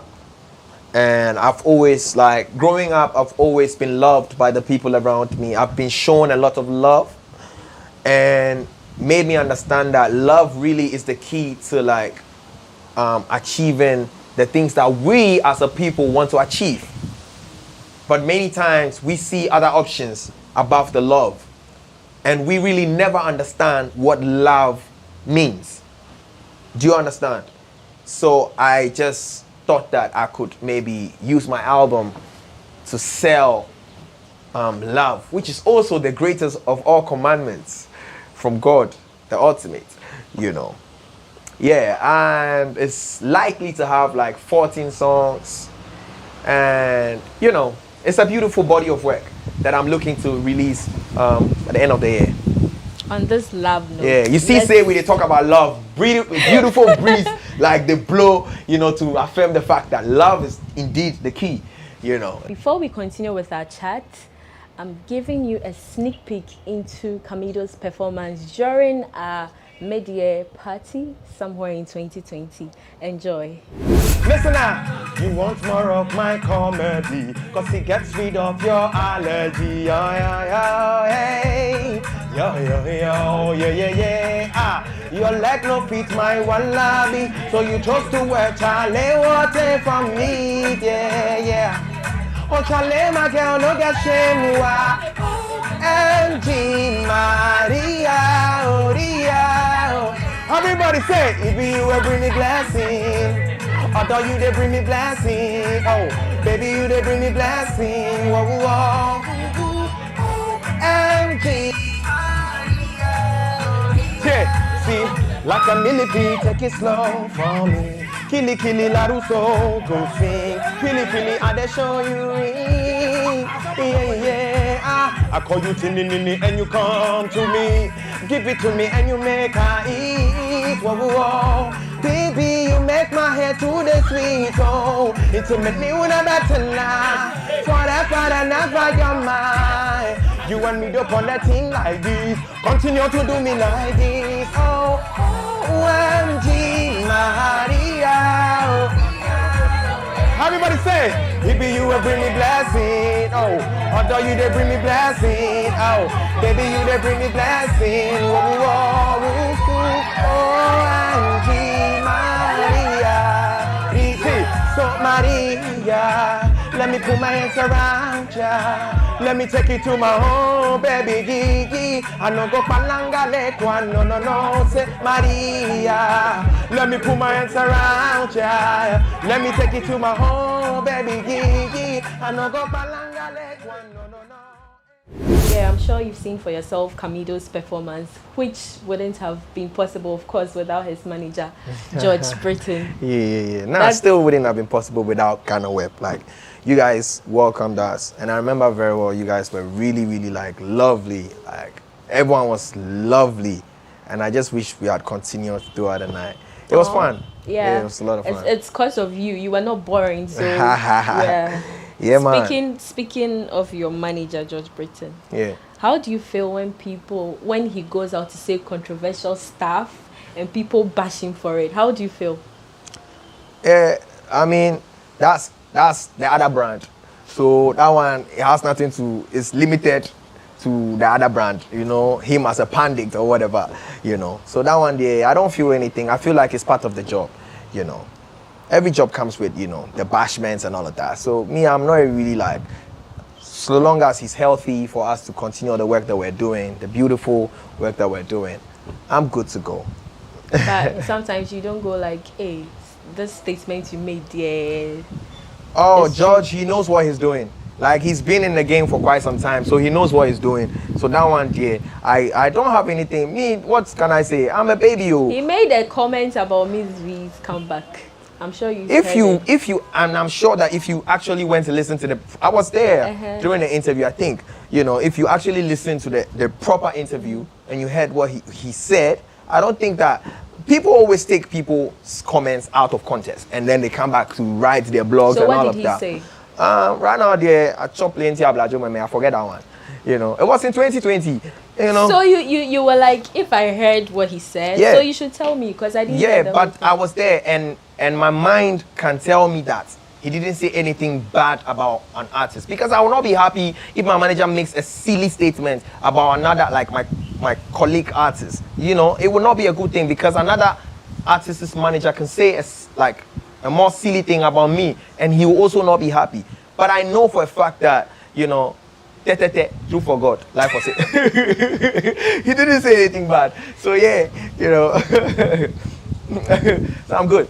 What are some comments, ever since you started music? Yeah. What are some comments that you have heard about yourself that you are surprised that, is this really me, or there's another Camido somewhere else? I don't think that I've so far heard any negative thing about me that I wasn't cool with. So far, it's always been and I like the way, because I think that if you give people something ill to talk about, then they will talk about it. Do you understand? But if you don't give people, if you always frown your face, people will say, why is he always frowning his face? But if you always give people a cheerful face, they will, unless of course these people are crazy, they say so what they haven't really seen. Heard any Nah. So far so good. Stuff. So far so good. It's Camido, Obi Ankasa open ma. Oh, nah, they just say that Emma be pay me because they haven't seen me paying ma, And why do they say Emma be pay though? They just think that with the nature of my music, and I'm good looking, obviously, they think that ladies love people like me. But, and also, they say what they want to say. Now one cause I was shy Emma pay. Oh, man can't tell me. So far, no, a man can't tell me, say, oh, me pearl. So I cannot say that a man pay me. But if I get more than 10 ladies telling me at a go, say, you pearl, you say. But that's impossible. They can't tell you at a go. Like I'm in sure a day. They are in your DMs. In a day. But if I get one woman in 2 weeks, one in 2 weeks, I cannot make a statement that Emma pay me. Do you understand? Which you are not getting? Yes, I'm not getting. Hey! It will not be easy. The last time I saw Bosom P. Young tweeted, he was like, these girls think that we get girls, but we indeed don't get girls. We indeed don't get the girls. People think that we the artists, we get the girls, but we indeed don't get the girls. We did not pass everybody. I don't believe you on that one, but let's move on. Open me. Let's move on. You see, pay me. Jokes on me. So, some veterans actually have come out to say that the music that the new school artists are churning out these days, and really nothing good to write home about. Nothing good? Yes, in that, with respect to lyrics, with respect to even instruments and a whole lot, some of them have actually come to express bitterness about it. We all cannot sing about the same stuff. We all cannot sing the same way that the predecessors sang. That's a no-no. That's like putting people in a box to sing about the things that you thought that was nice at that time. And you cannot put people in a box. Creativity. Remember, it's about creativity. People have to exploit what is in them. People only can give you what is in them. They can't give you what is in a machididi. If you are getting the point I'm trying to make, your point. I can only put what is in me. Let me not burn in the process of trying to express myself passionately. I'm getting your point. Yeah. But what I'm trying to say is there's one thing to be creative. Yeah. And there's another to turn out something of good quality. And whether you like it or not, I'm not going to ask you, but deep down, you know that there are some artists now that their songs are There have been bad artists at that time. Also, there have been bad artists, and which they also know. that there have been bad artists at that time also. So I think that every era is going to come with good artists and bad artists. Let's not try to make it seem like the new artists are not good. Don't you like my music? Don't you like Mr. Drew's music? Don't you like King Promise's music? Don't you like Jackie's music? Don't you like so many Malcolm coming on the block bringing positive music? The ones that are not bringing the positive ones too, I think that you know, are listening to the criticisms, and if they are doing, if they want to go far, then because only good things go far or go farther than, you know, negative stuff. Even though the media, you know, really highlights the negatives a lot, you know, for people to know. But I just think that once you're doing good music, you will go far. And if you want to go far, you will focus on doing good stuff. So, like, I really just think that this era has good musicians. I'm sure before you entered music, you set certain targets for yourself. Yep. Do you feel you have been able to achieve them? Plenty, oh, by the grace of God. Plenty. 3 music awards. Bagam. BGMA. Bagam. Performing at GhanaWeb. Bagam. Performing at, like, all them big stages, Rapperholic, December to Remember. All of them shows was like, when I was coming up, I was really praying God, I really want to, like, you know, show my talent on these, like, stages, award schemes. I wanted to perform so bad, and now we're here, travel to, like, do a tour in London, bruh. Like, who wouldn't be, like, this grateful? I'm grateful, I'm happy, you know, I feel a little bit fulfilled. Journey still continues, like a lot of things still. I still want to do like a major show, like in London, like all them halls, fill the dome, from Ghana to UK to America. Like, I want to do concerts. I want to do proper concerts, bring my Ghanaian brothers along. Like, I see the Nigerians doing a lot, and I want to do it. Sako, they did it before, when it's like his show called History in the Making, and you know, I want to do it. I really want to do it. These are like my targets. Did you grow up in the UK? I didn't grow up in the UK, but I had a lot of UK people around me. Is that why you have a UK accent? I know they say lafa one or lafa 1 or 2 times, you know. But I look forward to like really perfecting my English. I don't love. It's not like, you know. It's not like Ghana has an accent. It's not like Ghana has an accent, but we take all the mix inside, you know. But I just love, and the UK is more about English, and I love to like better my English, you know. So sometimes you have a huge audience in UK. Plenty. So do you look forward to working with some of the artists like YX Bane, Skepta? Yeah. I've already begun. Fans and stuff. I've already begun with UG, and big shout outs to UG. Like, I know that that's gonna open the door, you know, to Skepta. I want to sing like some slick hook for Skepta, you know, something beautiful for Skepta. Geeks, the group. What's the name of the group? NSG. Like, get the gang, man. Make music with these people. Like, I love all these people, but it has to start from Ghana. Also, like, I obviously want to make like collaborations with like Ghanaian artists, like plenty Ghanaian artists. I want to do plenty collaborations. Yeah. So, hopefully, you know, God give us life, strength. We do it. I know the conversation is getting interesting, but let's take a pause here and go over to Abrantepa, who will be bringing us the Discovery segment. Yeah, me say me to rap, but me tea boy when can I began to clap. Hey, punchlines ne flow set up. Abrantepa Discovery, I bring you the bab. Yeah, what up? My name is P for Prince. Let's take it from there. Bunch of lyrics. Yeah, I want to know the way I do my rap. Me make cassava ne pa me hold a big man. My shadow is under madam gab. Manya wade never sorry pay you can plan. Ka wo pese we didi me but you can't. Mokotena me ye one zam. And you show this am pen and me brand. And this is coming ni bi na me clan. Yana me pese me di bi na bi fi sana me to wa me hu no wa sorry pay you can see. Me sana ponche black got for me on the daytime. You deny you can never find me. Bunch of lyrics. Charlie. What's up? P for Prince. 90 bunch of lyrics in everything. Why bunch of lyrics? Okay, bunch of lyrics is ye free. Ye team ni ye team vem. Na ye moto ni ya bunch. Because I bunch ya. Just eka. It's no we bunch ni free. We know your slogan, a team ni slogan, and me add it to me median. Okay. It's a bunch of lyrics. But the name actually you are using is P for Prince. P for Prince. Okay. Yeah. Is Prince your real name? Yeah, Prince my real name. Okay. Where do you get your inspiration from? Actually, I don't know, but when I just started music, I was like, I was following someone. Let me follow Sarko there. Okay. Yeah, like because he inspired me. Like a bit of Sarko there. He inspired me to do music, and as time goes on, I started. I mean, feeling my own.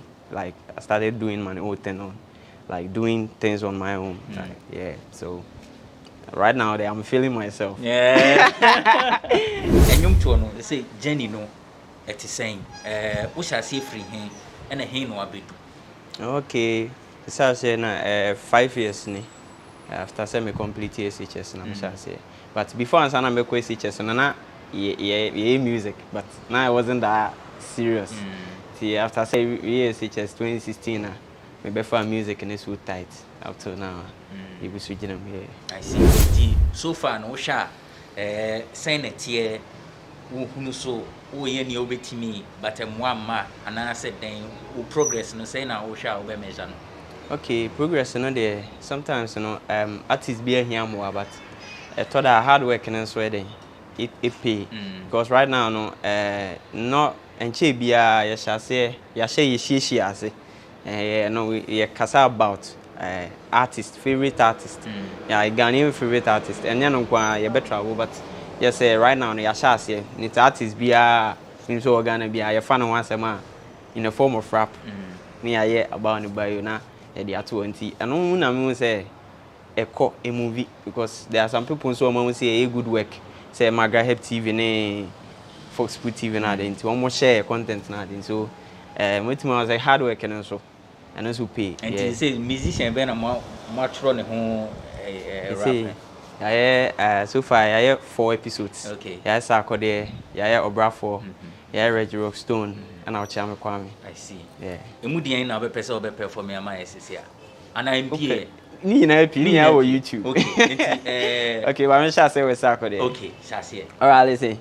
Fiti ase na ye penny for sa rap nem want we wusu kamenya kwafa ko adru tema boy amete so na rap ne mebubo mi se dom peka de ene manyim onyam bio afi ne me dai so ne se me de me ma bedu baabi na se wo bi anyim ayempo a me ankasa megina manam na ma hye me trumpet apotra me kumi dansuom obede be pon obede na so we di na ye de to me ne Michael wusu kwasi ado me peka saba me ho hene you lifetimes na ye wo me se Ghana for me rapper na ba ne matene na be gi nchene maso mi jane fi se rapper na me sensene tema meto this day na me wie na me call as a rapper she me mini mu na me mene Adam kasa high level na me gina mu pampe and I'm so na rappers in be madai me twa kan to be du pe na mani wana so gase e komode me ba wadwe ne sam high no mu na me share dankan me twist na me so me yi ni 1-1 wo entertainment level am person be bedom wo bomo de ma net be pam me ne mo teptin tam ha mate me ne pe na wo follow ma me na wo se hwan ba ne mu fa ko me gunu me am ye say who release enyum na response no at saying what's the feedback that you are getting? Okay, response ni good say right now no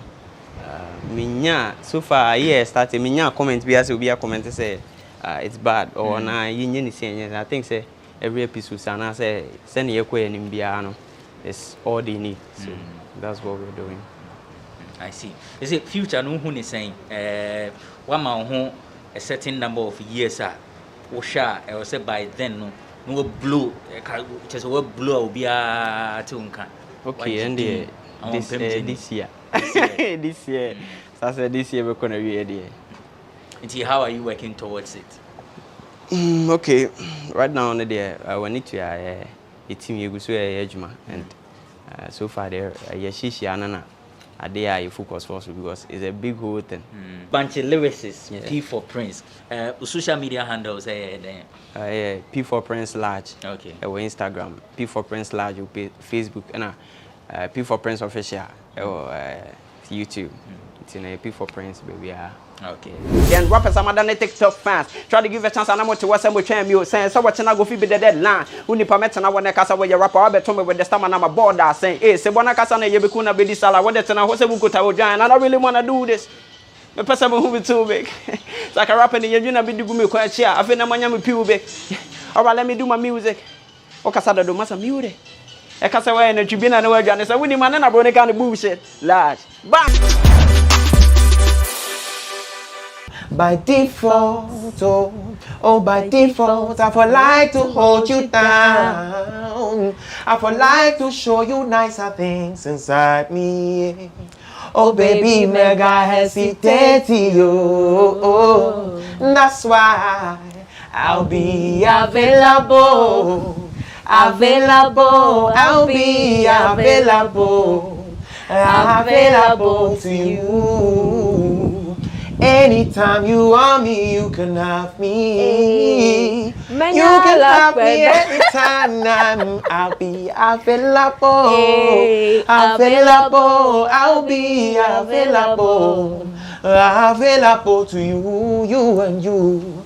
Anytime you want me, you can have me. Boomba, Dana. Yes, we'll be available. We are still here with Camido, and we're moving on to our next, segment, which is like a game sort of. But before we get to that segment, let me ask you this: how would you feel if a girl you are so much into, all of a sudden is insecure about your career?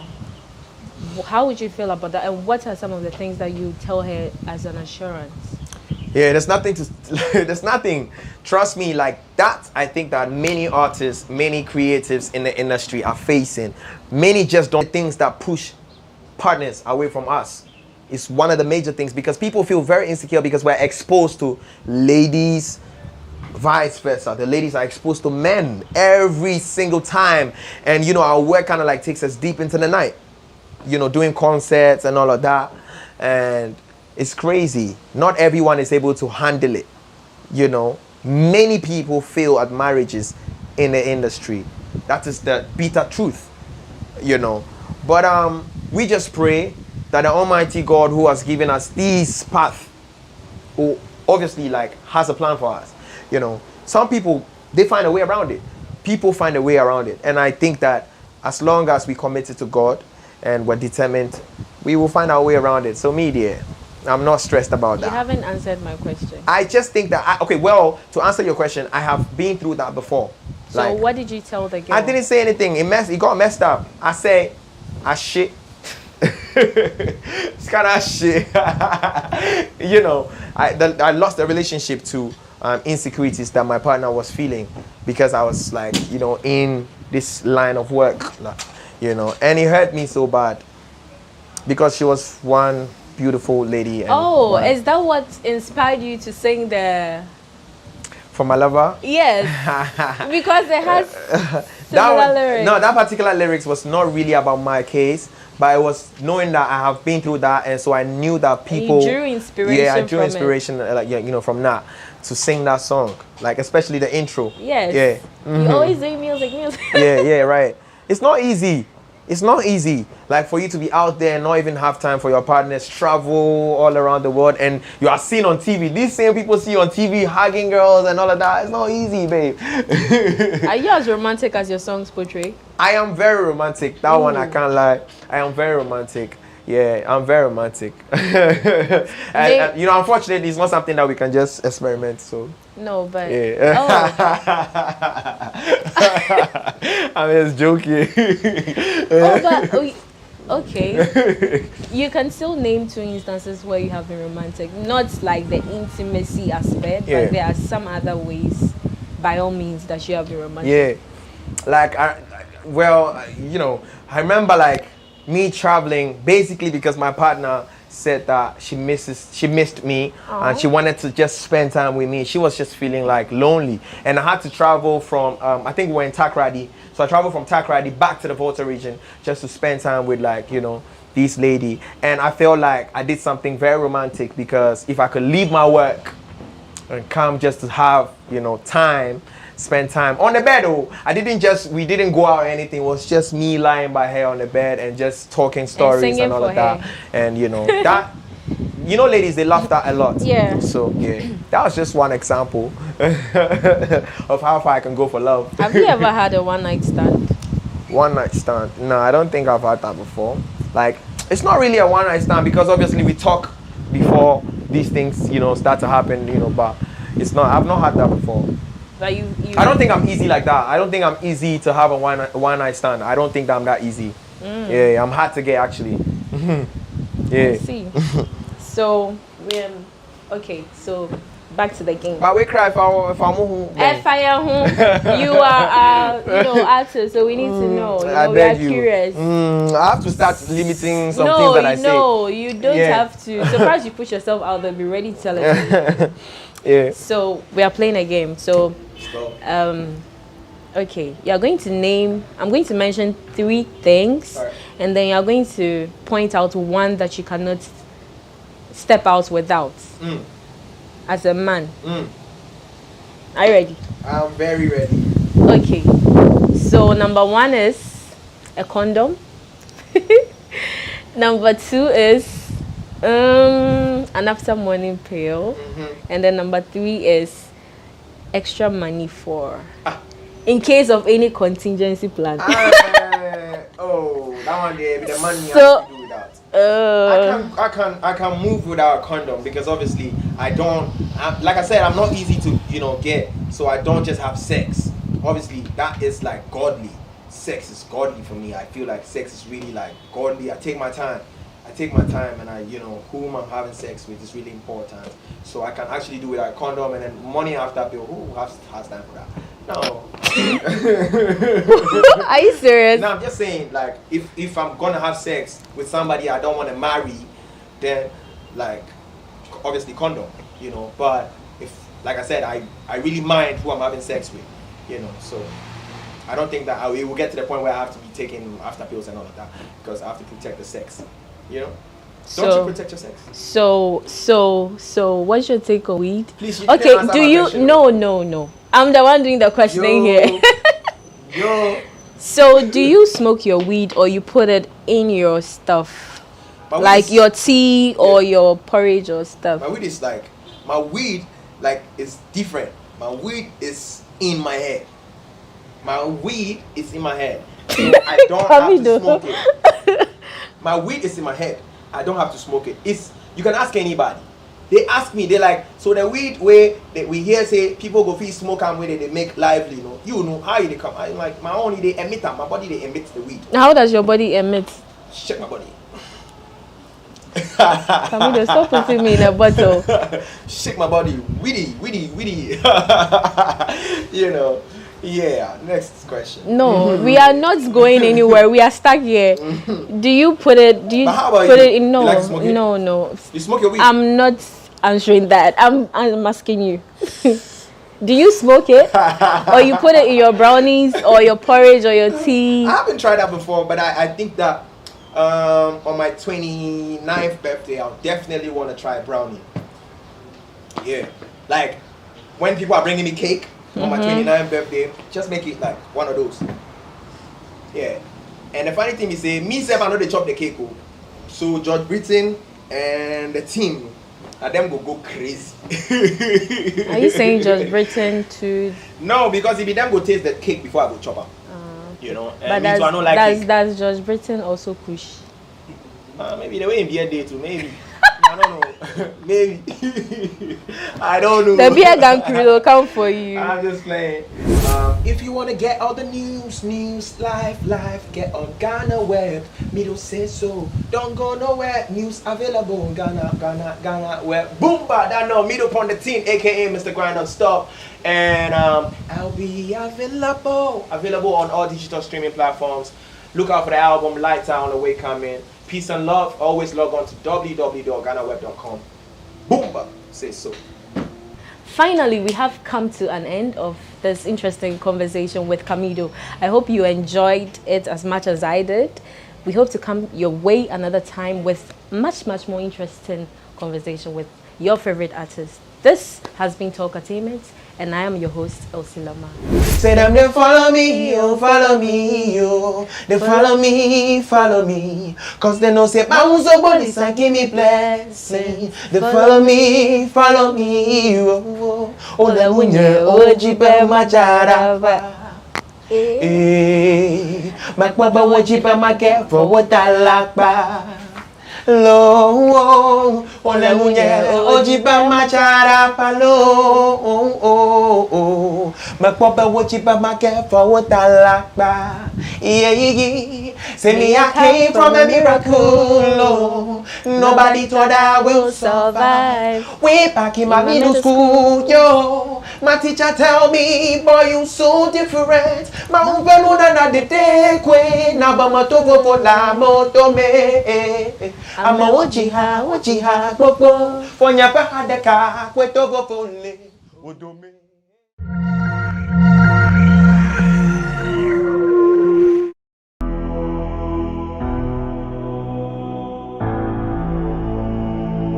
I felt people would laugh at me because I've had that experience before.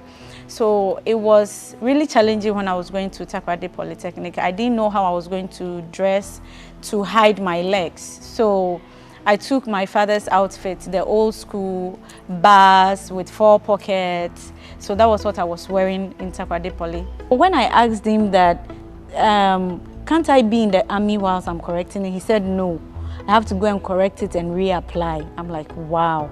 Just my teeth. And it wasn't that bad though. It wasn't that bad. It was like some are in and some are out. Yeah, it was zigzag kind of. Is it braces? Braces. I did one for her when she was at secondary school. I think she, yes, oh. She wasn't feeling comfortable with it because you cannot eat meat and that kind of thing. She threw it away. The part that killed me was that, oh, sister, be a friend of fee. Wabwa and pa, baby, will be an yamishano or not to cement my. That was all he said about me. And I'm like, who is a fee?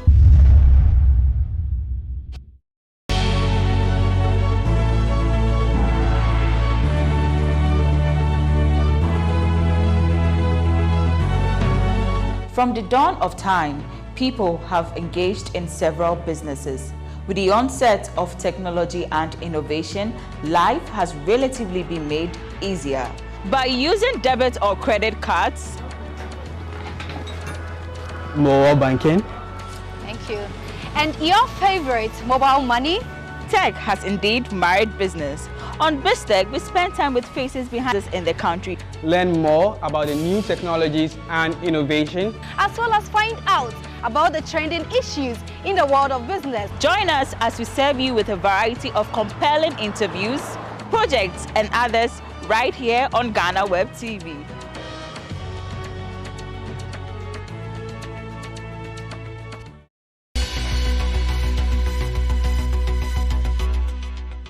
Go up spider. It's a spider never been say. We have to see it, know what someone will be one spider. 2 years and the pieces, and I go 300 pieces. I do and 2 years, 7 Ghana skate and Ghana. In my life, I want to do something better for myself. It's not Ghana I want to stay, right? Just like I want to get some money so like I can pay my way to go another country. Like I want to go Spain. That's my target. Yes, I've been saying, Ocean on boy. I say, you may also. Tom Gwen, say one district, one dam, one factory, a beer company. And home for some in. Oh, business with their call a guy in Tinama start to me.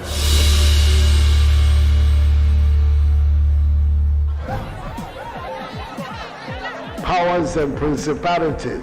There's so much fire inside me. Tragedy struck when part of the largest hillside at the kosher rubbish dump collapsed. It's going to be fun to see how he goes about approaching this game.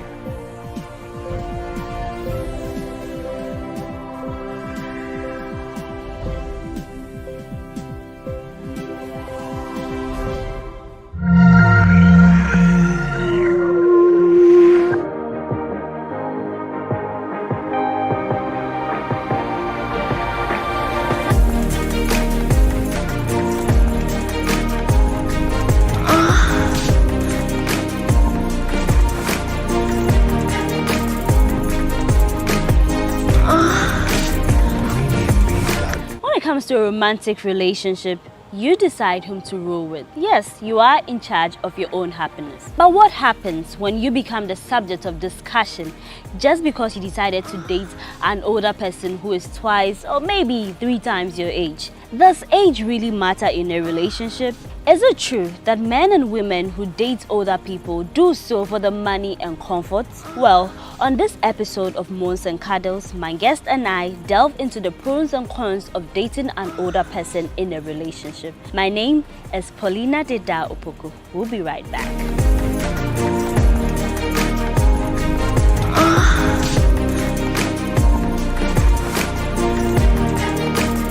Welcome back from that quick break. This is Moans and Cuddles here on GhanaWeb TV. And you know the name, right? I am Paulina Deda Opoku.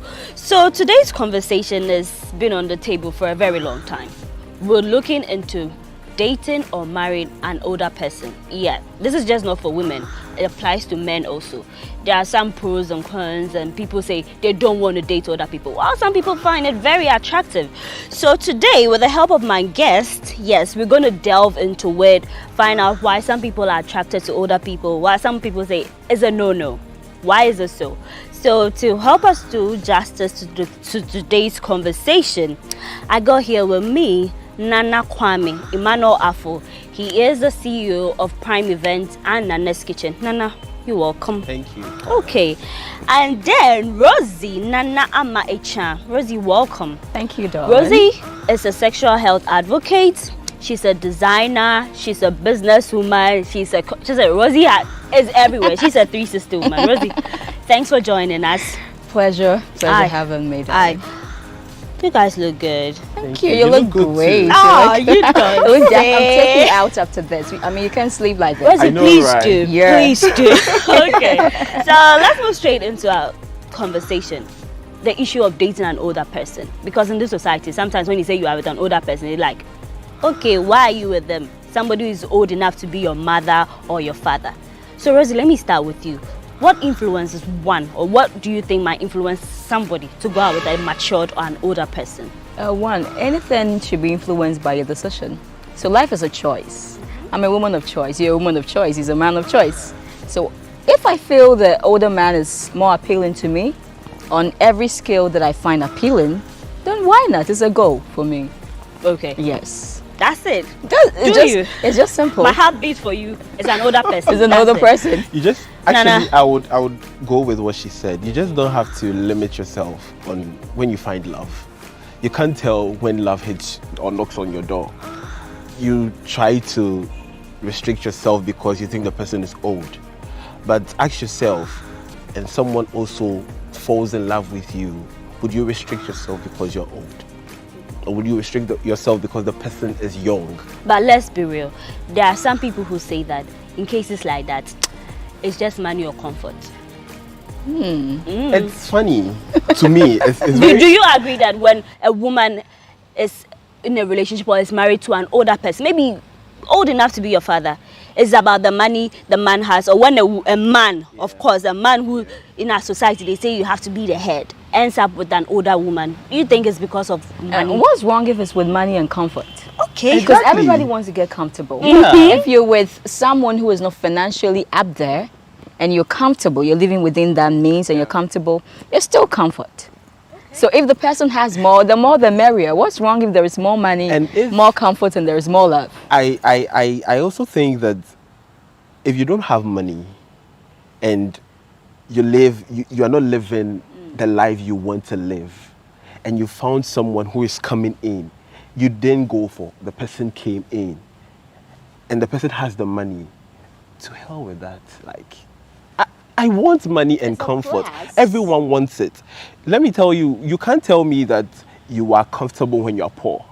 You are not. Okay. You can't be comfortable when you are poor. You have dreams. You want to fulfill your dreams. So when someone comes in and tells you, I'm in love with you, and you see that this is the resources the person has. In fact, it's very insulting when you go in only for the money. But you should go in a whole package. You should go in for a whole package. If it's sex, go in for it. If it's love, go in for it. If it's the money, go in for it. If it is whatever it is, go in for it. Okay, so we shouldn't judge women or men who end up with other people if you think that is all for the money. No, I mean, Paul, I think I should just add this, that money and comfort in itself is a love language. Yeah, exactly. It communicates. Money and comfort. It's a love language. If you check Gary Chapman's The 4 Love Languages, you understand the gifts, the word affirmation, all that. I mean, without the money, how are you going to get the person gift?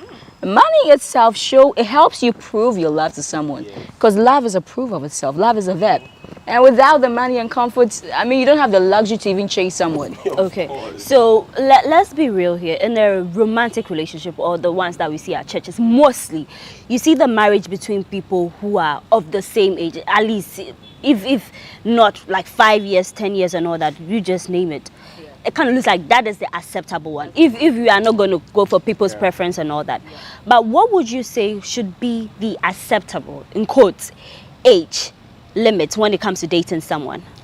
I don't see any age limits when it comes to dating someone. Before you date someone, you saw something that attracted you to the person. Before you even had to go and tell the person, I'm in love with you, I wanted to start something, you saw something in the person that made you feel like, I think I want to get more closer. I just want to know you more. So if you want to know someone who is older than you more, the thing is, you don't even know the age before you even get closer to the person. Yeah, you get attracted to something. Something that drew you. It's like a magnet. Something that drew you to the person, and then it started from there. So immediately it starts. That is when you start to ask questions. That's when you start to find out. Okay, Nana, let me come in on this. I have heard, it kind of looks like it's the word on the street, a man being advised that, oh, when you are going in to marry, make sure at least you are 5 years older than your woman, because women grow faster and all that. So men, in normal cases, love to marry women who they are a bit older than, because they're like, oh, childbirth and all that, maybe at a point you might look matured and stuff like that. It is real. It is real. Apart from people having preference, it kind of looks like the age thing is there. And then women too, they're like, oh, at least marry someone who is 5. I don't know if you've heard that. Yes, age limit. I've heard that. It's a societal bit there that a man should marry age appropriately, usually, for the man. The lady has to be, below his age. And usually they talk in that sense of fertility issues. But now science has proven that women can have, there are other means to equally, have a child. Even if you struggle, if the age is a problem, there are other ways to actually make up for that. So science has cancelled that out. And also there is a bit of women growing, maturing, usually in the physical, a sense where she's wrinkling. Sweetheart, there are ladies who are 50 and still dashing. Yeah. They still look 20, 25. Exactly. So I think all these restrictions have been, with time, it has faded off. So the joke is quite old. When you say you have to marry, when you come in with the birth thing, excuse me to say, but if you are 25 and you still can't give birth, and you're not fertile, you're still not fertile. You still can't. If you're 50 and you will, you're still fertile. You're still fertile. You're still fertile. Because you can't tell when your menopausal stage is going to end. Some people start early, some start late. So when you are thinking about going to date someone, and then you think about, if I marry this person who is 50, how will she be able to give birth? How will she be able to carry the child and all that? It's not your duty. Leave that. Just handle what is in between the two of you at the moment. Surrogacy is something that even can help. It's helping now. It can help a lot. Yeah. But if you try to limit yourself because of the age and not marry the person, imagine you marrying someone of your own age. And for 20 years you still can't give birth. You have to also understand that childbirth is a gift from God. Yes, exactly. Rosie, so how about those who don't think the way we do? Like we say that, okay, it doesn't matter if age shouldn't be a limitation to why you're dating a person. How about those people too? What do you think you know, drags them away or push them away from dating? And let's because you're a woman, what do you think some ladies, they don't want to end up with older men? Okay, so let me start from this angle where why most people would not want to marry someone, you know, way older than them. So there's a social stigma where you have to be explaining to the whole family, I mean the whole world now, since everybody feels so entitled to people's private and personal life. Why are you dating a man who is 50 years and you were 30? Why are you dating a woman who is 25 and you were 50? So that whole, I mean, now society has become, should I say, too nosy into people's private life. And people have to go through the church. You know, there is way too much stigma. So when the age gap, too much. So people are like, okay, you know what, let me just settle for someone, you know, within my age range. And that could also be wrong, because that someone could not be good for you. Even with that, you are even inviting issues to yourself, because that is not what you want. You want this, but the society is trying to tell you to do that. At the end of the day, the question you should ask yourself is, who is in the marriage? Okay, so I really want to treat it from the male and then the female aspect. So already we've talked about the fact that you have to be explaining yourself all the Yes, time. and there is also the generational gap where, I mean, this generation, in my generation, I mean, late 20s, 30s, this is a generation where you're adventurous. You want to explore the world. This is your prime, you know. So if you go for someone way older, whose mindset is not young, he is in their 50 generation. Someone say your ancestor. I did your ancestors. And you know, in that age, you know, he's just wanting to settle. If his personality is not, you know, well in tune. There's some people who are 50 and they're still vivacious. They still want to go out. They still want to explore the world. They live young. For them, age is but a number. But you find someone who is very conservative and is tuned towards the social line. 50, he's settled. You 20, 25, 30, you're like, I am now on top of the world. I want to go here. He's like, oh, you just have to settle down, slow down. How can you slow me down? So that generational gap also is a problem. And also there is this bit about the whole age mindset, where if he's controlling, he feels more of your father than your husband or boyfriend. So then, because he is, you know, in that, even that, sometimes he might even have been through a marriage or two, or have kids your age. All right, Rosie, you hold on to that one for me, because that one we're going to delve into it. Okay. But Nana, on the part of men, what do you think stops them? Doesn't make it attractive to date older women? Men are not stopped. Like, you can't stop a man when he wants to marry someone who is older. Men do. Society does not spare men of the restrictions, though. Men of, let me say, my age now want to think for themselves. So do women. I know, but when it comes to the society trying to stigmatize and say this and that and that, they tell you what they want. Like, it's me. I must say, I can first say, Beman a warrior bar, like that so kind of thing. if I am in the position of getting married to someone who is older than I am, it should be a privilege to my family that I'm bringing in a woman. It doesn't matter the age. A man is a man. No matter what you do, a man is a man. A man would go extra mile to do what he wants. All right. Now, men are not limited. But Nana, I've heard prior to this conversation, you have to speak to some people where they were making it clear that a man shouldn't feel like a woman is taking the place. Like, you know, you are there, you are doing the own. It's not like they want to instruct you and all that, but they should feel like, okay, I am the man. So when it comes to dating an older woman, you don't get that. Some of them are trying to make it look like, oh, you are my son, but I'm not your son. I'm a man. No. You might be older than me, but give me that respect. The thing is, when you are in a relationship with someone who is older than you, I'm talking in a sense of the guys, or let's say the men, you shouldn't allow the woman to be your mommy. She's not your mother. In this case, you guys have sex. You guys sleep on the same bed, almost do everything together.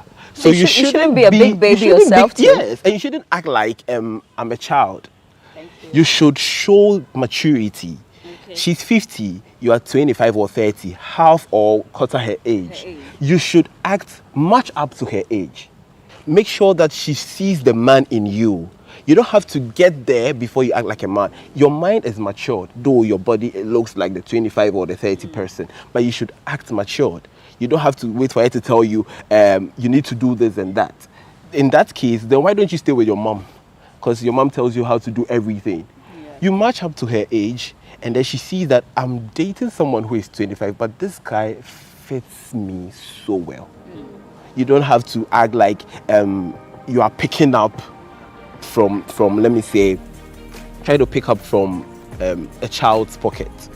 You don't have to do that. She's 50, fine, I'm 25, but I dress like a grown man. I speak like a grown man. Like she sees, she has a man in the house. The thing is that you can do all that, right? People kind of, it's the mindset of people. It's the mindset, because they think like, oh, she will be bossy. She will go like, oh, you have to be home by this time. And she will even feel jealous or insecure when she sees me with younger women. Whatever she does, don't forget you instigated it. Really? With whatever the person does, you started it. If you make her have authority over you in a way, you brought it. You need to balance. There should be communication. There's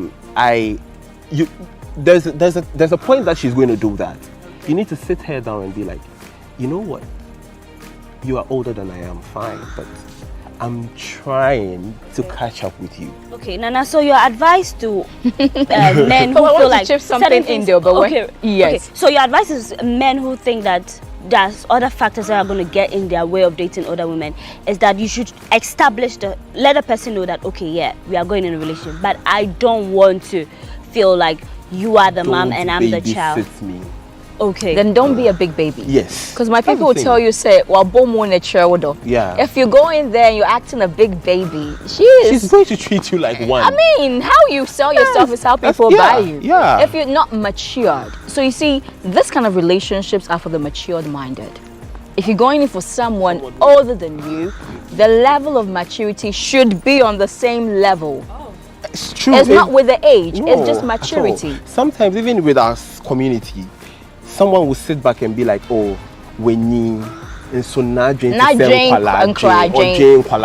could be 50, you're 25. Yes, okay. But he is more childish. You are more matured. Okay, I like where the conversation is going. So what we're saying is that if you want to date an older person, you should also come with the big boy, big girl. Yeah. You shouldn't be thinking like a kid. Like a child at all. You should be mature. You should be in both ways. Spiritually, sexually, mentally. You should be mature in every way. Okay, sure. So it's getting interesting here, but then we'll take a quick break. When we come back, the show still continues.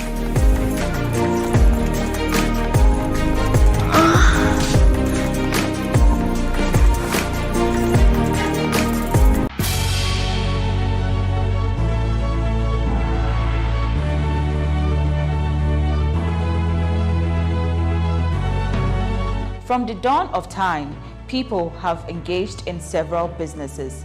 With the onset of technology and innovation, life has relatively been made easier. By using debit or credit cards, mobile banking. Thank you. And your favorite, mobile money? Tech has indeed married business.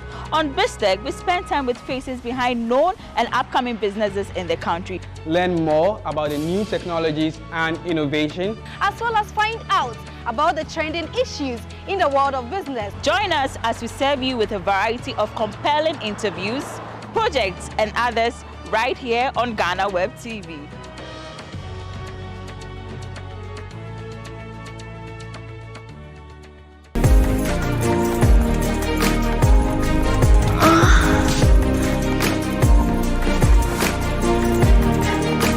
Welcome back from that quick break. This is Mons and Cuddles here on GhanaWeb TV, and I want to give special thanks to my makeup was beautifully done by Kiki Siddiq. She's on Instagram, so you can follow her, and if you want to be glammed for your parties, engagement, for all occasions, Kiki is there to sort you out. And today you know, my set is beautiful, and I like how the conversation is going. Before we're going, you made points that when you're in to date an older person, you have to be matured in spirit, in everything. Yeah, but then let's be real. Now that maybe you are in a relationship, you are married or you are dating an older person, does it always mean that people go into such things with a motive? Maybe he's going to sponsor me with my education. Maybe I lost my dad or I lost my mom, so he's going to fill in the mommy daddy figure. And is it okay if you, of course, you marry or you date people for your own personal reasons, you know what? So is it always the case that when it comes to older people, there should be a motive behind it? Well, motive is not bad. Motive is from motivation. And motivation is what drives people. So me going in with the motive of whatever, personal to me, it's none of anybody's business. I am happy being with this person. He's happy being with me. You get that? So we both getting what we want in a relationship. Because mind you, people walk into relationships with their own baggage and with their own needs. So whatever your need is, that's what you walk into the relationship is. So if your need is sexual, it will be upfront. If your need is financial, it will be upfront. If your need is emotional, it will be upfront. And there is nothing wrong with that. But there have been cases where I went in with the motive of, okay, I'm dating an older person. He's going to sponsor my education. And then the person sponsors your education, gives you all that. Now you're in a better place. But then the love is not there. Initially, you knew that, okay, if I'm rolling with a younger person, it will take too long. This person is established and stuff like that. Now, the whole thing was he was going to help me. Maybe he's going to help me take care of my family. Now you are in it. The love is not there. Then you go knocking on younger people's guy, like, you know, you are knocking on a younger guy's door. So if you're not happy at that stage, you just leave the relationship. Yeah. And I think, but especially when you're like that, especially when they have advanced to marriage. I think right? it's not. Okay. Some people feel like my and then when you baby so now you want to leave. You know, there are thousands of people who have helped people, and without nothing anything happened. Like, there are people who've just given out strangely, yes, with some no people strings have attached. Sacrificed. And it's nothing new on this earth anyway. Your sacrifice is not even something that I should even write home about. It's not that big. Some have sacrificed and to the extent of their life. Okay, so if you tell me that I've helped you and what you have to give in return is to marry me, oh please. Then if you're doing this, then I mean, people who actually donate to the orphanages have to also marry everybody. Marry every no, lady. you don't go through life with the intent of just giving to just get back. Yeah, you won't. You give to take, and love is just like that. Yeah. In any way, any relationship, it should be give and take, but not give and demand. No. But have you heard of cases where the relationship ended and it's like, I'm taking back my car, I'm taking back the phone, I'm taking back everything? How do you deal with that? You also take back everything you give him. Rosie, so if it was good sex, like, you come and collect your sperms. Yes. We are waiting for that. And the energy in fact, we have spoons for that. The energy you used all in the having the styles she sex, did. you enjoyed. I enjoyed. All the styles he or she did. What are you coming for? Yes. If you gave me material stuff, you say you got something back. Stuff, and I didn't give you material stuff, but I gave you my time, which you can't buy. You can't take it back. I gave you my emotions. The number of tears I've shed, the prayer warriors, alone, we're on our knees. My knees, and like I have sacrificed a lot that you can't buy. Yes. In that sense, if I'm returning everything back to you, you have to quantify that give in me cash. Back everything. And if you are matured enough and you sit to think that what I have given you, you can't pay back, you just leave it. So your advice to people who are in the situation where their partners are like, okay, give me back the phone. You shouldn't give it back. Is That's no, what you're no, saying. No. I think what do you take the person for? Like, wait, was I a sex toy at that moment?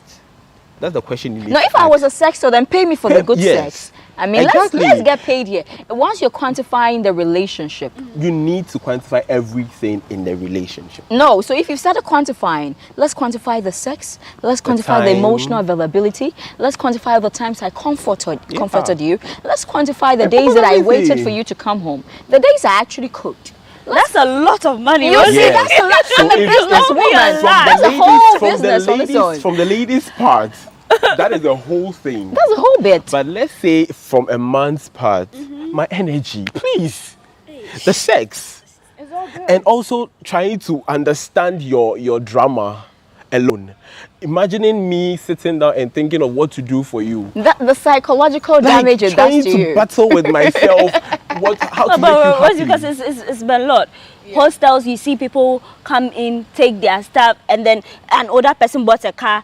I'm taking back my car. I don't know. Is it a mistake that we make? Like if someone buys you a car or a house or acquires any property for you, you should put it in your name and not their name. No, a gift confers no right legally. Exactly. If it's a gift, it confers no right. You have no right over it. It's mine. It's yours. So I think the mistake we make is we don't know our right. And if we know it, we don't exercise it. Sometimes you know you have it already. But to equate that, it's a CAA. You've been with someone and you've got this. It's a physical bit. You got me that. All that I invested into you, can you pay back? Pay back, yeah. That's the thing. I gave you qualities, you get quantity, and you come in to take your quantity. Right, it won't happen those here. things are very painful and expensive, more than the things you buy for them. Yes. Someone giving you his or her time, that are not material. It's very expensive. I know someone will be watching and will like, give you your time. It's time compared to all the money, all the phones that I bought for you. Greatest asset in this world. Look, if you really want to, don't see if it you that really way. want to know, People if you don't see really it want that to know way. if someone loves you, if you really want to know if someone loves you, someone has time for you, someone cares about you, look at the short frame of time the person gives you. Yes. If someone doesn't have anything for you, you text, it's a blue tick or something, and it's gone. But someone who loves you spends a whole lot of time with you, though he has something else to do, which will be able to bring in something to the house, but makes time for you. So if you come and tell me that you are taking everything, please pay me back my time. And I'm going to bring out a long sheet with a calculator beside it. We do that, and we also have to wise up that everything, it should be book and paper. Yeah. I'm a very legal-minded person. We can't just if you're buying me a car, you bought the car, I should have the documentation of that car. In your name. What? Are you giving me your car to use per the time here? Oh, I bought you this car. It means it's a gift. It's mine. So give me the documentation. But you see, we do and or door you when you see that it's not a door. There's a quote I read that you might be seeing red flags in a relationship, but love will turn it to purple or pink. You won't know. You will see this is before exactly a red everything flag. else, I clear before you know that Charlie. That what you ready? Condemn. Condemn. For you. Okay. Okay. All right. But then, in the case where you're in for the thing, you don't care what society say. That this woman is older than me. This man is older than me. Are there questions that you must ask yourself? So, per our conversation before, I mentioned that there should be like maturity on every level. So, before any relationship, before you and I, anybody enters a relationship with someone else, there should be quite a number of checks. Apart from the physical attraction that will get you attracted and closer to the person, there should be some kind of check. There should be mental checks where you know mentally we're on that same level. Okay, Rosie. One thing, not to cut you, but then people do think or assume that once my partner is way older than me, when it comes to sex, which is a big deal for some people in a romantic relationship, they're thinking like, okay, he's an older man. Is he going to perform like how a younger man is going to rock me? She's an old woman. Can she give me all the styles and in the Kama Sutra? Someone will tell you it will surprise you. Rosie, let me say something here. The kind of 360. The kind of mindset people have about older men. Let me say, I'm a man. Okay. Don't joke with men. Okay. Let's take it from here. No matter the age, when a man sees that he's going in for a younger lady, the man prepares himself. The man is fast. You will be surprised. Fast and furious. Yes, you will be the kind of rounds, the kind of roles, the kind of styles he's going to even introduce you, the lady, into. Because it counts with sexual, you will be sexually surprised. 40 years of experience.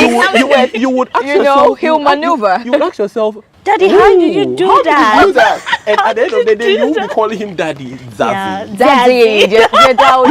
Daddy. Like you will sit at home and ask yourself, wow, that was something. That was something else. Mind-blowing sex. And you will meet a young guy who'll play with you.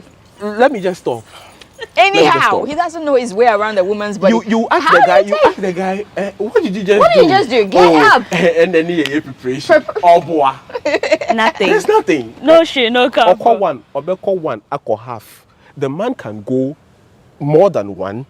Tell you what he wants, how he wants it, how he wants you to sound, how he wants you to go, and you'll be surprised. Rosie, but then with him saying that, but do you think that women who are older, because there are instances where people who are married with wives, like the same age, they tend to come out looking for the fresh blood, like the younger girls. What the explanation they give is that most of the time that, oh, they know how to, when it comes to sex, they're not going to be like my wife who is in the house. Do you think sex is a problem when you're dating an older person? No, it's not. Usually another person carries sexual experience. And some people say the older the berry, the sweeter the juice. Yeah. So if you're going for someone who is older than you, they carry more experience than you do. It will surprise you, just like Kwame was saying. He will give you things you're like, okay, I'm new to this. The adventure itself, because he knows usually more than you do. He's lived longer. He's had multiple sexual experiences. So he brings all the spice to the ground. In the unfortunate case where they are matured, so the sex and the erection, how they ejaculate, so that's a health issue. Okay, of course. Because there are men who are in their 20s, 25s, 30s, who are still having the erectile dysfunction. But Rosie, let's just say, with mature people, let's face it, not all of them can keep up with the time, like as to when they were younger. So in the cases where you as a lady, you are dating an older man with such an issue, what can you also do to at least meet him halfway? I like the way you say, how can you do? Okay, So the better when it comes to sex, sex is a mind thing. Okay. So it should start from a lot of, preparation and a lot of foreplay. Okay. So the whole bit about the young bit is they fuck. So it's like pam, pam, pam, pam, pam, O2 man, can you saw you there? You don't even know. So it's just the energy exhaustion. They're just exhausting their strength, but they are not really delivering anything. Sure. And half women don't even reach orgasm because of this bit. But when it comes to you preparing for the sex, and when it comes to having a good sexual life, there should be the health bit of it, the diet, the exercising, the lifestyle associated to sex in itself. Because sex in itself is a whole country on its own. It has different regions. So you see, you have to think about the health bit of it. Are you eating well? There are lots of foods you eat well. It makes your sex, it spices up your sex life. There are lots of other sexual instruments you can, engage, bring into the sex toys, bring creativity into the bedroom is very good. And there is the whole foreplaying bit. And then the number one bit I always tell people, role playing. You talked about in a marriage setting where you're having sex and the wife, the man is like, I'm tired, and it's just one position. You are not role playing. Every day is bedroom, off the light. You don't even see the panty she's wearing, no lingerie, no undress. How about try the kitchen? Yeah. How about get to know her love language so that you can foreplay her? You're in the office, you're like, and I'm married. Something. She's like, oh God, she's all spiced up for you. You need, before you get someone into the sex position, there is a way of starting it, welcoming it. Her mind might not be on sex at the moment. So when you are far away from her, you pick up your phone, you try to check up on her. Afterwards, get a little naughty. Okay. What are you wearing? Are you okay? Please, I hope you are picking up the point. What are you wearing? Are you okay? Tonight, I want us to start something. Tonight, I want us to do something. Tonight, we are not doing it in the bedroom. Tonight, we are doing it in the kitchen. We are doing it in the hall. You have your car parked in your house. You can try it in your house. You're a good one. You can try it in your car, in your house. So as a younger person, you have to be more adventurous, bring something. Get to know what this person wants. Okay. Sometimes you have, your body is a whole, let me say, a temple on its own.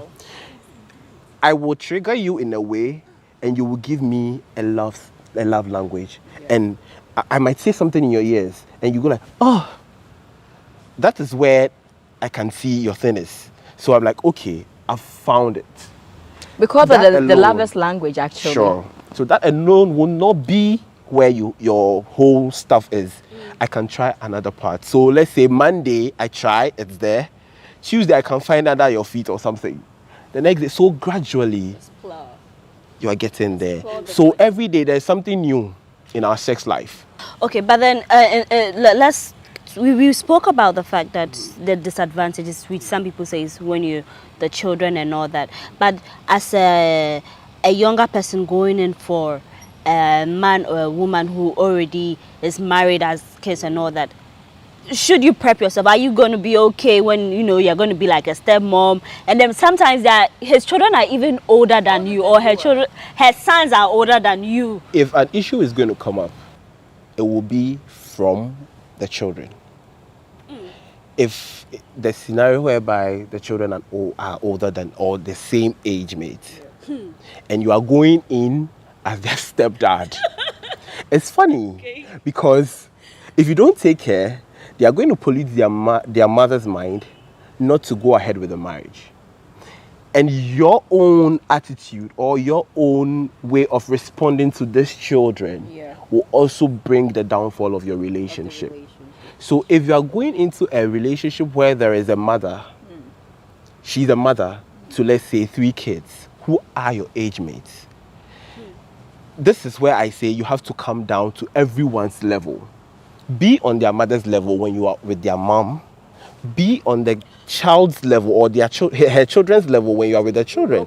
So you role play, like rotate. If there's something that the child wants, and you also want this thing from this woman, and the child wants it, you know how to communicate what the child wants to the mother. The child will love you, and you'll be surprised the child will even approve of your relationship with his mom or Rosie, her mom. All right. Rosie, so in case maybe you are dating a man whose daughter is like, just like your age, would you see any big deal, or you just... Well, I don't. Like he said, the role play. So you play both sides. It's just like living in your parents' house. Okay. You have siblings. Sometimes you're younger than them, some are older than you. You know how to talk to the older ones, how to talk to the... So it's relatability.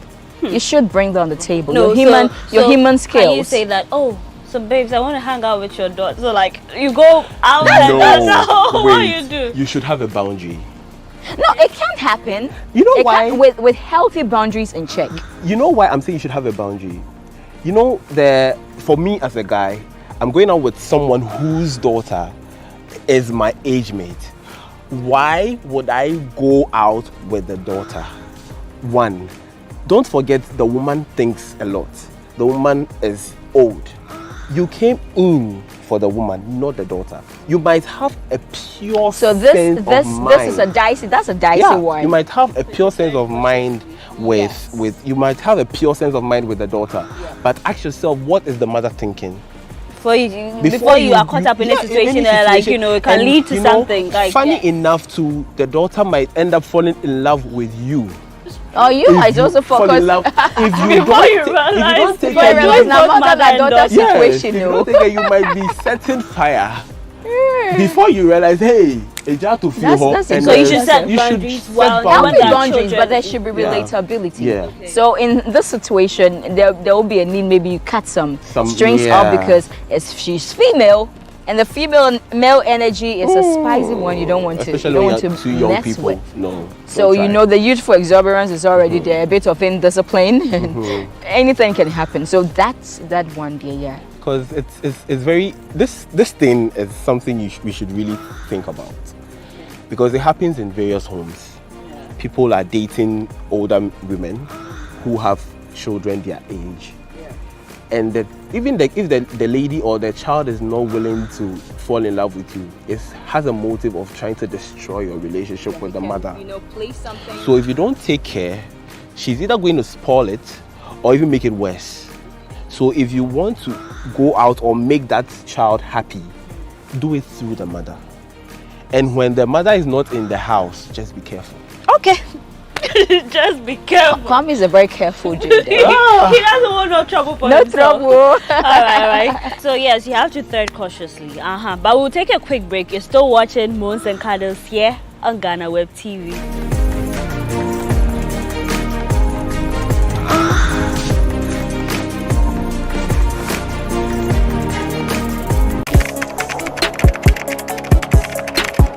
We table issues relating to the arts and entertainment for a riveting discussion, of course, without fear nor favor. The question the presenter asked them was a dumb question. You need to speak the fact and move. Varied views. We agree to disagree. So I would disagree with everything you said. I think that he's a smart guy. I think what he did. No, but I also said he's a smart guy. Yeah. I guess that I'm waiting for the what next. Yeah, I don't think that we have to wait for what next. It sometimes gets confrontational, but that's the beauty of the game. Today you are denying funny face. It's not my brother. Today you denying funny face. I don't know him. You don't know funny face. It's not my brother. You don't know funny face. It's a package. We meet, we sit, we dialogue, we learn, we progress. My name is Benefo Huabin Abrantepa, a proud blogger, and this is my forum.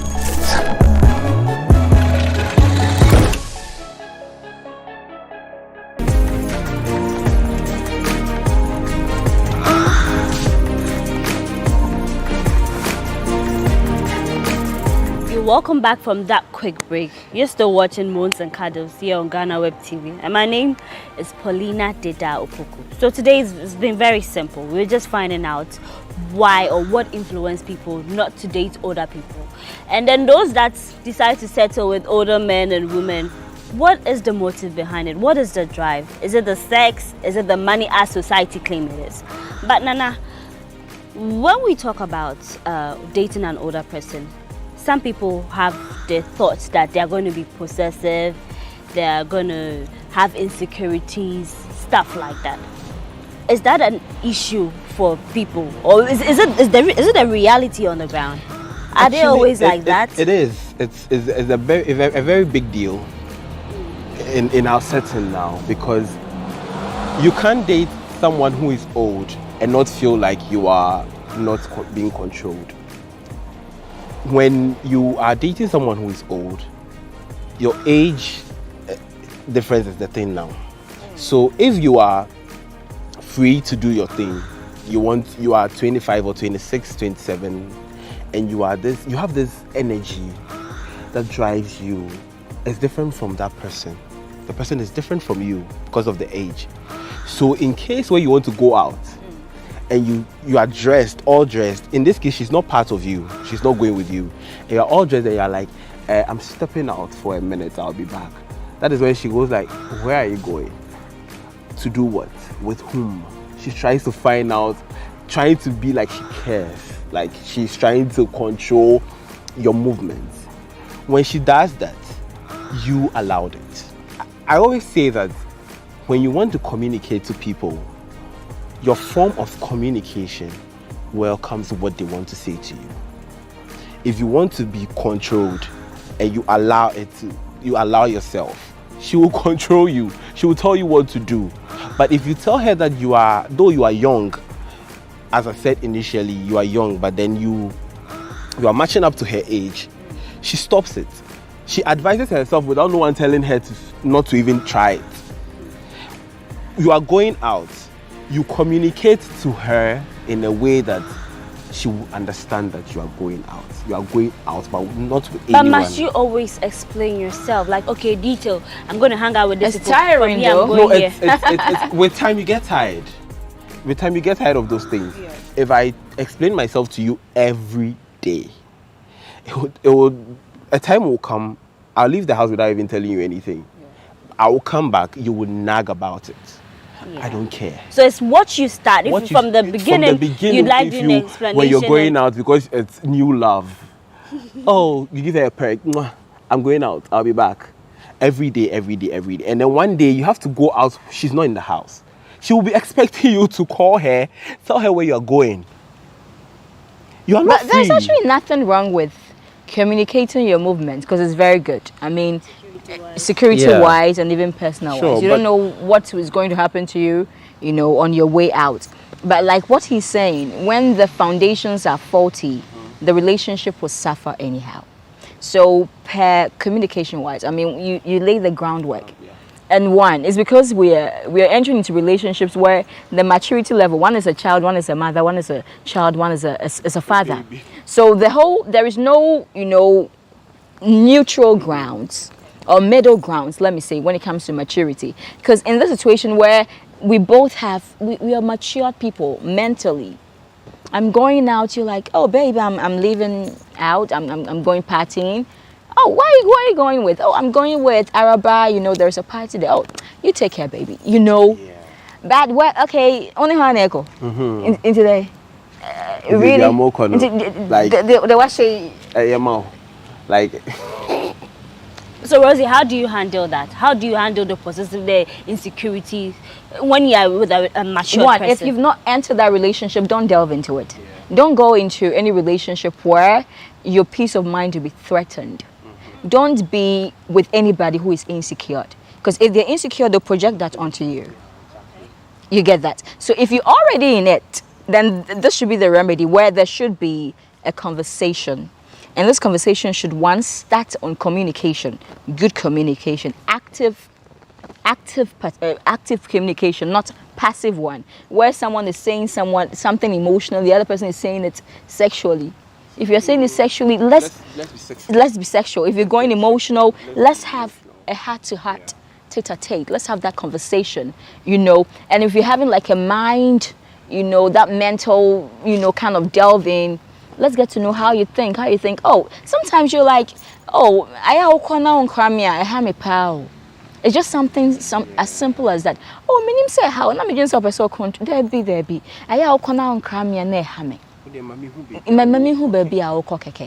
Some people just, you know, they understand. So that communication should be there. And secondly, there should be a respectful, healthy boundary. Where before you entered my life, I was an individual. I had a life. Package. I had a life. Whole human. I'm a whole human. I had my life. I'm not half of you. You're not half of me. No. You're not my better half. No, not I'm yet. not your better half. Not yet. Not even if we are married. Rosie, you think so? No. That better half thing has brought bread and salad situation into matters. Better half, and people are like fusing. The whole people, the man and woman coming together is to build something together. Yeah. So you should be something built. You should be together. Organized. I'm organized. If not, it's distraction and building coming together. What's going to be built? Chaos. It's chaos that's going to be, you know, maturity and immaturity coming together. Immaturity will prevail. So you don't even enter a relationship where there is insecurity with one person. If he or she feels that you're too good for him or her, it will bring problems. Yeah. Then your movement will be just a spiritual monitoring, because everywhere you have to be looking. But then is it always the case that individuals who date or marry older partners end up cheating because they kind of feel like, oh, my husband or my wife is not like my age, maybe doesn't think along? Because people do think that, oh, okay, maybe the girl married the man for money. He's too old, what can he do for you? And then they kind of looks like they're always after young men, stuff like that. So is it always the case that they will cheat eventually? If someone will do something, it doesn't matter the age gap. It doesn't matter the age gap. If someone will cheat, Rosie, you remember I was telling you that if someone will cheat on you, you already have programmed You've created and then an environment try to put it on the person that you are cheating. So I might tell you that I'm going out, but my mind is I'm going out alone. But then you start asking me questions, start wondering where I'm going, who I'm with. Immediately you ask me those questions out of you. You've thought about it before asking. You tell me, you are communicating to me that I need to do that.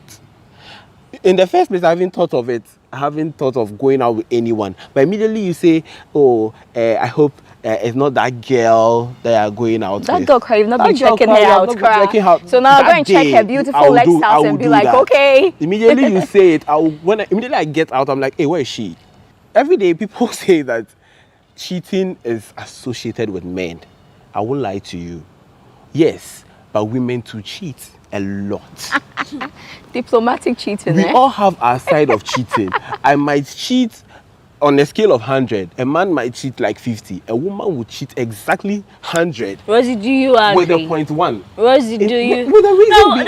No, Nana, please. let me hear from Rosie. Rosie, you defend us. The ball is in your court. What would you say to that? Don't take it as if you guys are. Please, no. Okay. Okay, so I think I get what Nana Kwame is trying to say. No, I'm not saying no. I get what he's saying. He's saying that if a woman wants to cheat, she will do it better. Is that not it? Exactly. Because and 101%. Because we women are good with wait.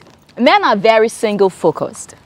When a man is cheating, you will know. Yes, exactly. Men are very simple creatures. We women are very complex. We have the ability to control different things at the same time. Ability to multitask. So if I'm running 15 guys, the probability they will even, because with my personality, everybody's sweetheart, darling. You won't even know who's actually the darling and the darling. Before you met her, ladies, we called on Rosie to defend us. Like this was the time we had to stand up for her, and you sold us out. No. But then, still on the whole dating another person, because people say that okay, we all talk about okay, I didn't marry him for money. But if you know you didn't marry, why didn't you marry that poor or not financially stable man who is also equally older? So is it that we go into such relationship for personal enhancement? Human beings were made to grow. And I always tell people we grow, we become better each stage of our lives with different people. We find and we become better with different people each stage of our lives. That's why we have something called soulmates. So some people married very early and they actually married wrong and met someone they're supposed to have a future with. But now they've created a presence with another person who is wrong. So you see, we try to do things how people have laid it out on the ground for us. If it worked for Kweku, doesn't mean it worked for Kwame. Let's stop following people just anyhow. You know, I can't imagine me marrying in my early 20s, mid-day. No, but now I'm very focused. I know what I'm building. I know, yes. I don't know. There are a lot of mistakes that you did in your 20s. You will never afford to do it now. There are lots of things you've lost in your 20s. You will never. You know, maybe in your 20s, maybe in your 20s, early 20s, you didn't really do the wild stuff. And you know, the early 20s is when you actually, it's a confused stage. Yeah, you don't know so what you I want. always, my heart goes out to people who actually marry in that confused state. You just came out of being a teenager. A teenager, that's a stage where you want what adults want, but you lack the responsibility of handling what adults want. So you just came out into your fresh 20s. Oh, now I'm an adult by legal right, but you still behave like a child. Your thinking is not shapen, it's not sharpened. You know, even if your confidence, you're still not there yet. Rosie, there are some people who disagree with you and say that, oh, well, you can find love at any time, and then when it comes, you accept it. Love is not lost. But there are some people who married very young, Paula, and then they love have is not lost. You have to go and find it. You create it by first being it. When you walk into a room, do you assume that love is your aura love? You attract who you are. So if at that point in your life, if you're insecure, the insecure people will come your way everywhere you go. If you're a fuck boy, you meet a lot of people who are in that same category. So if you know you're attracting something that is not who you are at that moment, then you have to check the environment. Maybe that you have outgrown some environment, you're still going there. So that you attract wrongly. So be at the right places. With what you're saying that people marry early and then still have a successful marriage, they started with friendship.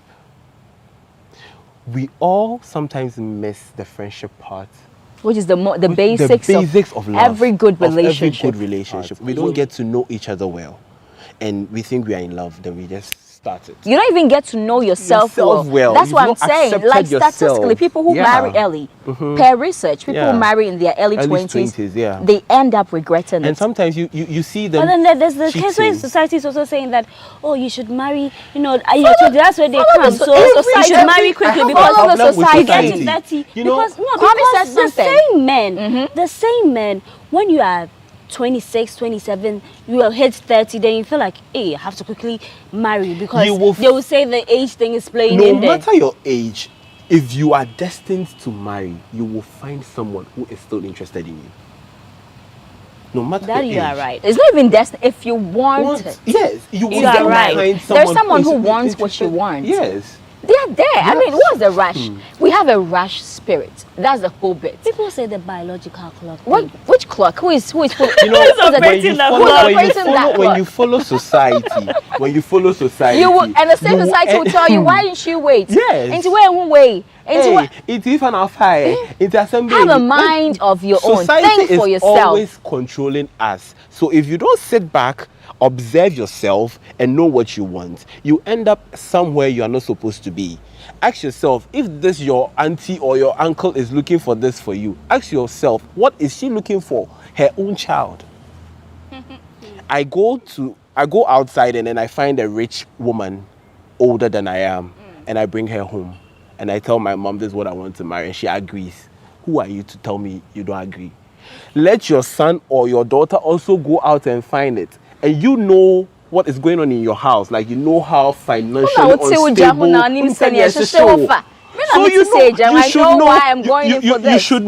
So you should know that if that is your auntie's thoughts for you, it won't be for her son or her daughter. So when you are going in for something, know what you want, value yourself, and know that what you are going in for has value. If it is not adding any value to you, please cut it. But when all is said and done, there are people who are married to older women, older men, who have successful marriage. It made them better people. Because women in society, you know that they say, oh, don't marry another. But they are married to older men. They give them the peace of mind. They come out happy, have children. And they don't look like old men. It's not what people think. There's so many misconceptions. Look, I can learn a lot from an older woman. I will not learn from my age mate. She is grown. She's reached a peak. She's lived the life you are living. She's experienced life. Now it's time for her to sit back and calculate her next step. Now she's calculating. She's not having fun.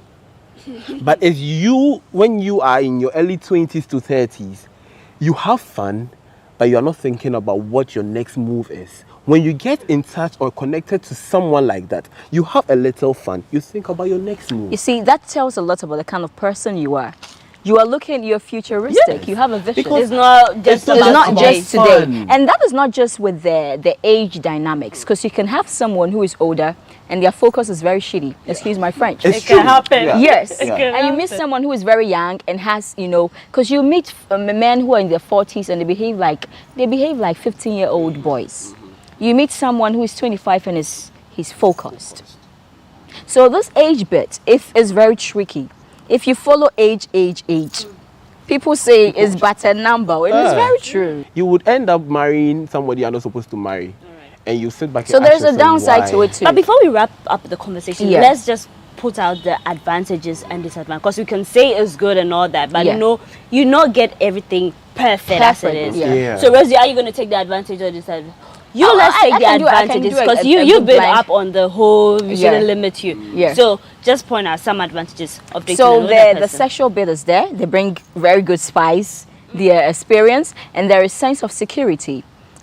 And it's not just materially, but emotionally. Because usually people who are older, they have their sense of just settling down. So there is no mind games. Yeah, not going to take you through. You know where you stand. He knows what he wants. Jude is already settled. Okay, I need a good woman to build with. Great. I want to have fun. And I'm now going to experiment a doggy style. No, he's experienced that. He wants something serious. So usually with older relationships, it's serious. It's not just, like you said, it's not just for fun. Because we both know where we are going. So I need someone who is going there with me. So that's security, the whole experience they bring on board, and then there is no mind games. I feel the disadvantage is just one. When you turn to listen to society, you'll be very unhappy. When you marry someone who is older than you, society is not dead. You're still in your life. And one funny thing is, they leave their house issues and start to monitor. They start to monitor what you're doing. They start to monitor the clothes you wear. They start to monitor what you do, what you eat. So if you follow what they do or what they say, you will be very unhappy, which is going to be a disadvantage to your marriage or to your relationship. And also another disadvantage is you would never show respect if you marry someone who is older and the person is not trying to pull you along with him or her. They are not also trying to match up with Yeah, him or you her. feel you always be down, suppressed. So you don't respect the person. So the disadvantages are a lot. So if you sit back and you look at all these, you list your advantages, you list your disadvantages, you weigh them, which one is higher or which one is much than the other, then you know what you're going in for. If you don't weigh your disadvantages and advantages, it will lead you into the first quarter of the relationship, which is going to be successful, but the rest of it is something else. So I also have just something to chip in. When you are in a relationship with an older person, of course, maybe they might be of advantage when it comes to having money or to support you, right?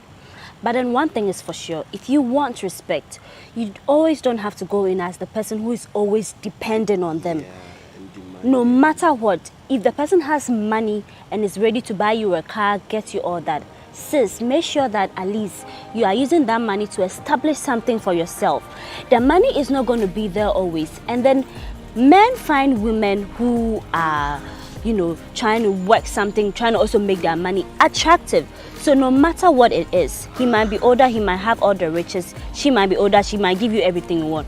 But no matter if you really want your respect and do not feel like you're depending on them all the time, get something for yourself. And also, don't take this lightly. You have to set boundaries and limitation. So yes, if you want to, if you're a man or a woman, you want to settle with an older person, go ahead, laugh freely, do whatever you do, and don't listen to what society will say. Because if you listen to them, Charlie, you're going to lose out. Guys, this has been an eye-opener, very engaging, and it's sad that we had to bring it to here, but we have to go. But before we go, I want you to put out your social media handles where we can reach you. It's Nana's Kitchen Ghana and on Instagram, and then Prime Events Ghana on Instagram.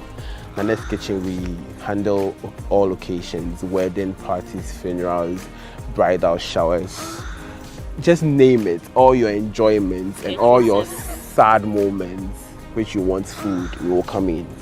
And then with the Prime Events, it goes hand in hand with the kitchen as well. So just call us, give us a call, or go to our Instagram handle pages and then DM us. We would communicate with you and then we'll just make things easy for you. So get interactive on my social media. I'm on Instagram as Rose Boss, and our new clothing line is going to be launched this weekend as the Amalax Vogue Wear. So follow us on our social media handles, ALVW. And please leave comments, support us, and also check our other businesses, Home Services Ghana, GH, on LinkedIn, IG, and Facebook, and iRose Luxury Factory. So yes, we've come to another end of a exciting episode of Moons and Cuddles here on GhanaWeb TV. I hope that you've taken a thing or two from this conversation. If you want to laugh someone, laugh them. Don't feel like, oh, this is what they are going to say. We should be moaning and cuddling, If you want to moan and cuddle with a 72-year-old, a 50-year-old woman, be free. Be free to do whatever you want to do. Moan and cuddle. It's been a pleasure having you here, and then we hope that you join us on the next episode. My name is Paulina Deda Opoku. Thanks for watching.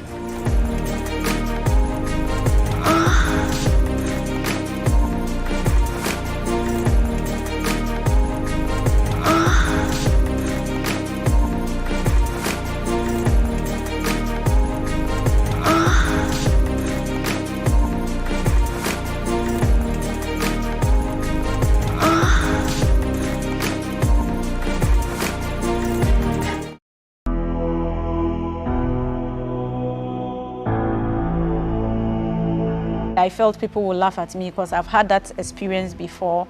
So it was really challenging when I was going to Takoradi Polytechnic. I didn't know how I was going to dress to hide my legs. So I took my father's outfit, the old school bars with 4 pockets. So that was what I was wearing in Takoradi Poly. When I asked him that, can't I be in the army whilst I'm correcting it? He said, no, I have to go and correct it and reapply. I'm like, wow, just my teeth. And it wasn't that bad though. It wasn't that bad.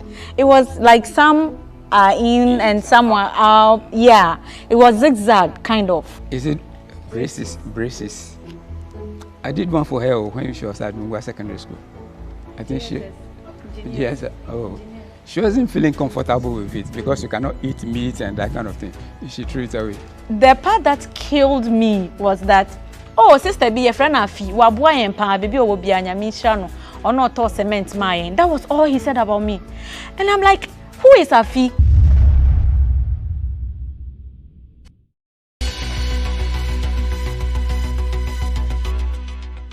Go up spider. It's a spider never been say. We have to see no one will be one spider. 2 years and the pieces and they go 300 pieces. They do and 2 years 7 Ghana skate and Ghana. In my life, I want to do something better for myself. It's not Ghana I want to stay, right? Just like I want to get some money so like I can pay my way to go another country. Like I want to go Spain. That's my target. Yes, I've been saying, Oshen on boy. I say, you may also. Tom Buen, you say one district, one dam, one factory, a beer company. And home about for Swami in oh, business with their call a guy in Tinama start to me.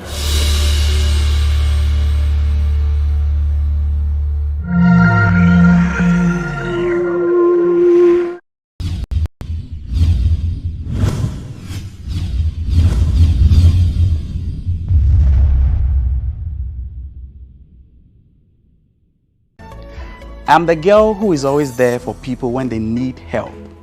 I'm also the girl who goes through many phases of life, but will always do anything to help others. Well, those are not my words, and as you can see, I'm not a woman. These words sum up our personality's life on this week's edition of The Untold here on GhanaWeb TV.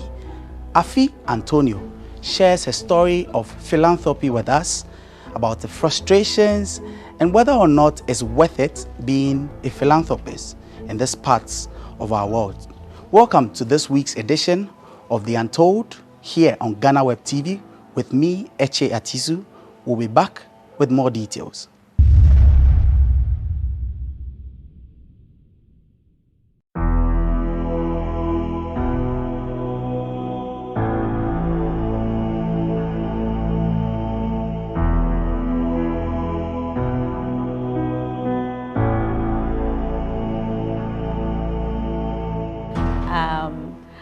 I'm from the Volta region.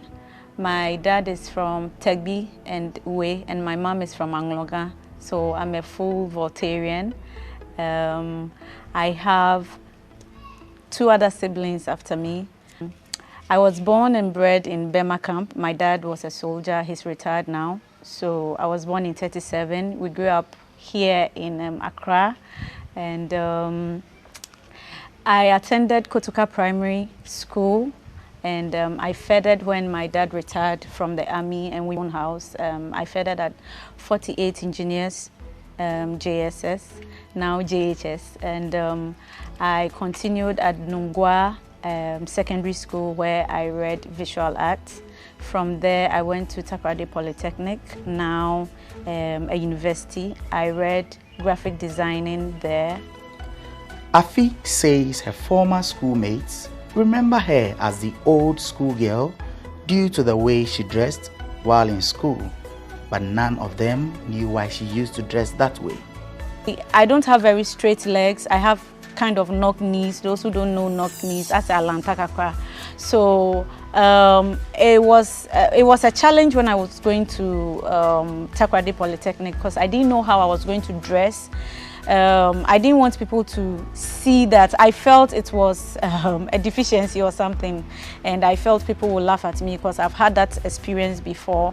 So it was really challenging when I was going to Takoradi Polytechnic. I didn't know how I was going to dress to hide my legs. So I took my father's outfit, the old school bars with 4 pockets. So that was what I was wearing in Takoradi Poly till I completed school, and I earned the name Old School Girl. So everyone on campus, when you go and you ask for Philo, Afi, nobody knows that. If you say Old School Girl, yeah, that's me.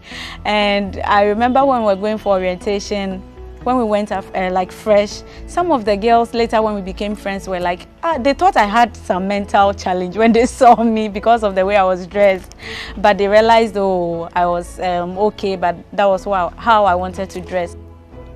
In school, Afi got the opportunity to intern with GBC and fell in love with the media, so she never quite practiced the graphic designing she studied in school. With the help of the late Kofi Bakna, she got the opportunity to do her national service at the OM Studios and has had several media stints thereafter. I worked with Solid Multimedia, Ezekiel Tete, who is popularly known as Step.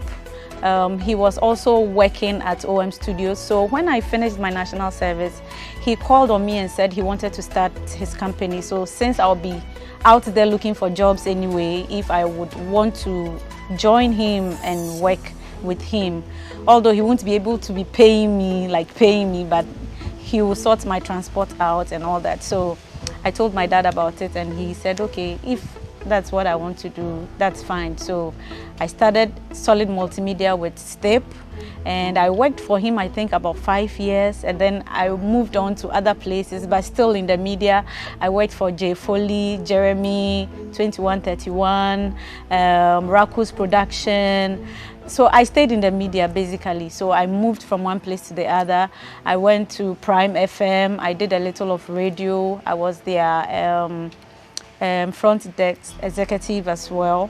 So I worked for so many people, and I still had relationship with Solid, that Step. So I once a while go to him when I need something. He helps me out. Gradually, she found a new passion of becoming a model, but she couldn't venture into modeling on runways due to her insecurities about her legs. At that time, you know, models are supposed to be perfect. They are supposed to look a certain way. So I was wondering, okay, and I said, okay, then I can be a photo model. So I will be able to, you know, pose, and the camera guy will take good angles of me that won't really show that I have legs that are not too straight. So I spoke to Step, and Step said, yeah, it's not a bad idea. So Step was the first person to like do a photo shoot for me as a photo model. He's really done a lot for me. He was the first person to put me on the runway. He advised me to join a modeling agency since I want to be a model. At least even if I just want to be a photo model, I need to know everything about modeling. So he put me on the runway for the first time, and I enjoyed it. I didn't mind whether I had straight legs or crooked legs, or it was fun. At that time, I spoke to Bulldog. I spoke to Bulldog. He was a friend as well. So I told him I want him to manage me as a photo model. So when Steve took the photos, I showed it to him, and he was like, oh yeah, it's nice. So then there was High Five. So I posted my pictures on High Five and all that. I was getting good feedback, and I'm like, okay, this is going somewhere. Through modeling, Afi gained a lot of followers on social media and decided to use her newfound fame to help people, and through this, the Afi Antonio Foundation was born.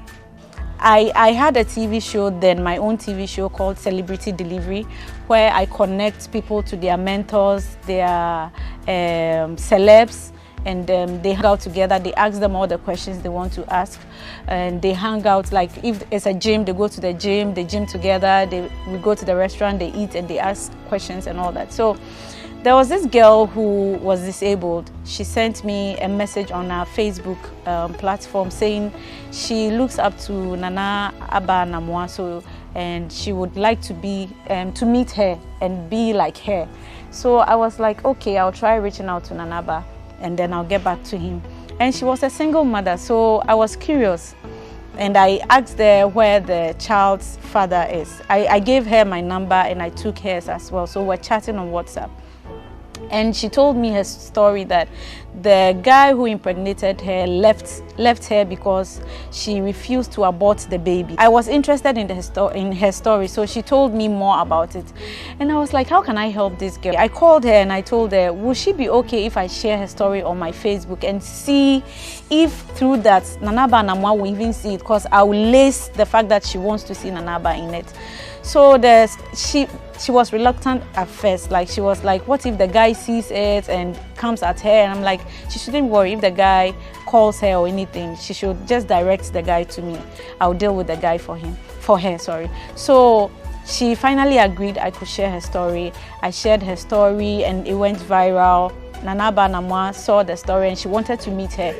So she went to see Nanaba Namwa, and Nanaba made it possible for her to do some sort of like attachment kind of at GH1, which she really enjoyed because she wanted to be like there. So Nanaba made it possible for her. So that's how I started. So I started helping people with my social media, and I realized that it was something good. So I said, okay, someone told me, so why don't I just register a foundation if this is what I really want to do?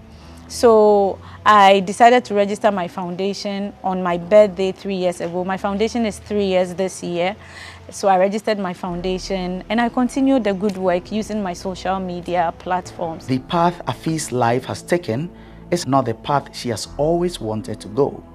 Being the daughter of an army officer, Afi had dreams of following in her father's footsteps, but that didn't materialize, and her father tells us why. She went for the exams. She passed the exams. Like she talked about the knock knees, I think, when she was at Tested Military Hospital, she said some 2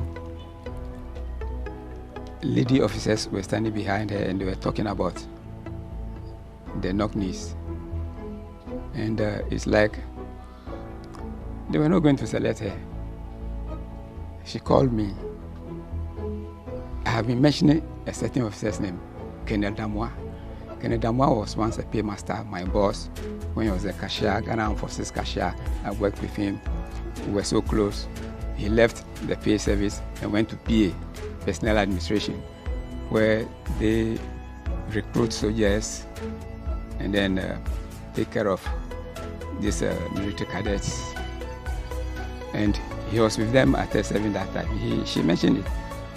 That there's a soldier there with the name tag, Damwa. And I said, talk to him. Tell him that you are W. Antonio's daughter. She spoke to him and asked her, come on, come and stand there. Join these people tomorrow. Go to Bema Camp for your exams. So she wrote the exam. She passed and they went for medical exams. She got to a point when they got to the dental. She called me and said there were 2 doctors in the room. One, after examining her teeth, said she should go around to the other departments and come back. And then it's like her teeth was crowded and they wouldn't be able to, take her. Unfortunately, is it braces? I did one for her when she was at Mungwa Secondary School. I think she wasn't feeling comfortable with it because you cannot eat meat and that kind of thing. She threw it away. I didn't throw it away. Oh, it got missing. How can that thing get out from your mouth and get missing? I removed it and I put it somewhere. Oh, now you needed it. You see, you needed it. It could have corrected that thing for you. Now, so she suggested to the doctor, oh, can't I be taking it then I'll go in for it? They said even it was going to cost her so much. Is it 20-something thousand? And Even still, this Colonel Damwa did his best. I told him, he went to see the doctors. He told me the doctors drew some diagram on a paper that, in fact, the way the teeth is, in fact, if it were to be other rank, that is those that start from the scratch.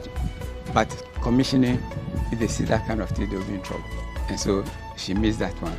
She was determined to be in the security services. She wanted to go to immigration. It didn't work. Customs, it didn't work. So she gave up. So when she started this, I realized that that's her passion. And so, and I realized that it was God-given passion. And so she had it corrected, and she can now laugh without closing the mouth. Before I always smile. Never see my teeth. So how did Afi feel when she was disqualified because of her teeth? I felt bad. I really felt bad. I'm like, but this shouldn't be the reason for, you know, not taking someone. And I can correct it whilst I'm in the army, whilst I'm being trained. So when I asked him that, can't I be in the army whilst I'm correcting it? He said, no, I have to go and correct it and reapply. I'm like, wow, just my teeth. And it wasn't that bad, though. It wasn't that bad. It was like some are in and some are out. Yeah, it was zigzag, kind of. It wasn't that bad. So I'm like, so then when I went to Kolebu, amazingly, the doctor that failed me was understudying the doctor who was going to work on my teeth. Can you imagine? So when I went there, I saw Dr. Salifu. He said, Dr. Salifu, do you remember me? Oh, no. I said, I'm the lady you failed during the army. Yes. Hey, so you still want to be an officer, eh? Oh, okay. So they started calling me young officer when I go there. I'm like, yeah, so I'm coming to correct it. But when I was done, I didn't feel like going back again. I'm like, the spirit of being in the army just left me. So I just forgot about it. But I think every stage in life prepares you for the next. Because if I hadn't corrected it because of this issue, I wouldn't be in front of camera. I can't be on TV and do all that I do now, being a photo model and all that. So it's kind of propelled me to my next level. Yes, the desire to become an army officer died, but her new desire to help people has kept her going. So because I had already started this before I registered my foundation, it made it very easier for people to trust me, because anything I say I'm going to do, I make sure I do it, and I account back to them. Whatever monies I take, I let them know the monies I've received and all that I've done with the money. So most of them reach out to me through my Facebook, or someone will tell them, oh, I know this lady, Afi Antonio, she helps people, so contact her if you need someone to raise funds for you, for all. So that's how I get to meet the people. I don't go searching for them. Currently, I've done a lot of projects. Sometimes I forget some of the projects that I've worked on. So Afi Antonio Foundation, the main focus is women empowerment, education, and health.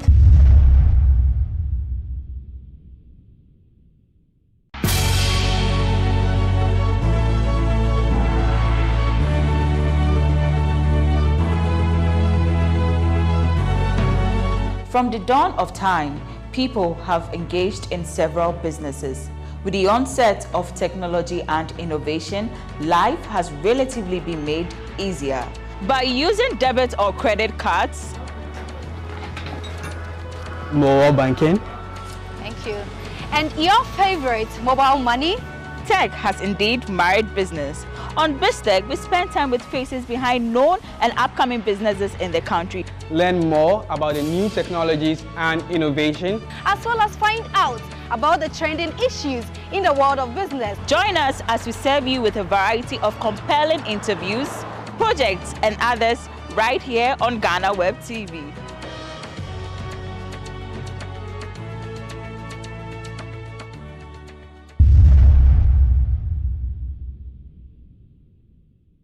Through the Afi Antonio Foundation, She has raised funds for children suffering from hydrocephalus, women with fibroid, and individuals seeking to start businesses to take care of their families, among others.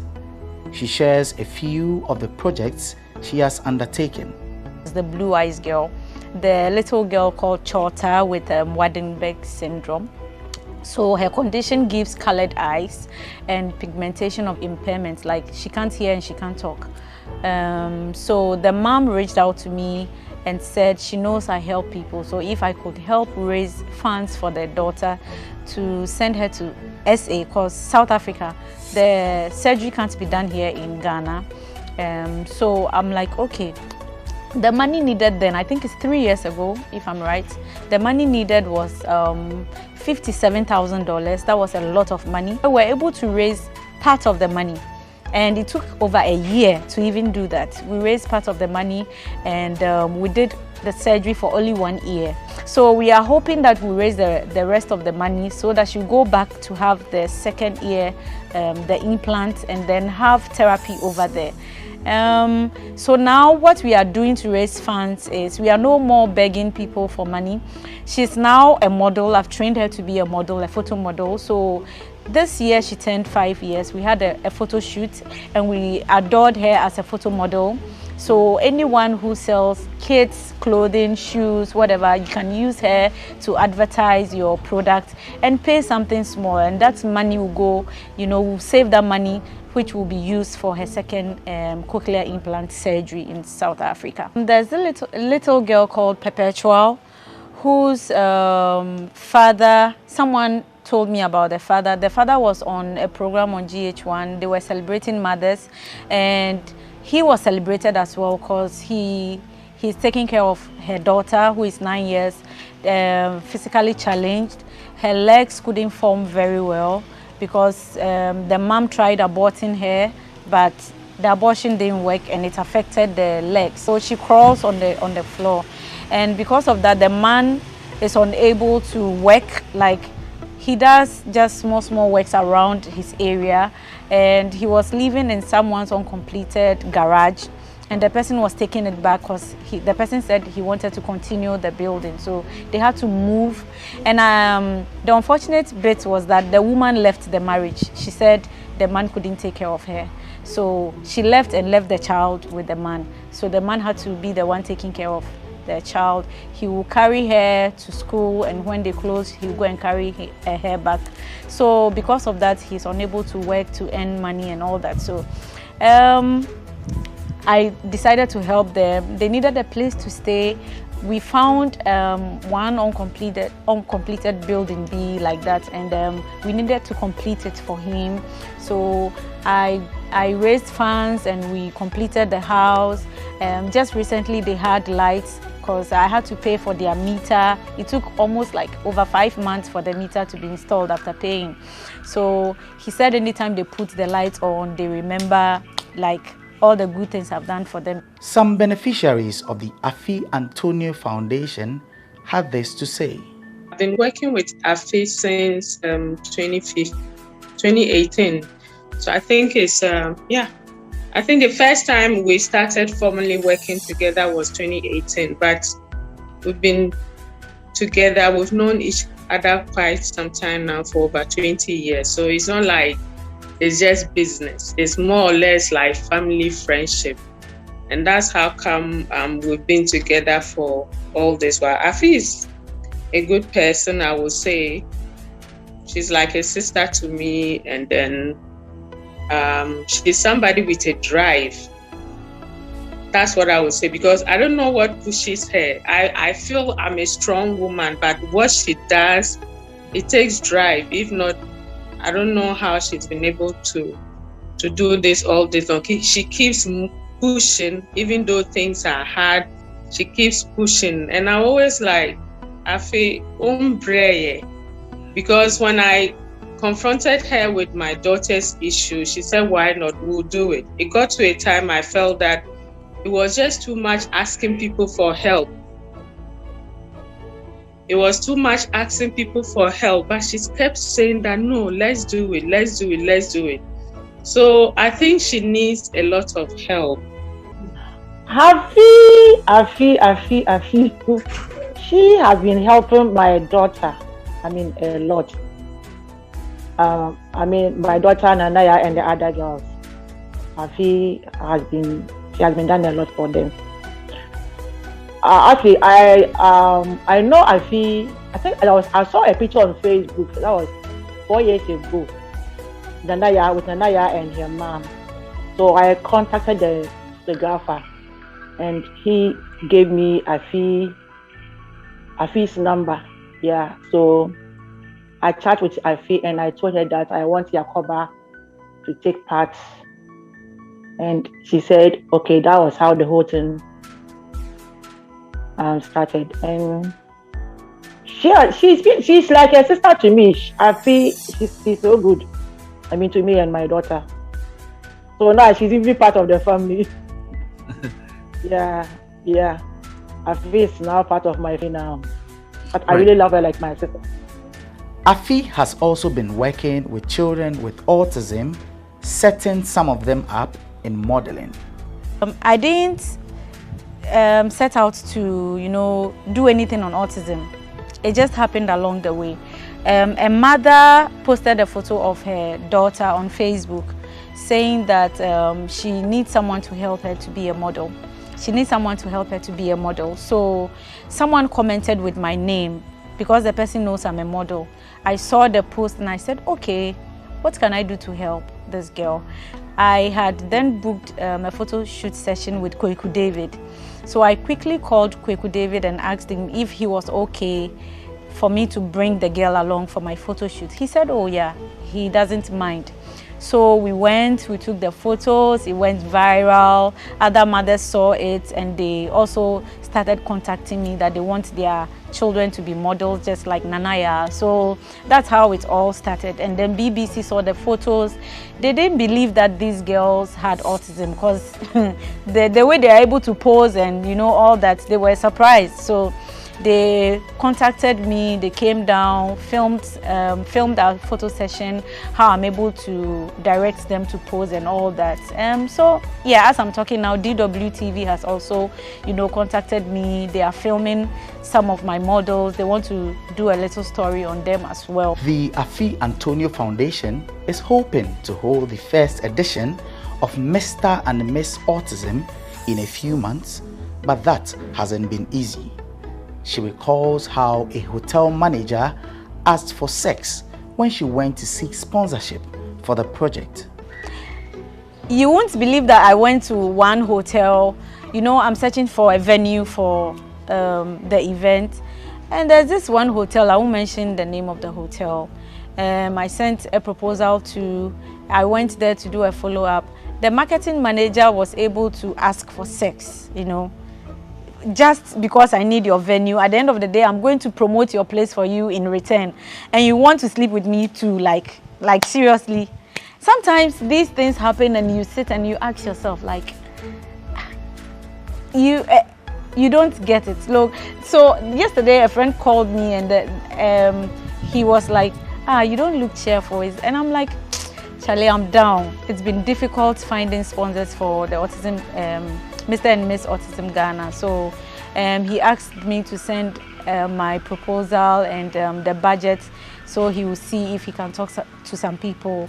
So I've had a lot of lows, but at the end of the day, I keep encouraging myself. She also recounts how a member of parliament also tried to prevent her team from donating some lumps to children in his constituency.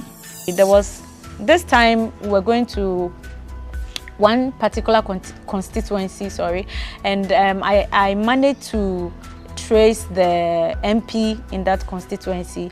I booked an appointment to go and see him at Parliament House. I went there, I told him what we are doing and if he would want to support, because we were going to his constituency. And he was like, well, if he has anything for his people, he will go and give it to them himself. He doesn't see why he should give it to a third person or a second person. And I'm like, oh, Honorable, maybe you've not thought of this. We are already doing this, so why don't you just let us do it? We'll tell them it's from you. He still insisted that he would do that if he wants to himself and he wouldn't use any other person. I'm like, okay.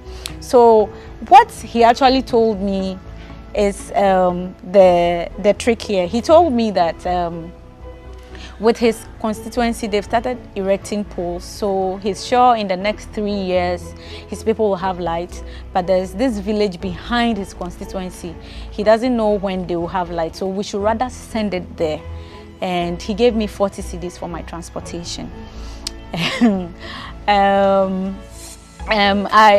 I remember that encounter, I'm like, wow, you know, it's very heartbreaking for an MP to say that, like, I'm going to help your people and I just need your support, just something small, and this is what you tell me that I should go and give it to someone else. But we still went to his constituency because that was they had reached out to us that they needed the lamps, and we had already gone there to do our research and they knew we were coming, so we couldn't give it to any other person.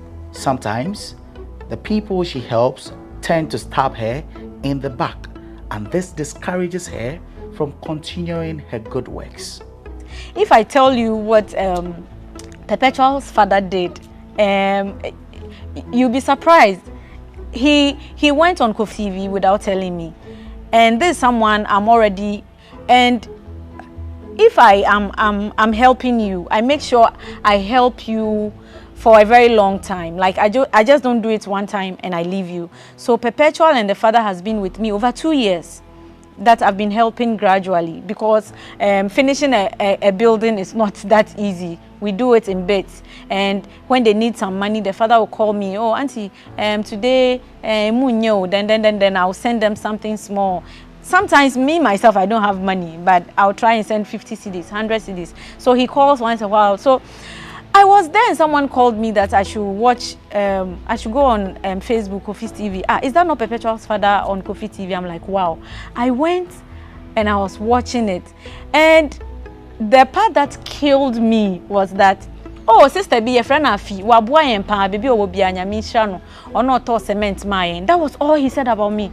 And I'm like, who is Afi? Like, at least even if you say, oh, Afi Antonio Foundation has been holding us down till now, that is even okay. You don't need to mention all that we've done. But if you say Afi, who is Afi? Like, and they put his number out there for people to send him money. So you see, after watching that, I called him and I'm like, so Mr. Saba, why did you do that? I don't have a problem you trying to find extra help. I don't have a problem with that. So you live all the way at Wager, somewhere in Wager, and I don't have a car. You came to my house, people came to my house, Boche, I will do to Wager almost every week or something, just to help you people for over 2 years, and this is how you want to pay me back. Like, so I told him, okay, I hope that the help he needs from Kofi TV, he's gotten it, and I can't continue their project because he can't come back to me because he's already gone back to another person, and we are all using social media. So imagine people who know that I've been helping you and now you are on Kofi TV, then you come back to me again. Even what you said that I did for you, people will think that the monies I took to help you, maybe I've squandered the money. Afi had these words for persons seeking to go into charitable works. Whether it's worth it or not depends on the individual, the mind you have behind what you are doing. If you are going in just because maybe it's you want to be famous with what you are doing, or you want to make some quick money out of it and all that, that's the wrong way to go about it. But with me, when it comes to me, it has to do with the passion that I have of helping people. I love to see people happy. You know, sometimes someone needs just one CD, and you've changed the person's world. And looking at me, one CD is nothing to me. Excuse me to say, one CD, I don't see it as anything. But if you are able to, I'm able to give just one CD for someone and the person's life changes, and you know, the way the person is happy, I don't know how to express it, you know. The person will bless you, like, oh, God bless you. And in my head, I'm like, this is nothing. What is one CD? I don't see it as like my bibia, but the way the person will call you, thank you for what you did for me, God bless you. See, And I think the God bless you takes me out of a lot of things. I can say that. So for me, it's not about making anything out of it, but the fact that I'm able to touch lives. When I'm gone, let's say tomorrow I'm no more, what will people say about me? What I have to tell people, you know, sometimes the people you even help will stab you at the back. And if you are not doing because of the passion and because of God, and you are looking at what human being will say or do to you, you will stop at a point. You know, my autism model, some of the parents are saying I'm using them to make money for myself, and they are also saying that I'm using them for fame. So because of that, I've stopped working with some of them because of what their parents are saying. And their parents are now managing them and all. And so what I have to say to anyone who wants to toe this line is, it's not easy. If you don't have the passion, you don't have the passion for what you are doing, I'm telling you, some of these things will break you and you stop at a point.